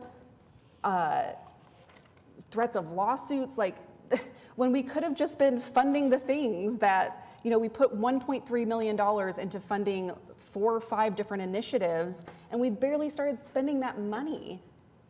When year after year, to Councilperson Cooper's point, we get these, we ask departments to submit their budget requests. Why haven't we been prioritizing those things and trying something different instead of patting ourselves on the back because we passed a law that will be still only as effective as getting private property owners to agree to pressing charges or saying, no, I don't want that person on my property. We're just increasing this sort of whack-a-mole approach that is not all of the coordinated, strategic, data-driven thinking that Lindsay presented us with and that we could have been doing with the collective will to actually prioritize this conversation in a way that addresses the roots of the problem. I heard Councilperson Cooper say earlier that he's tired of his ideas being seen as radical. And I am too, because all radical means is it comes from root, to get to the root of the problem. So I guess they are radical because we're trying to address not just the surface level of, I don't want to see this anymore. We're actually trying to solve the issues, and that sometimes is going to take a little more work and digging in a little harder than writing a law and patting ourselves on the back. So I just would ask that we please do not introduce this ordinance, actually sit down and have real conversations about all of the things we have heard today that can get to the root causes of this. And it's not going to be solved overnight, but neither is passing an ordinance like this going to solve anything overnight. So why do a thing that we know has been challenged, that we know has poor outcomes? Why not sit down and have those actual conversations about the things that we heard today, those innovative, creative solutions that can move us in a direction that actually treats people like people instead of criminals? And yeah, I guess that's all I have. Well, I'll close with a couple of comments. First, I wanted to also just take the privilege because folks could have clearly been elsewhere and we're at 1 o'clock and they stayed to speak. So thank you, especially to my constituents in Ward 7, thank you. And to Mr. Blakemore, Ms. Gray, Mr. Jock, and to Ms. Bates, who I just saw her leave. Thank you for your stories, because you have given life to this conversation of what you experience. what your families experience. For some of us who don't have those interactions, you gave that story for us to take into account. And when you think about the things that we have been talking about, and I know one of the stories that was referenced in the beginning prior was from the 9th District Court. And that's why we wanted to, I guess, mention that that was in the 9th District and we reside in a different district, but the same still remains, that the U.S. Supreme Court leaves in place that ruling that barring prosecution of homeless. And that happened in Boise, Idaho. And that was submitted by Dan Strawn. Thank you. Thank you for that article. So it's not as if we haven't had even these types of, these articles submitted and conversations asked to be started about how we're introducing this and what the harm could be to our community and to our city. Another article that was submitted that I hope some of us actually took time to read. In Oklahoma County, which includes Oklahoma City, evictions have been steadily on the rise this year and are more than 40% above their pre-pandemic levels, with more than 1,800 convictions filed in September, according to data from Legal Services Corporation. More than 40% of residents in the county are considered rent burden, meaning they spent more than 30% of their incomes on rent. And that was an article that was produced on November 5th of this year, titled, "Evictions Are Piling Up Across the U.S. as COVID-era Protections End and Rents Climb." Another thing we see every single council meeting on our dilapidated, abandoned, and unsecured lists are houses and properties that do not belong to people that reside in Oklahoma City. What does that mean? People that do not live here are taking advantage of properties, those costs rising, and then putting the burden on the people who have lived there for years and now have to find a new place to stay. Or if they have nothing in place, they're on the street. What are we supposed to do about that? Are there things we can do other than create ways to say, you can't be here? We should. When I'm looking at this trespassing ordinance, one of my main questions is, as far as the definition of public disturbance, there's an A and a B part to that, creating a hazardous condition or unnecessary risk to the public, causing public harm without justification. Who defines that? Is that by the officer that stops these folks? That determines what public disturbance is? I would say on the public disturbance, and I'll let Cindy comment on this, but that's actually a relic of a prior ordinance that has been taken out of the trespass ordinance that could easily be repealed. The public disturbance provision, there's no violation for a public disturbance in the trespass article. The best I can recollect, Councilwoman, is that it was absorbed in some ways into the noise chapter, and those definitional sections just weren't removed years ago when the noise chapter came into being. I want to continue to define that is written in this ordinance. So how that's to be determined is really the question. And I understand what you're saying. Thank you for that. As we continue to look at even penalties for trespassing, any person trespassing may be warned, cited, or arrested and taken to jail. I'm seeing here those convictions, or if they don't leave, according to C, by means of a public address system to leave the premises, shall be guilty of a Class B offense. And if I'm not mistaken from what I read in something other, it said a Class A ordinance or offense could be up to a $500 fine. I know that's according to at least the encampment portion of what we're looking at. But when we look at even how this encampment ordinance is also written, one of the things that I look for, what I previously heard, and correct me if I'm wrong, I heard that someone would be offered a ride. Procedure for enforcement of this article, which is page 3 of 3, 30-481.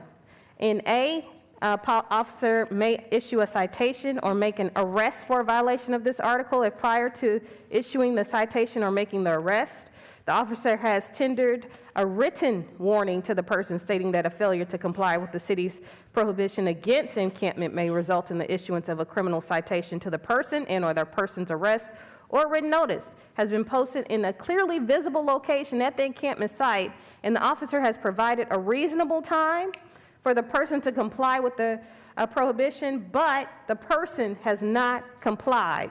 So I'm wondering, what is a reasonable time? The written warning required by the subsection of this section may be accompanied by a written informal regarding the availability of medical treatment, mental health treatment, drug or alcohol addiction services, or general social services, including temporary shelter, other housing services, and other services that might be available. Item C, the city shall not protect from damage or theft any unattended personal property belonging to a person who is arrested for violating this article. Not anything in here did I hear anyone is going to be offered a ride. Which also means, and I think about, we've had cases that have come before us where we've had to settle, and most recently within the last couple months, where someone's money was taken out of their wallet after they were arrested. Is that correct, if I'm not mistaken? Yeah, at least detained. And now we're not even protecting that. So what are we protecting is the question. And as I close with this, I would like for the Clutch organizations, the Clutch consultants that we're working with to speak to what the work has been done in Houston instead of us making assumptions of what the work has been in Houston. They can speak to that. When we look at ARPA funding, the ARPA funding that we have can be used in this effort. And I think about right now, as we have been told and understand, we have plenty of vacant properties that could be used for housing right now. Prime example, the Fountains at Canterbury. It's ready. It's ready to house some people. Ready. They just closed it. So all we have to do is acquire it and reopen it and make sure people have some housing, adequate housing. It's not hard to do. When we think about someone referenced the International Bill of Human Rights, well, the person that introduced it doesn't believe you need the human rights, or the commission at least. When we think about also the fact that we have these shelters, these overnight shelters, and I witnessed this myself, went to go and feed folks early in the morning because we knew they let out at 6:30 a.m. People have to get out of these shelters at 6:30 in the morning. Families have to leave by 7:30 in the morning. Where are they supposed to go? So they can be accused of trespassing if someone deems them just on their property? And when I saw that, God bless the hearts of the Embark folks that willingly allow these folks to just get on the bus for warmth and drive them somewhere. And then they have to do it all over again when it's time to go back to the shelter if they can't get to the day shelter. These are the gaps that we are experiencing for our city. I've seen it for myself. And you will know what took me for a loop? The fact that the people that were coming out were like, hey, Nikki Nice. They know who we are. They know who we are. They know what we're doing. And they know how we are protecting or criminalizing them. They know that too. So when we think about how this right here is going to really take the forefront of the conversations in the wrong way, I would hope, as we heard all of the things that happened from homelessness, we've also had a housing affordability study introduced and talked to us.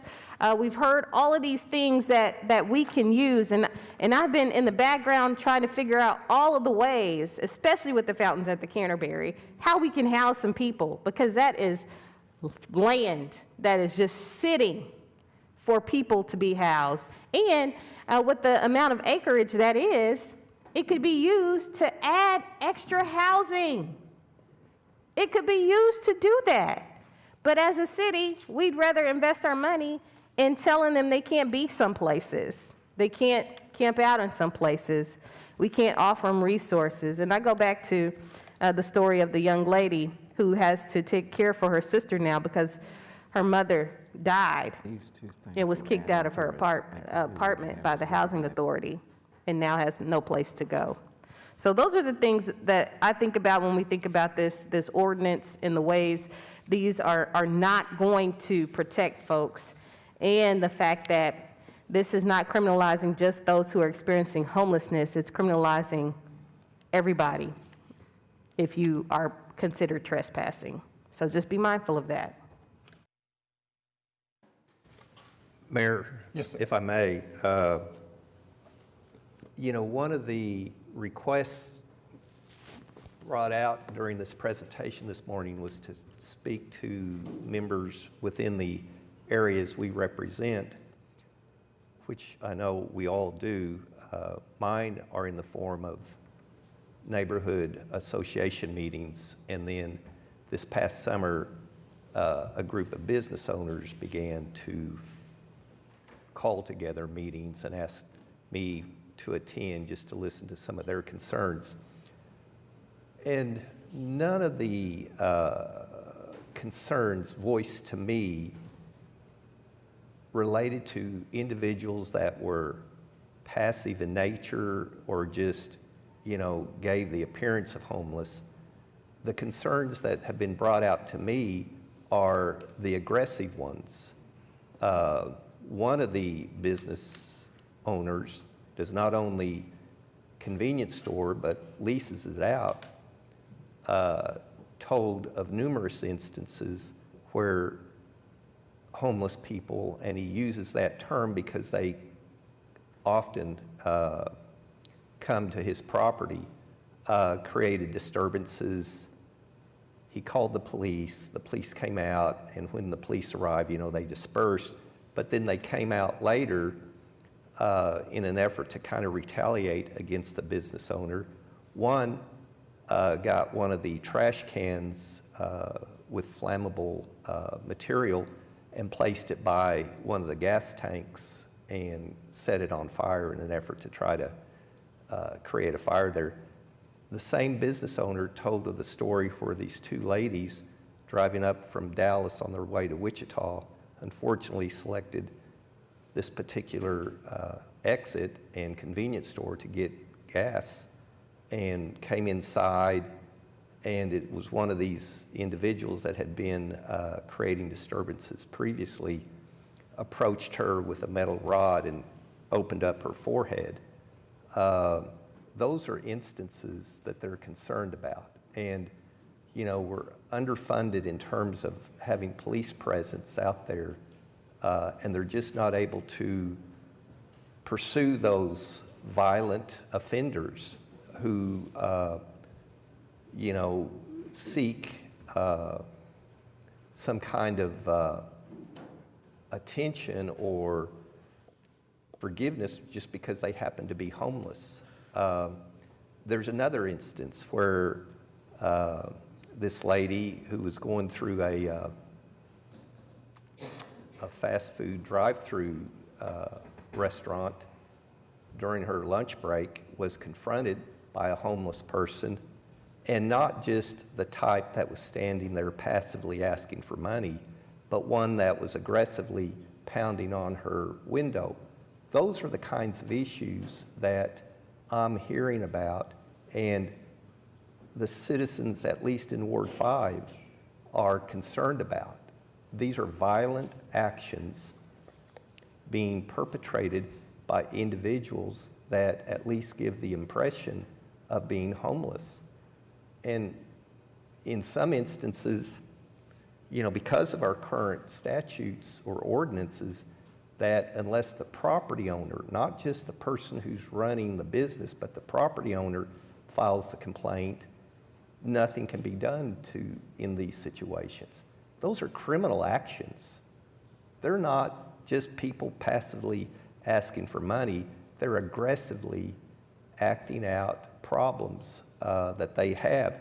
Granted, they all may be mental health issues, but the safety of our citizens shouldn't be overlooked. So I think we are hearing multiple concerns throughout the city, and they need to be addressed. Those individuals that are experiencing this kind of behavior need to have a feeling of safeness that they currently don't have, depending upon where they're at. Councilman Greenwell, can I ask you what about the way this ordinance was written when I asked those questions regarding the verifiable proof, et cetera, would change those situations? Maybe not the verifiable, but there's aspects of this ordinance that will allow the people that are not necessarily the property owners, but who are utilizing the space through a lease agreement can restrict or request actions to remove those individuals. So you say that if there are mental health issues, how does arresting them and putting them in jail potentially address those mental health issues, if that's what they are? Yeah, it at least saves the person who's being attacked, whether physically on their body like those two ladies were, or the property like setting a trash can on fire next to a gas dispensing. So they get put in jail. I don't know what they do. So if they get arrested, they might be put in jail. They're back out. Yeah. How does that solve the issue of them potentially setting another fire or potentially harming somebody? Well, I'm not What sure. if we had actual appropriate mental health response? So if somebody is creating a disturbance and it seems like it's a mental health related, what if we actually invested in appropriate response so that we address why that person is behaving in that way and not just, again, put them through a cycle that is expensive and ineffective in actually addressing the harms that are getting created because of their Don't illness. try to turn these situations around. People's safety was being impacted, and you're ignoring that. No, I'm not. Yes, you are. I'm not. Yes, you are. How? How am I ignoring the fact that if we had appropriate mental health crisis response, it could de-escalate somebody from potentially hurting somebody? How is that disregarding their safety? Because you've not proposed any kind of ways to provide for safety. Yes, appropriate mental health crisis response de-escalate situations, does not escalate them to where they are dangerous, and that's where I'll just stop. Well, the de-escalation's a little late after that lady got her head split open. Again, arresting that person does not solve that woman's I guess we should just injury? pat that person on their back and say, that's try to do literally- better next That's time. literally not what I'm saying. You're misinterpreting me. What I'm saying is arresting that person, putting them through the cycle of jail instead of actually addressing those issues does not repair the harm that that woman experienced and the trauma she experienced. We have nothing for her. So I feel like the things I'm proposing actually get to the root of the problems, try to prevent issues like that before they happen. And I would love to see investment for people who have survived harm, violence, et cetera, to actually get the help and support they need, because likely, again, we know this from research, people who enact violence on other people have a high percentage of likelihood of having experienced violence themselves. So we are not, again, addressing the root causes of why that person is doing the harm or putting them through a cycle that just puts them back out, still just as potentially dangerous to someone else as before they went into a jail, and doing nothing. We're just putting a revolving door and putting people at risk. So I'm not concerned about people's safety. I'm not concerned about the cleanliness of our neighborhoods and parks and places that residents are, that they want to enjoy those public spaces. I want to get to the roots of the problem so that we prevent and decrease the effects of the root causes. And just creating new laws does not actually do that.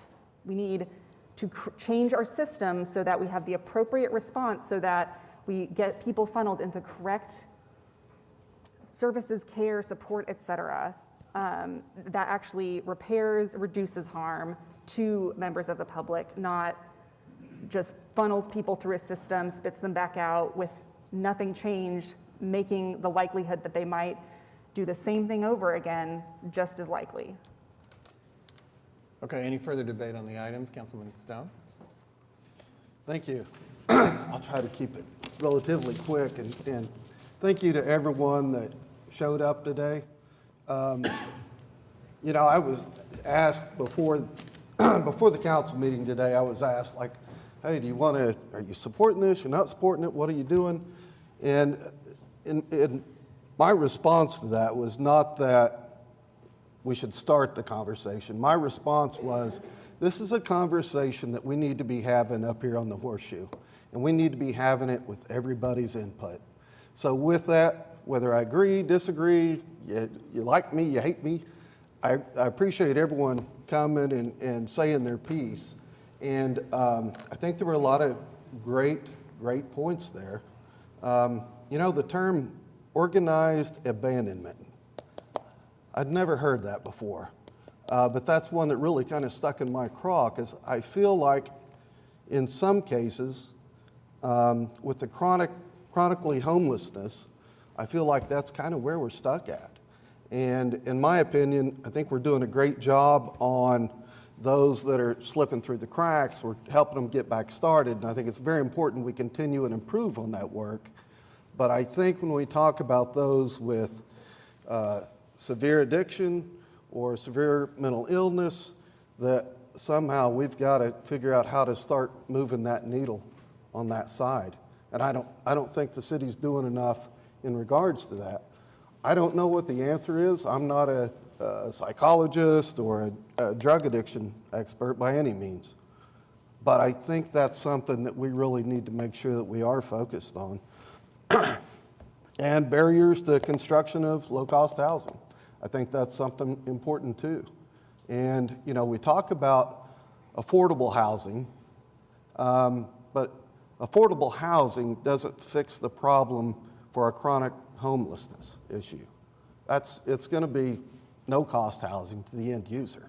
I mean, that's what it's going to take in order to get them taken care of. It's not going to be, hey, we lowered this from $1,600 a month to $1,400 a month and it's going to solve homelessness. It won't. We've got to start looking at that really no-cost housing to the end user, and hopefully it's transitional housing. But, you know, I think that's what we really need. You know, part of the reason that I wanted to have the conversation up here on the shoe, and I hope it continues, and I told people, I'm like, this is not going to be a comfortable conversation. It's an ugly conversation. It's horrible to have, but we need to have it.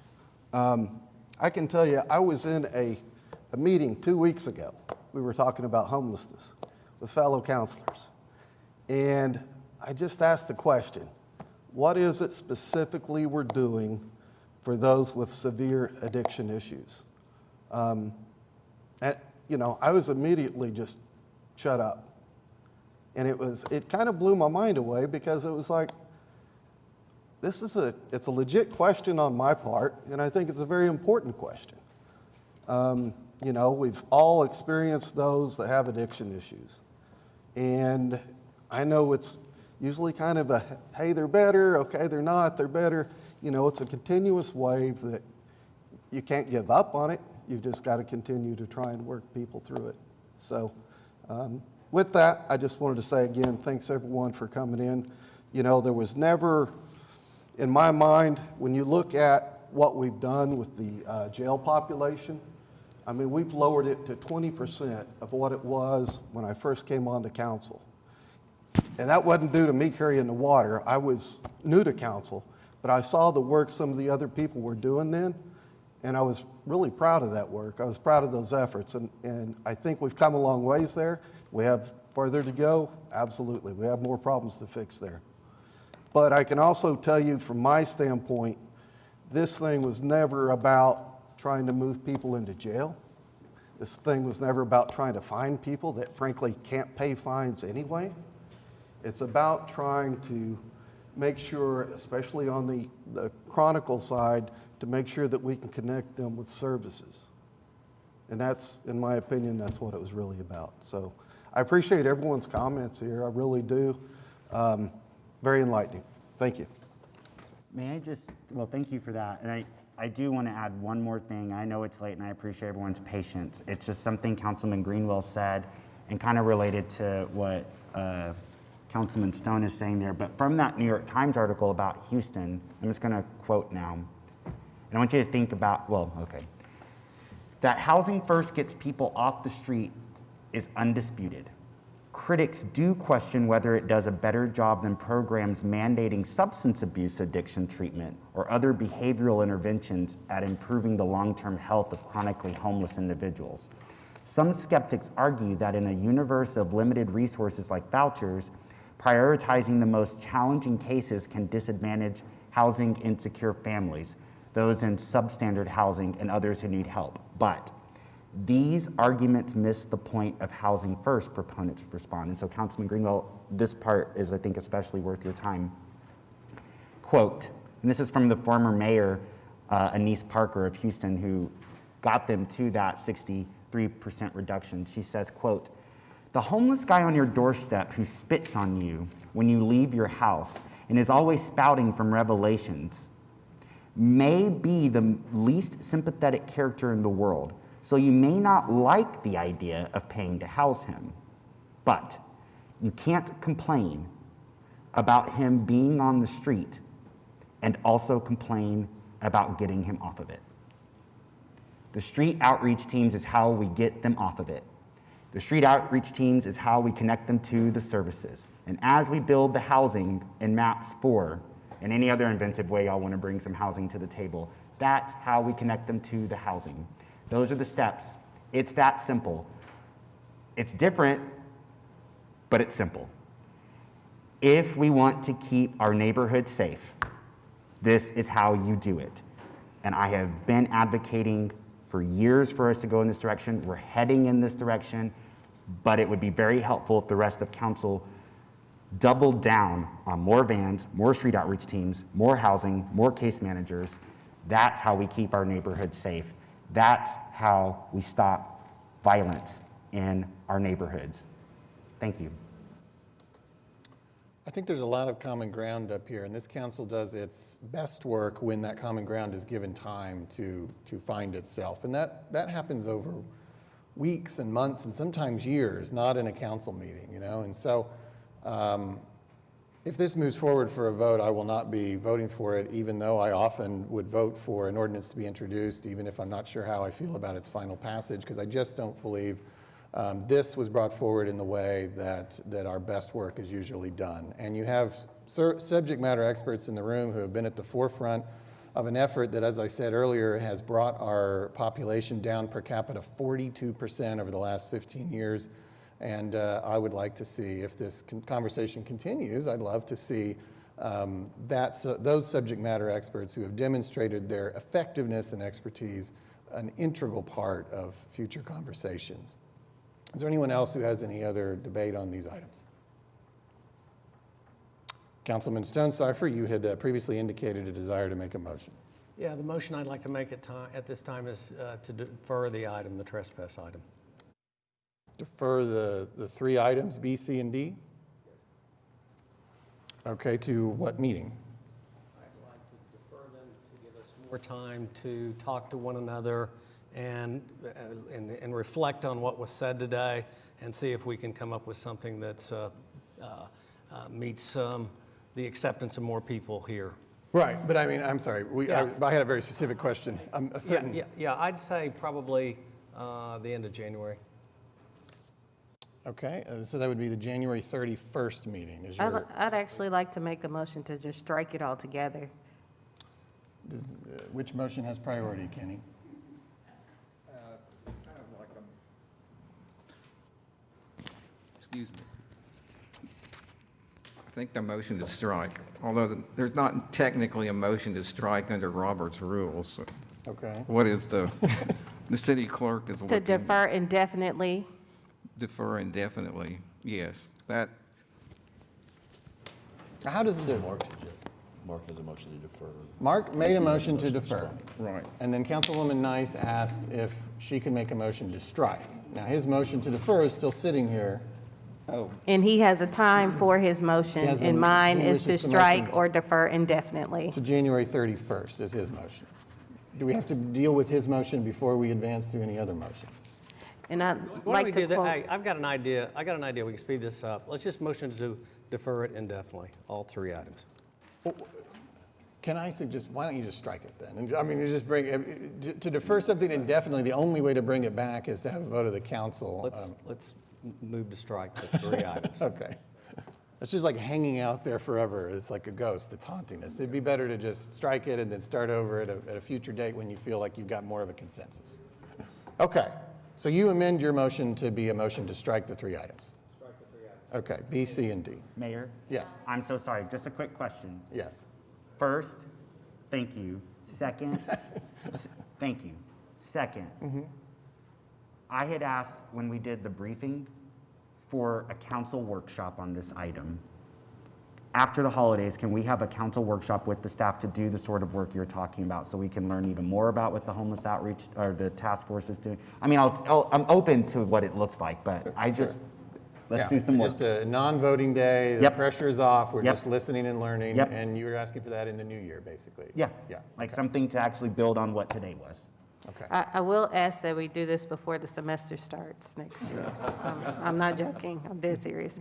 But because I asked for the deferral indefinitely, I will second the motion that was just made. Okay. So we have, let's do this virtually now. We have a motion and a second to strike items 4B, 4C, and 4D. These are just one vote on all three. Cast your votes.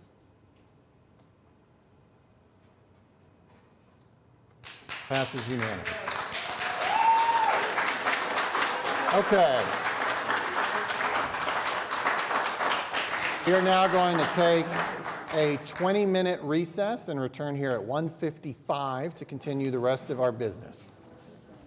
We stand in recess.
check, check, check, check.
Testing. Check, check, check, check, check.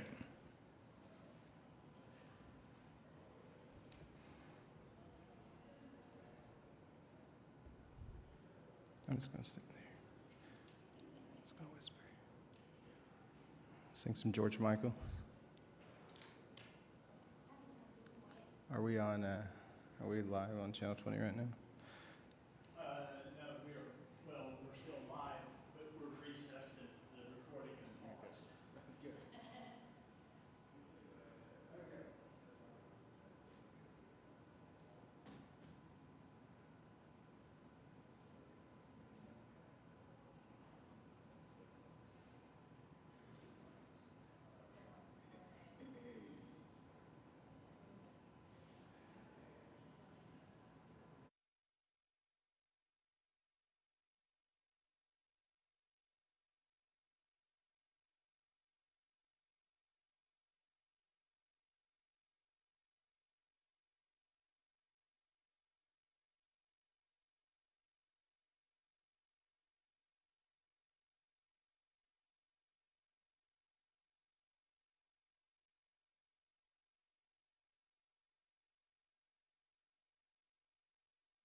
All right, and we are back. We're still under items from council. We're now moving backwards just a little bit to item 4A.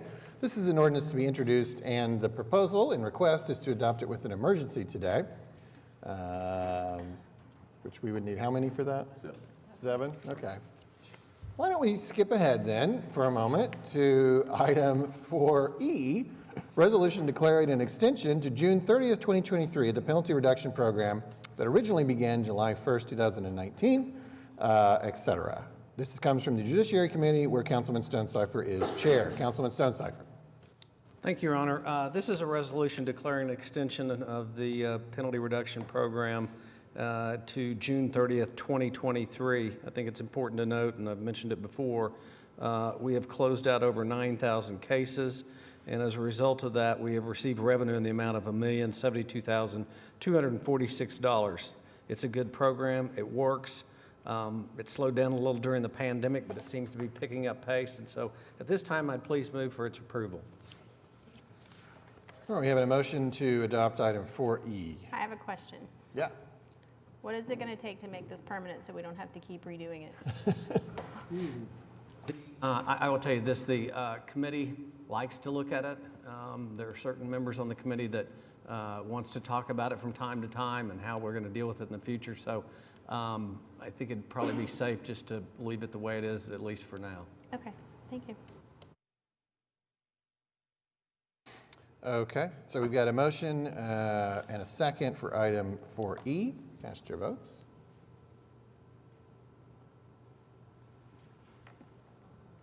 As soon as you are able.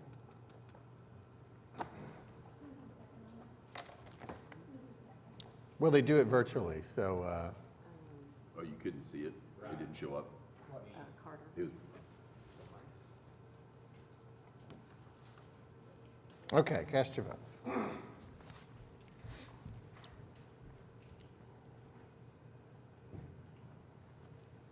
Passes unanimously. Okay, now we could do 4F, which does require 6 votes, but we now have 6 in the room. So 4F is a resolution establishing compensation and benefits for the positions of municipal judge, presiding judge, and vice presiding judge, and providing a retroactive effective date of July 1st. Back to you, Councilman Stonecipher, as chair of Judiciary Committee. Thank you again, Your Honor.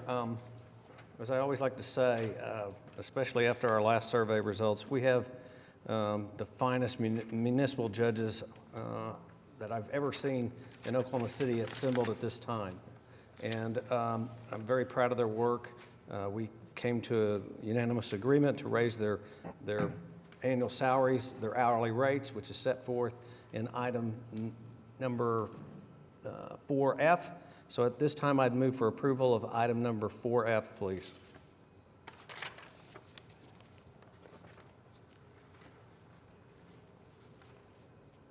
We have a motion and a second. Cast your votes.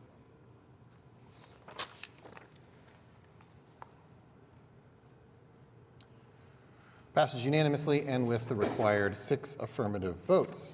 We'll continue to hold item 4A off to the side until a 7th colleague might enter the room. And we are now back on city manager reports. We already handled item A. Mr. City Manager. there are a couple of other reports on, claims and payroll is on, but we also have the council priority update on enhancing recreational opportunities, so just updates there. Those are all related to the Parks and Recreation Department. And then the November sales and use tax is on, another month of very strong sales tax. We had 7.7% growth overall for sales tax, or 9% growth for the year, so continuing to be very strong. Use tax was also strong. It's, let me get my numbers here. It was 6% growth. That's a lower level of growth than what we've had for use tax for some time. But again, I think if you think of use tax and sales tax growth, it's growing on top of nearly 17% growth last year. So very strong continued sales and use tax growth. Overall, we're $13.5 million ahead of budget right now. Still cautioned from Russell that we would expect later in the year that we would see things slowing down. I'm still anticipating that, but right now it's not showing the signs of it. It's still looking strong. So those reports you're referencing are available online at the agenda? Correct. Yes, all those are. Yep. Go to Prime.gov. Okay. All right, thank you. Item 6, Journal of Council Proceedings. We have items A and B we can take with one motion.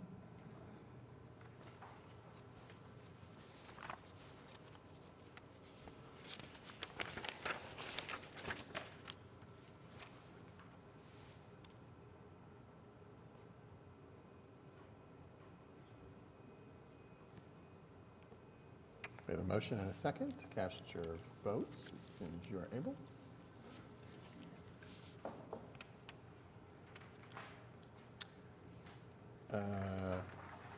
Wait.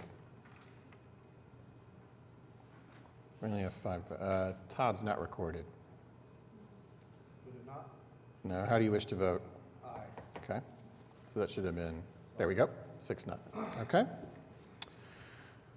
And at 2:04 p.m., we have reached item 7, request for uncontested continuances, a record that will stand for all time.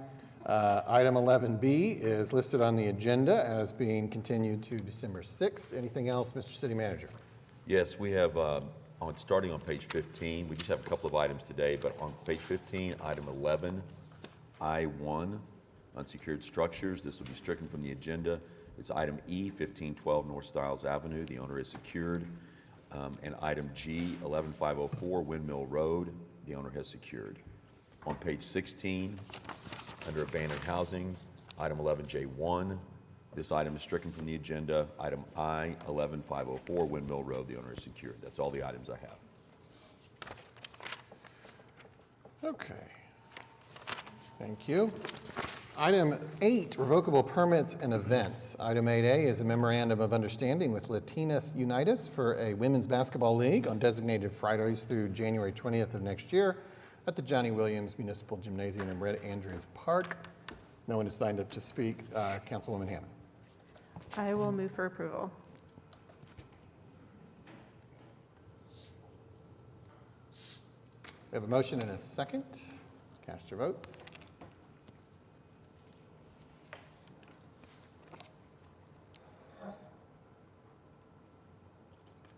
Passes unanimously.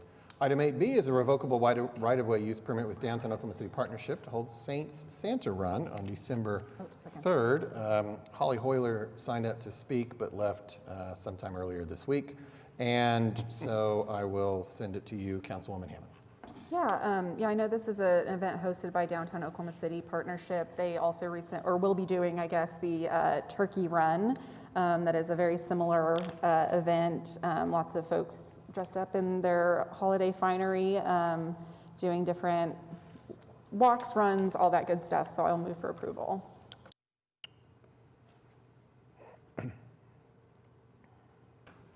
Got a motion and a second. Cast your votes.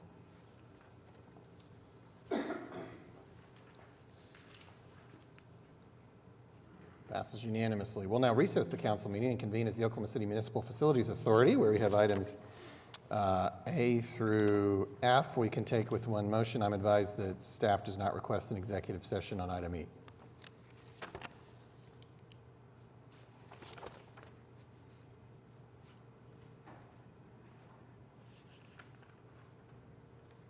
We have a motion and a second. Cast your votes.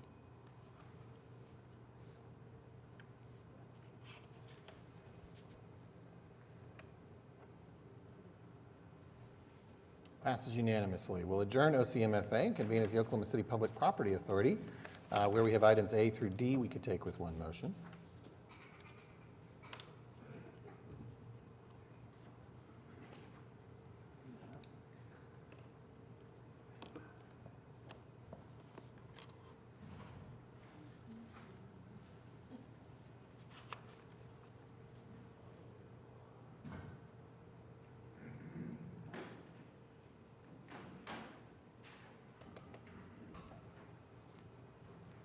So,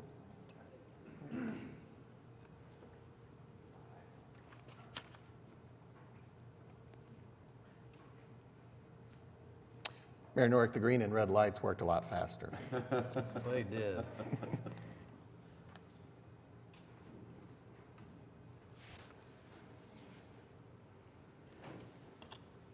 All right, we have a motion and a second on the PPA agenda. Cast your votes. Passes unanimously. We'll adjourn OCPPA and reconvene as the council. We are on item 9, the consent docket. There is a presentation on item BP, British Petroleum, and that is it. Is there anything else that a council member wishes to pull out for a separate vote or separate discussion? Yes, sir. Can we pull out item L for a separate vote, please? I need to recuse myself. Okay, got it. Anything else? Hearing none, we'll do that first then. And so item 9L is a resolution authorizing the purchase of vehicles from a state contract, estimated cost $15 million. We would take a motion just for that item.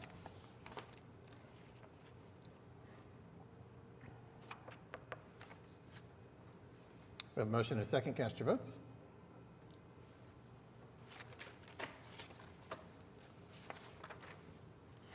Passes unanimously. Okay, now we're at item BP. Mr. City Manager, you have a presentation. Yes, Chris York, our budget director, is going to give us a presentation on a proposed budget amendment. The budget amendments are introduced and it'll come back at the next meeting for adoption. Yes, sir. Thank you, City Manager. Christian York, Finance Department. So as City Manager indicated, this is part one of our two-part process to amend the budget.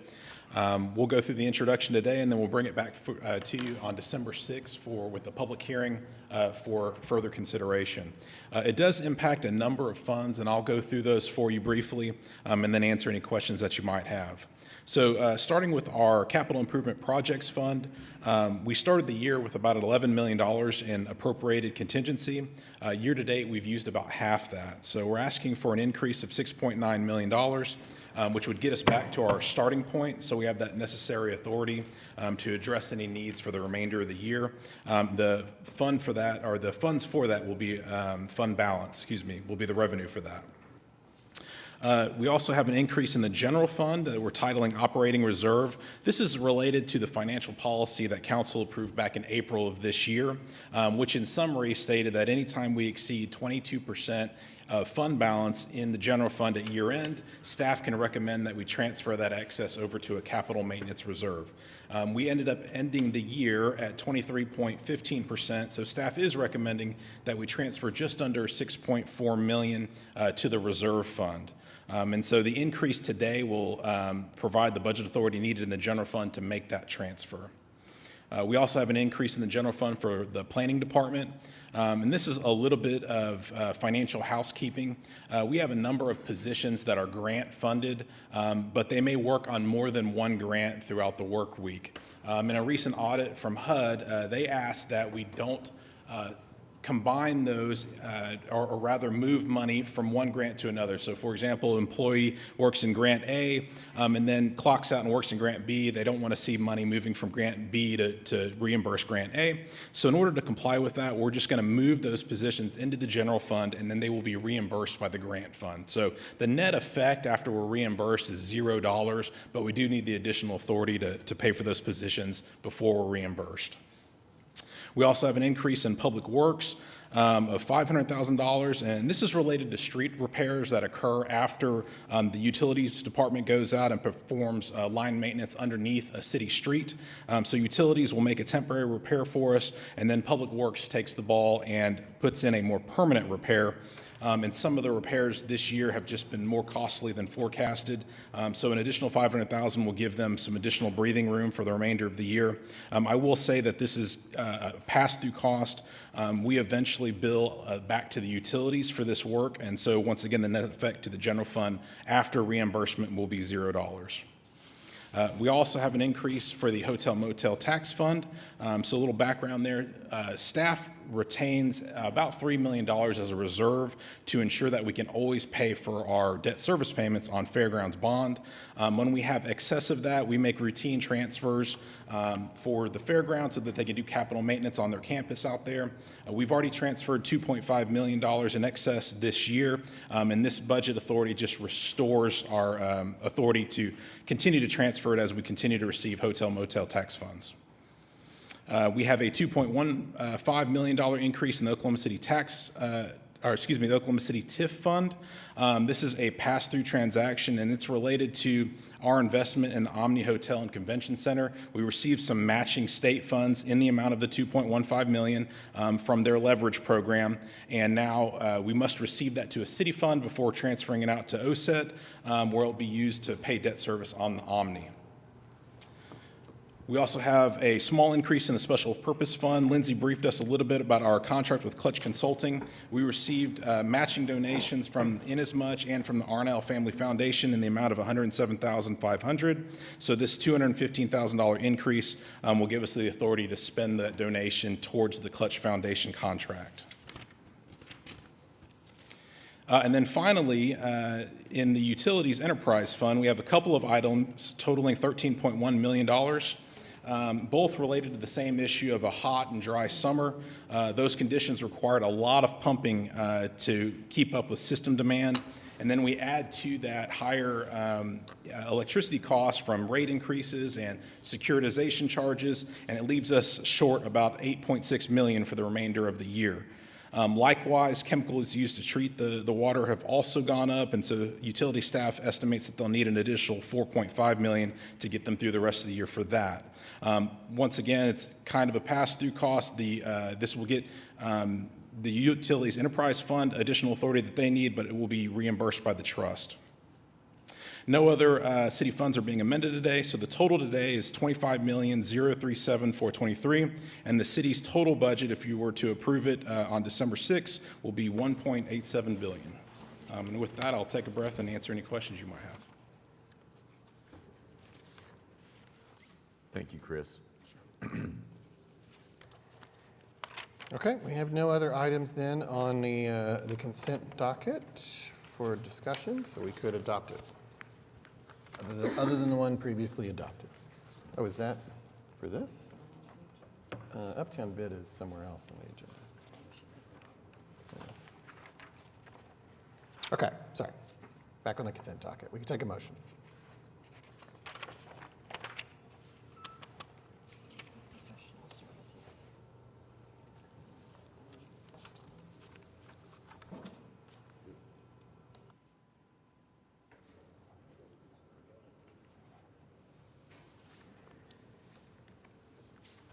All right, we have a motion and a second. Cast your votes.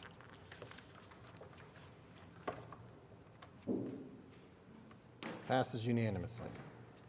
Okay, we are now at the concurrence docket. Item 10, we have items A through Q we could take with one motion. Do you want to go back to that 4A at some point? I will do it right after this. Yes, Okay. absolutely. Got a motion and a second. Cast your votes.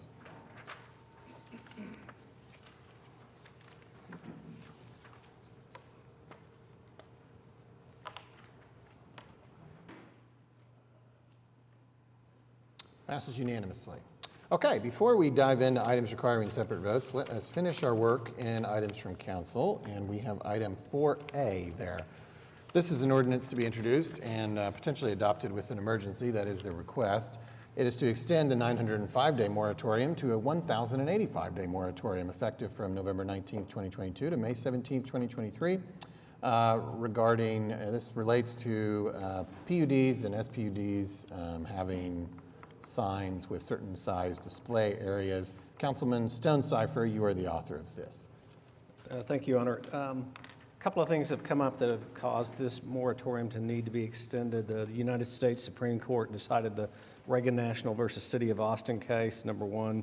Number two, we had a group of concerned artists that contacted us wanting to provide additional information about murals under this code. And then third, we received a friendly letter threatening litigation if the sign request was adopted in its current form. So we've decided to extend the moratorium, meet with people, interested parties that want to talk about the sign code. I will say this, that as far as property owners, the sign industry, other interested stakeholders, we've had a really good response, and I think we put together a good code, but it's going to need a little more work. So at this time, I'd make the motion. Okay. We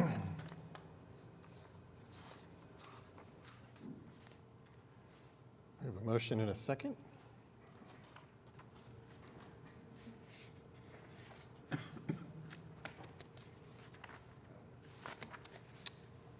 Cast your votes. And then are we moving for an emergency on this? Passes unanimously, and yes, you would like to have an emergency, so that Yes, would be a please. separate motion.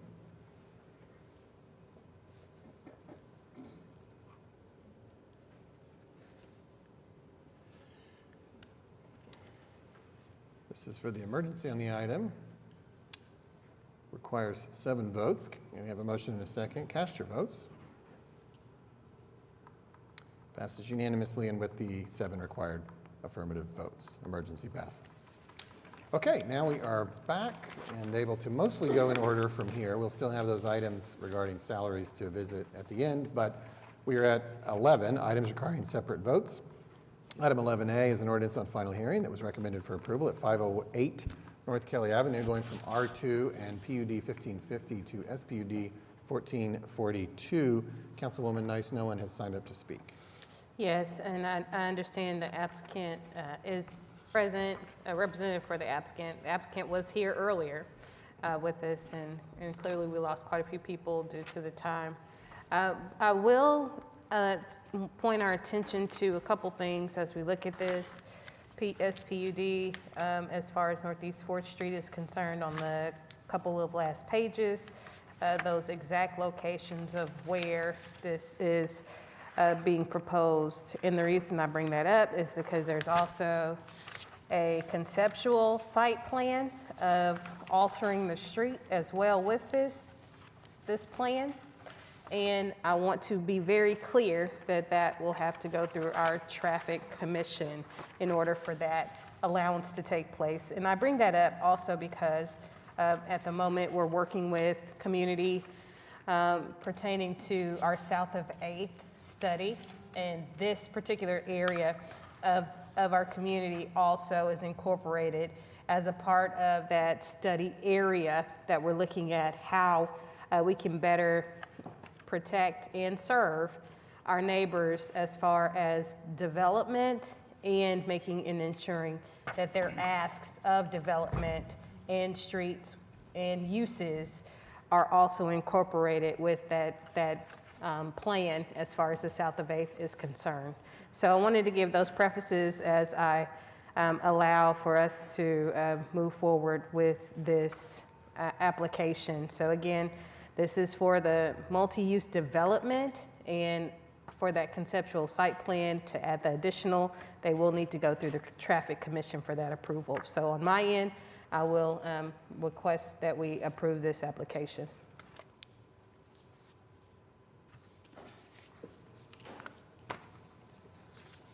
All right, we have a motion and a second. Cast your votes.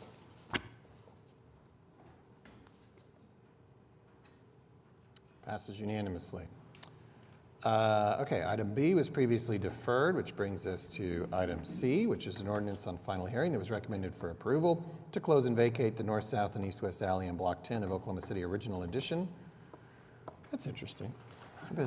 And part of the east-west right-of-way of Northwest 3rd, south of Northwest 4th, and east of Broadway. Councilwoman Hammond. Yes, I will move for approval. Sorry.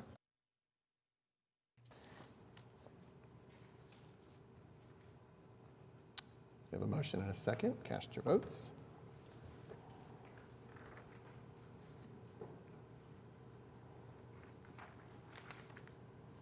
Passes unanimously. Item 11D is an ordinance on final hearing relating to personnel and retirement systems. This is a cost of living adjustment for retirees, ordinance change that we have heard about at a previous meeting, and there was a public hearing as well. This is the third of 3, and there's nothing left to say unless you want to say it. Otherwise, we can vote on it.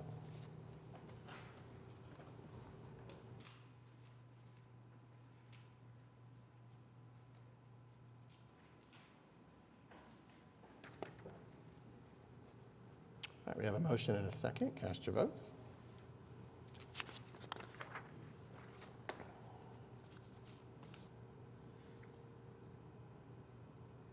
Passes unanimously. Item 11E and F are related to each other. Item E1 is a public hearing regarding the Uptown 23rd Business Improvement District. And we do have someone who has signed up to speak, Kendall Bleakley. So so clearly I am not Kendall. However, they spoke to me right before as we went into our recess, and they just wanted me to know that this has their full support. They couldn't stay because we just sat through all 3 of the Lord of the Rings movies. So, Okay, very good. Then we'll close the public hearing and move on to E2. This is the resolution adopting and confirming an assessment roll for year 2022-2023 for the Uptown 23rd Business Improvement District.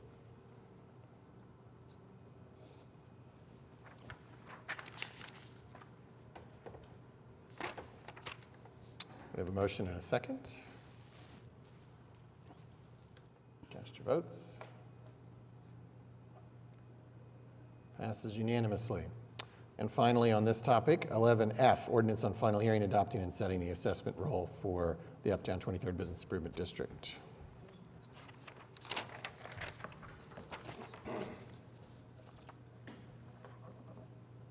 We have a motion and a second. Cast your votes. Passes unanimously. Okay, 11G is an ordinance to be introduced and potentially adopted today with an emergency. Relates to food and beverages, amending Chapter 21 of the Oklahoma City Municipal Code. And we have maybe a brief presentation on this. Yes, Rick Wickenkamp, our Development Services Director, will give us an update on this item related to certain health inspections that we do. Right. Good afternoon, Mayor, City Council. Rick Wickenkamp, Director of Development Services Department. So the reason this ordinance is here with this revision this afternoon is due to the changes with our relationship with the Oklahoma City County Health Department doing inspections with us for special events. So prior to 2009, what would happen is we would send our licensed inspectors out to a special event, and as the health department completed their health inspection of the food vendors, our inspectors would then issue our license after they had passed their health inspections. So in 2009 also, we had an audit that looked at that inspections process citywide, and they recommended that we talk to the health department and see if they would issue our license for us because they're already there, and it just didn't seem like a very efficient use of government services to have 2 different agencies following one right after the other. So they were gracious to agree to do that. So for the past 12 years, they've been issuing our business license for us at special events to the food vendors. So beginning July 1st, they're no longer doing that. So it's been hard. It's been a difficulty on us to try to comply with our own ordinance because we don't have licensed inspectors anymore. So what this ordinance change will do will just allow us to issue the business licenses before the special event. And the vendors will still have to comply with the health inspection requirement. And that's really the only change in this ordinance. And the reason we asked for the emergency clause is because we're struggling to be in compliance with our own ordinance, and this does not impact our vendors or the process in any other way. And so we'd like it in place as soon as possible so that we can move forward dealing with any special events that come up in this manner. I just have one question, if you don't mind. As I'm looking at Article 3, Section 2, I'm seeing the food sale as far as vehicle. Is there a reason for as far as the price or fees, should I say, for folks to obtain that license? And if there's a way to possibly look at amending that today, I would like to look at it, but I'm not sure what our boundaries are. That's something we're looking at. We're planning at some future time to bring you potential changes to how we deal with our food, other food licenses. The reason for the difference in pricing is that each one of those licenses allows the vendor to do different things. And the change in the language there really doesn't change the license. It's just we wanted to make it more clear. I think the first one is just to license a food truck. And then we have one that they get 6 special events per year. And then the other one is they have unlimited special events. So that's the reason for the difference in the pricing, is that the vendor's actually buying different capabilities with that license. This was done a few years ago when we tried to simplify things for the food truck vendors altogether. And I think we will look at that and bring potential changes to kind of simplify that. But for today, we thought what we really need to do is get this ordinance in place. And so we wanted to change as little as possible just to get it where we could issue the license ahead of time. Okay. But we are talking about that and looking at that, and we do anticipate potential changes to that. Okay, thank you for that information. I would like us, as to your point, I did understand what the differences were. I just was concerned about the fact that there's one with 6 special events and then with unlimited, and just the gap of $100. If there's a way, because I see the increase of 50 for the other, the prior. So that was just my only ask. And I would hope that as we continue to look at that, that maybe there's a way to reduce that by the $50. You know, if we're increasing in increments of 50, it seems like we would be able to do that for all of it. But I see the sale of food and products 30-day license. So this will be per event, immediately being able to permit the license for these folks to use. As far as the special events, sale of food, it says 30-day license. So this will just be per event? Yeah. Okay. Per event, yes. Gotcha. All right. Thank you so much. Thanks, Rick. Thank you. Okay. So we could adopt the ordinance if there's no further questions or discussion. And I want to be clear, in this case, the request is to adopt it and then have an emergency vote, which waives the Ryan resolution requirement of 3 meetings.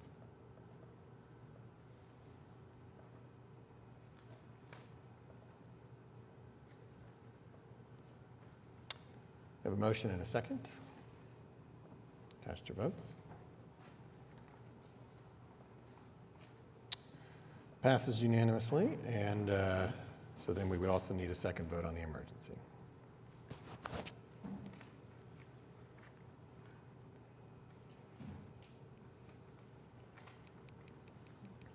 You have a motion and a second. Cast your votes.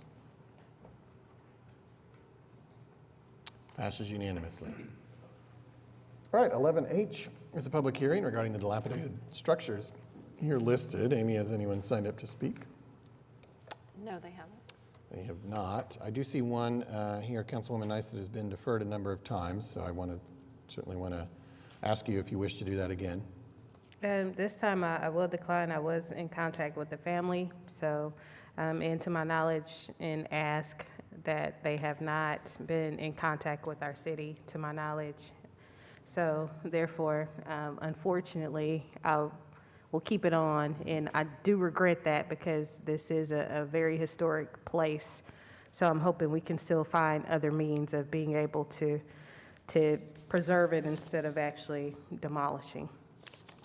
Okay. All right. So we can close the public hearing and advance to 11H2, the resolution declaring that the structures are dilapidated.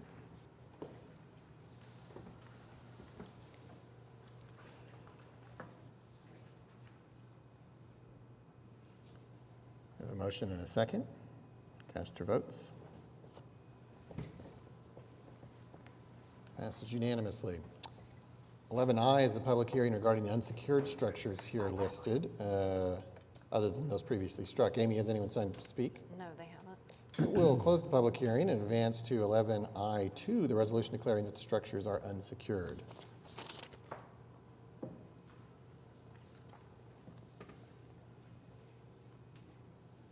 We have a motion and a second. Cast your votes.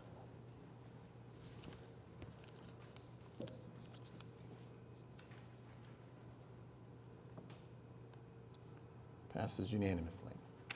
Okay, 11J1 is the public hearing regarding the abandoned buildings here listed, except for that previously struck. Amy, has anyone signed up to speak? They have not. They have not, and so we will close the public hearing and advance to 11J2, the resolution declaring that the buildings are abandoned.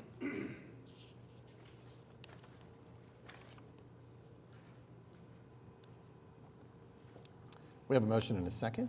Cast your votes.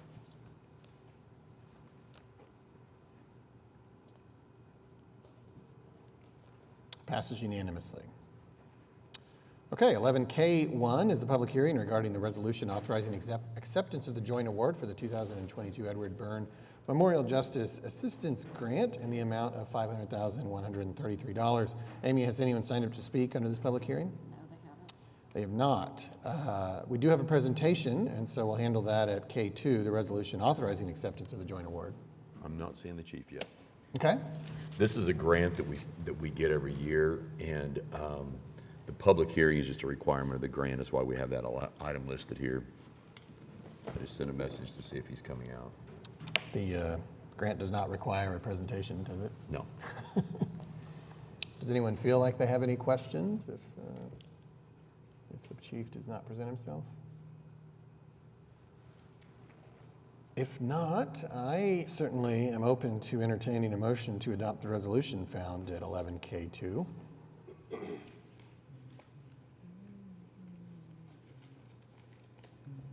We have a motion and a second. Cast your votes.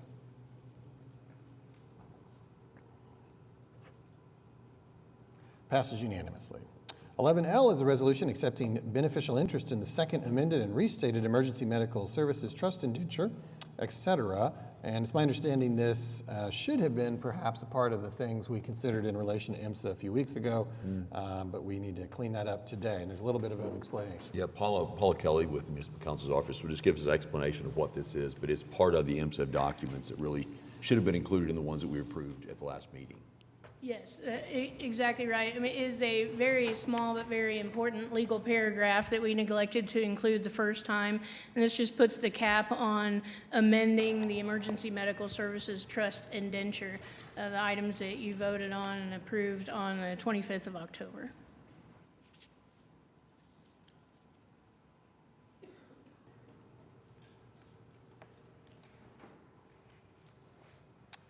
Okay. I take it by your silence there are no questions or comments for Paula, in which case we can adopt the resolution if there is a motion to do so. We have a motion and a second. Cast your votes.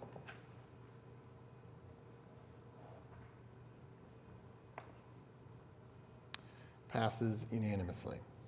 Okay, we're at M1. This is a joint resolution with the Oklahoma City Municipal Facilities Authority approving settlement of the subrogation claim related to payment of medical bills paid through workers' compensation regarding Stephen Cathy and an incident that happened on November 20th of 2020. Executive session is not requested.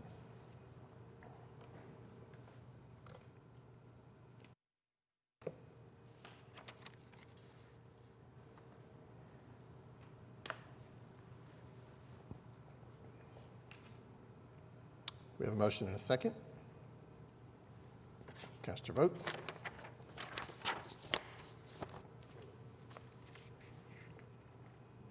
Passes unanimously. Okay, item 11N is an executive session on advice of the municipal counselor to receive confidential communications from our attorneys concerning several cases, Barnes v. City of OKC, Ellis v. City of OKC, Gardner v. City of OKC, and Great v. City of OKC. We can handle this at the end of our other business, but do need to vote to go into executive session now.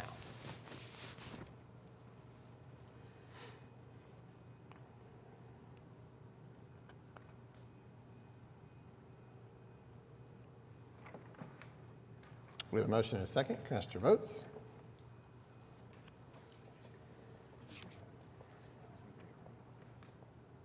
Passes unanimously. Okay, item 11O is 01, are claims recommended for approval. They're items A and B. Staff does not request executive session.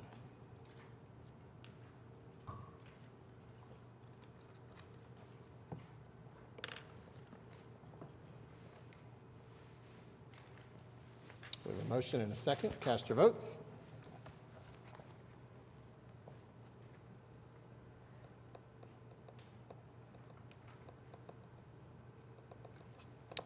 Passes unanimously. Okay, item 12, comments from council. Ward 2. Simply thank you to KIP for inviting me to hang out with their kindergartners to read Where the Wild Things Are last week. And just sending much love to the family of our Oklahoma friend we lost at Club Q in Colorado Springs. And I'm just holding a lot of space for the grief that LGBT communities across the globe are experiencing because of that mass shooting. So thank you. Thank you. Ward 3. Just a happy Thanksgiving, and then a shout out to a new business in Ward 3, Pet Passages. They are essentially a funeral home for your pet, and it is a very interesting situation. It was one that first came about just as I came onto council, and it was contested here in the council chambers, but the neighbors are very excited to have them now that they see what the situation is, and so that was a refreshing turn of events. So that is all. Have a happy Thanksgiving, everyone. Ward 4. Just like to wish everyone, excuse me, my throat's worn out, happy Thanksgiving. And, you know, it's that time of year we all reflect on what we're thankful for. So thank you. Thank you. Ward 6. Ward 7. Yes, I wanted to express my thoughts for the young lady that was laid to rest yesterday, Princess Stevenson. And this was the 18-year-old woman that was holding her baby on Southeast 44th and Bryant. And there's still no one who has come forward for this mother who now has a child who will no longer see their mother. And when we think about these continuous incidents that continue to occur that are senseless in nature, you just have to think about those families. And myself being a family member of a still case that remains to be unsolved with my little cousin who was shot and killed. Those stories and thoughts and people that are still out there continue to linger until you are able to bring someone to justice for these types of occurrences. So I'm hoping and imploring anyone that has information to please come forward so that we can bring justice to this child's family. I wanted, on a lighter note, to say congratulations again. Had the opportunity to be a participant or just a person to see the investiture ceremony for Dr. Matra Jones at OCCC. And she is the first female president and first woman of color that the school has ever had. And that's the fourth largest institution in our state. So for her to come from my alma mater, Langston University, to now a president of said college that I have also attended classes there, just very excited for the future of that school, and very excited because that was my first time experiencing an investiture. So that was really a great type of ceremony to witness, and it's being in these spaces and clearly being able to support one another that we get to experience that as well. I want to give a special shout out to my Ward 7 Youth Council member, Kiara Thomas. If you got the paper yesterday, her and some of her classmates, they go to Cristo Rey, were on the front cover. So that young lady, very proud to say she's a resident of Ward 7 and our youth council member. So clearly setting her mark in our city and in our community. Also want to thank our council for the opportunity to approve those travel expenses to be a part of the National League of Cities last week in Kansas City. A great learning experience, and there were a lot of folks from all across the country that were there. Quite a few new folks that had just been elected the week before, or re-elected the week before, should I say, more so than elected, but some people, their first time ever attending. So that was my first time actually ever attending a city summit. I've been a part of some other NLC events, but actually attending a city summit with some great information and just some connections overall, and being able to just experience like-mindedness with local elected officials. That's part of what we do.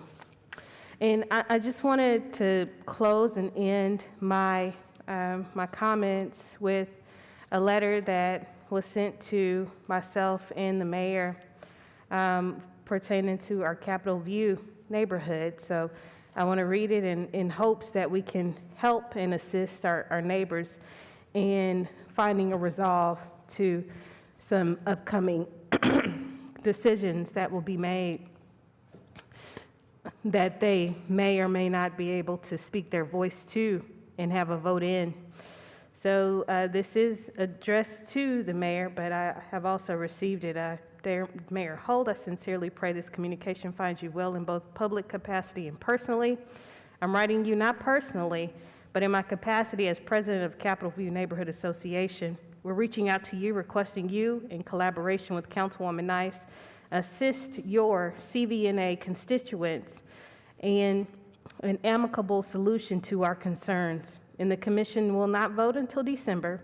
However, CVNA believes the Capital Medical Zoning Commission may have decided to approve said project. And we believe this is an opportunity for you as mayor and Councilwoman Nice to stand with your constituents in Ward 7 and not allow someone from out of state to come into our city and bully and disrespect the residents of Capitol View neighborhood. Our neighborhood has worked very hard with the city of Oklahoma City over the past few years as recipients of your Strong Neighborhood Initiative grant. The community was very excited about the time and the millions of dollars we have invested in our community over the past 4 years, and we would love to see our neighborhood continue to be tipped, as the S&I describes, in a positive direction. CVNA residents have suffered for so many years in our neighborhood.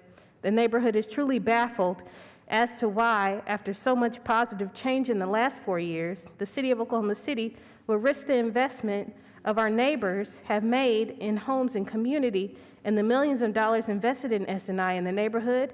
The city of OKC would allow a project with less than a 5-year track record be built in this community. There are so many potential unintended consequences that could reverse the recent gains made by your Capitol View constituency in the city of OKC under S&I. So they would love to speak about suggestions you and Councilwoman Nice may have in terms of collaborating to protect your constituents in Ward 7. CVNA has had some discussions, and we believe there's an opportunity to collaborate with the city of Oklahoma City. CVNA believes this does not have to be a zero-sum encounter, and there is still an opportunity to negotiate an outcome from which everyone can benefit. The constituents in CVNA hope that you and Councilwoman Nice will be willing to assist us. I look forward to hearing from you on behalf of CVNA. And this is the president of the Capitol View Neighborhood Association. And I leave with this. We've invested, as far as our S&I is concerned, less than $5 million, public and private, compared to the other communities that have also had S&I investment, Metro Park and Capitol Hill, if I'm not mistaken, those other two neighborhoods, that have seen well over double digits of public investment. So clearly, there's not equity in what our residents have asked for as pertaining to this S&I. And it's supposed to expire here by next month. And all they've asked for is a park. And $2 million resides for S&I, and all these neighbors want is a park. And we have not been able to provide a park for 4 years. And I think we can do better than that. Our neighborhood, that's all they've asked for. Yes, we get the opportunity to get the shrubbery taken care of, the older trees or trees that no longer are able to produce, getting rid of those, and making sure that the crime goes down. So those things have happened. Home ownership has not been at the steady pace that the neighbors have wanted, but it has happened. So it would be a travesty for our residents that reside in the Capitol View Neighborhood Association, which I met with last evening, and it was a room full of people, because they are fearful of how, because they are governed by state and not by our city, how the impacts of what can take place by a body that doesn't even live in the neighborhood can tell them this is going to happen. And to the point of the president, I believe, with the mayor, that we can work together to find a better resolve. for this said project, and the residents that also want to see something different. And while I was in Kansas City, I toured said project and understand what's happening and how we can do better by the residents of the Capitol View Neighborhood Association. So I think with the influence that we've had, or especially with our mayor, that being in the state Senate, that there's still some opportunities that we can help to benefit our residents in Ward 7. Thank you. Thank you. Okay, that concludes comments from council, and we're now at citizens to be heard, none of whom have signed up to speak, correct? And that brings us then to the executive sessions that we have previously approved, and then we will return, presumably, if we have enough members, for the salary resolutions. But first, we will now recess to executive session.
Okay, we are back from executive session and now ready to consider the resolutions found under item 3. We'll take them in order. For all 3 of the employees that we supervise, the city manager, the city auditor, and the municipal counselor, we have decided to give them the same salary and stipend treatment that was given to AFSCME and management employees earlier this year, and so that is a 7% raise and a 3% stipend, one-time payment. So for item 3F1, the resolution establishing a new annual salary for the city manager, Craig Freeman. Amy, if you wouldn't mind sharing the details that will fill in the blanks found on the introduced resolution. Okay, the annual salary for Craig Freeman will be $287,000.19, which converts to an hourly salary of $137.98. There will be a $7,000 allowance payable monthly. That's the car allowance. Car allowance, pardon me, and a stipend of $8,046.73 to be effective January 1st, 2023.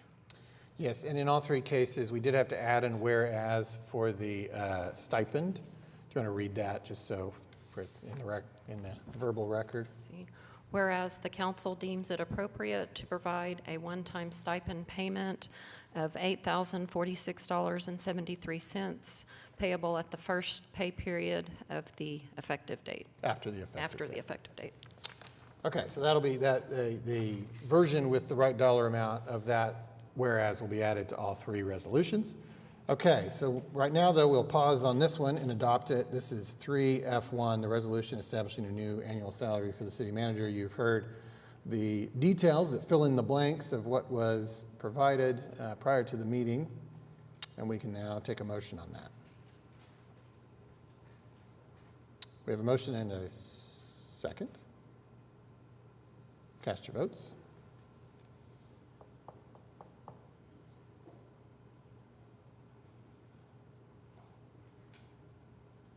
Passes unanimously and with the required 6 affirmative votes. Now we are at G1. This is the resolution establishing a new annual salary for the city auditor, Matt Weller. And Amy, of course, will have that addition of that stipend, whereas you don't have to read that again, but what are all the details that fill in the blanks? The annual salary of Matt Weller, city auditor of the city of Oklahoma City, shall be $188,563.10 with an hourly rate of $90.65, a car allowance of $7,000 payable monthly, and a stipend of $5,286.81. Okay, you have heard the details that fill in the blanks. We can now take a motion on G1, which establishes a new salary for the city auditor.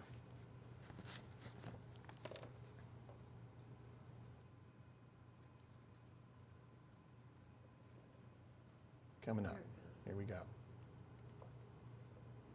We have a motion and a second. Cast your votes.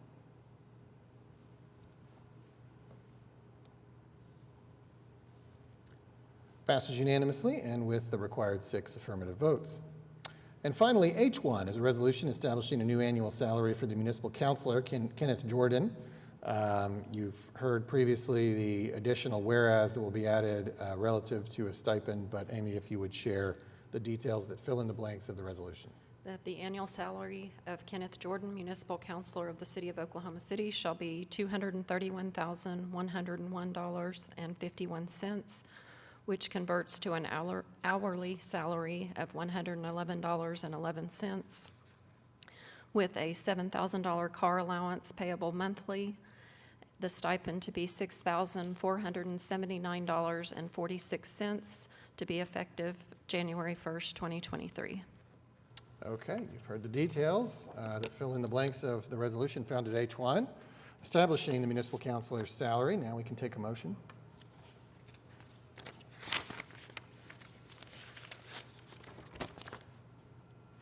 We have a motion and a second. Cast your votes. Passes unanimously and with the required 6 affirmative votes. We have completed our business, a very long day. Thank you to everyone a very happy Thanksgiving, and we find ourselves now at item 14, adjournment, and we are adjourned.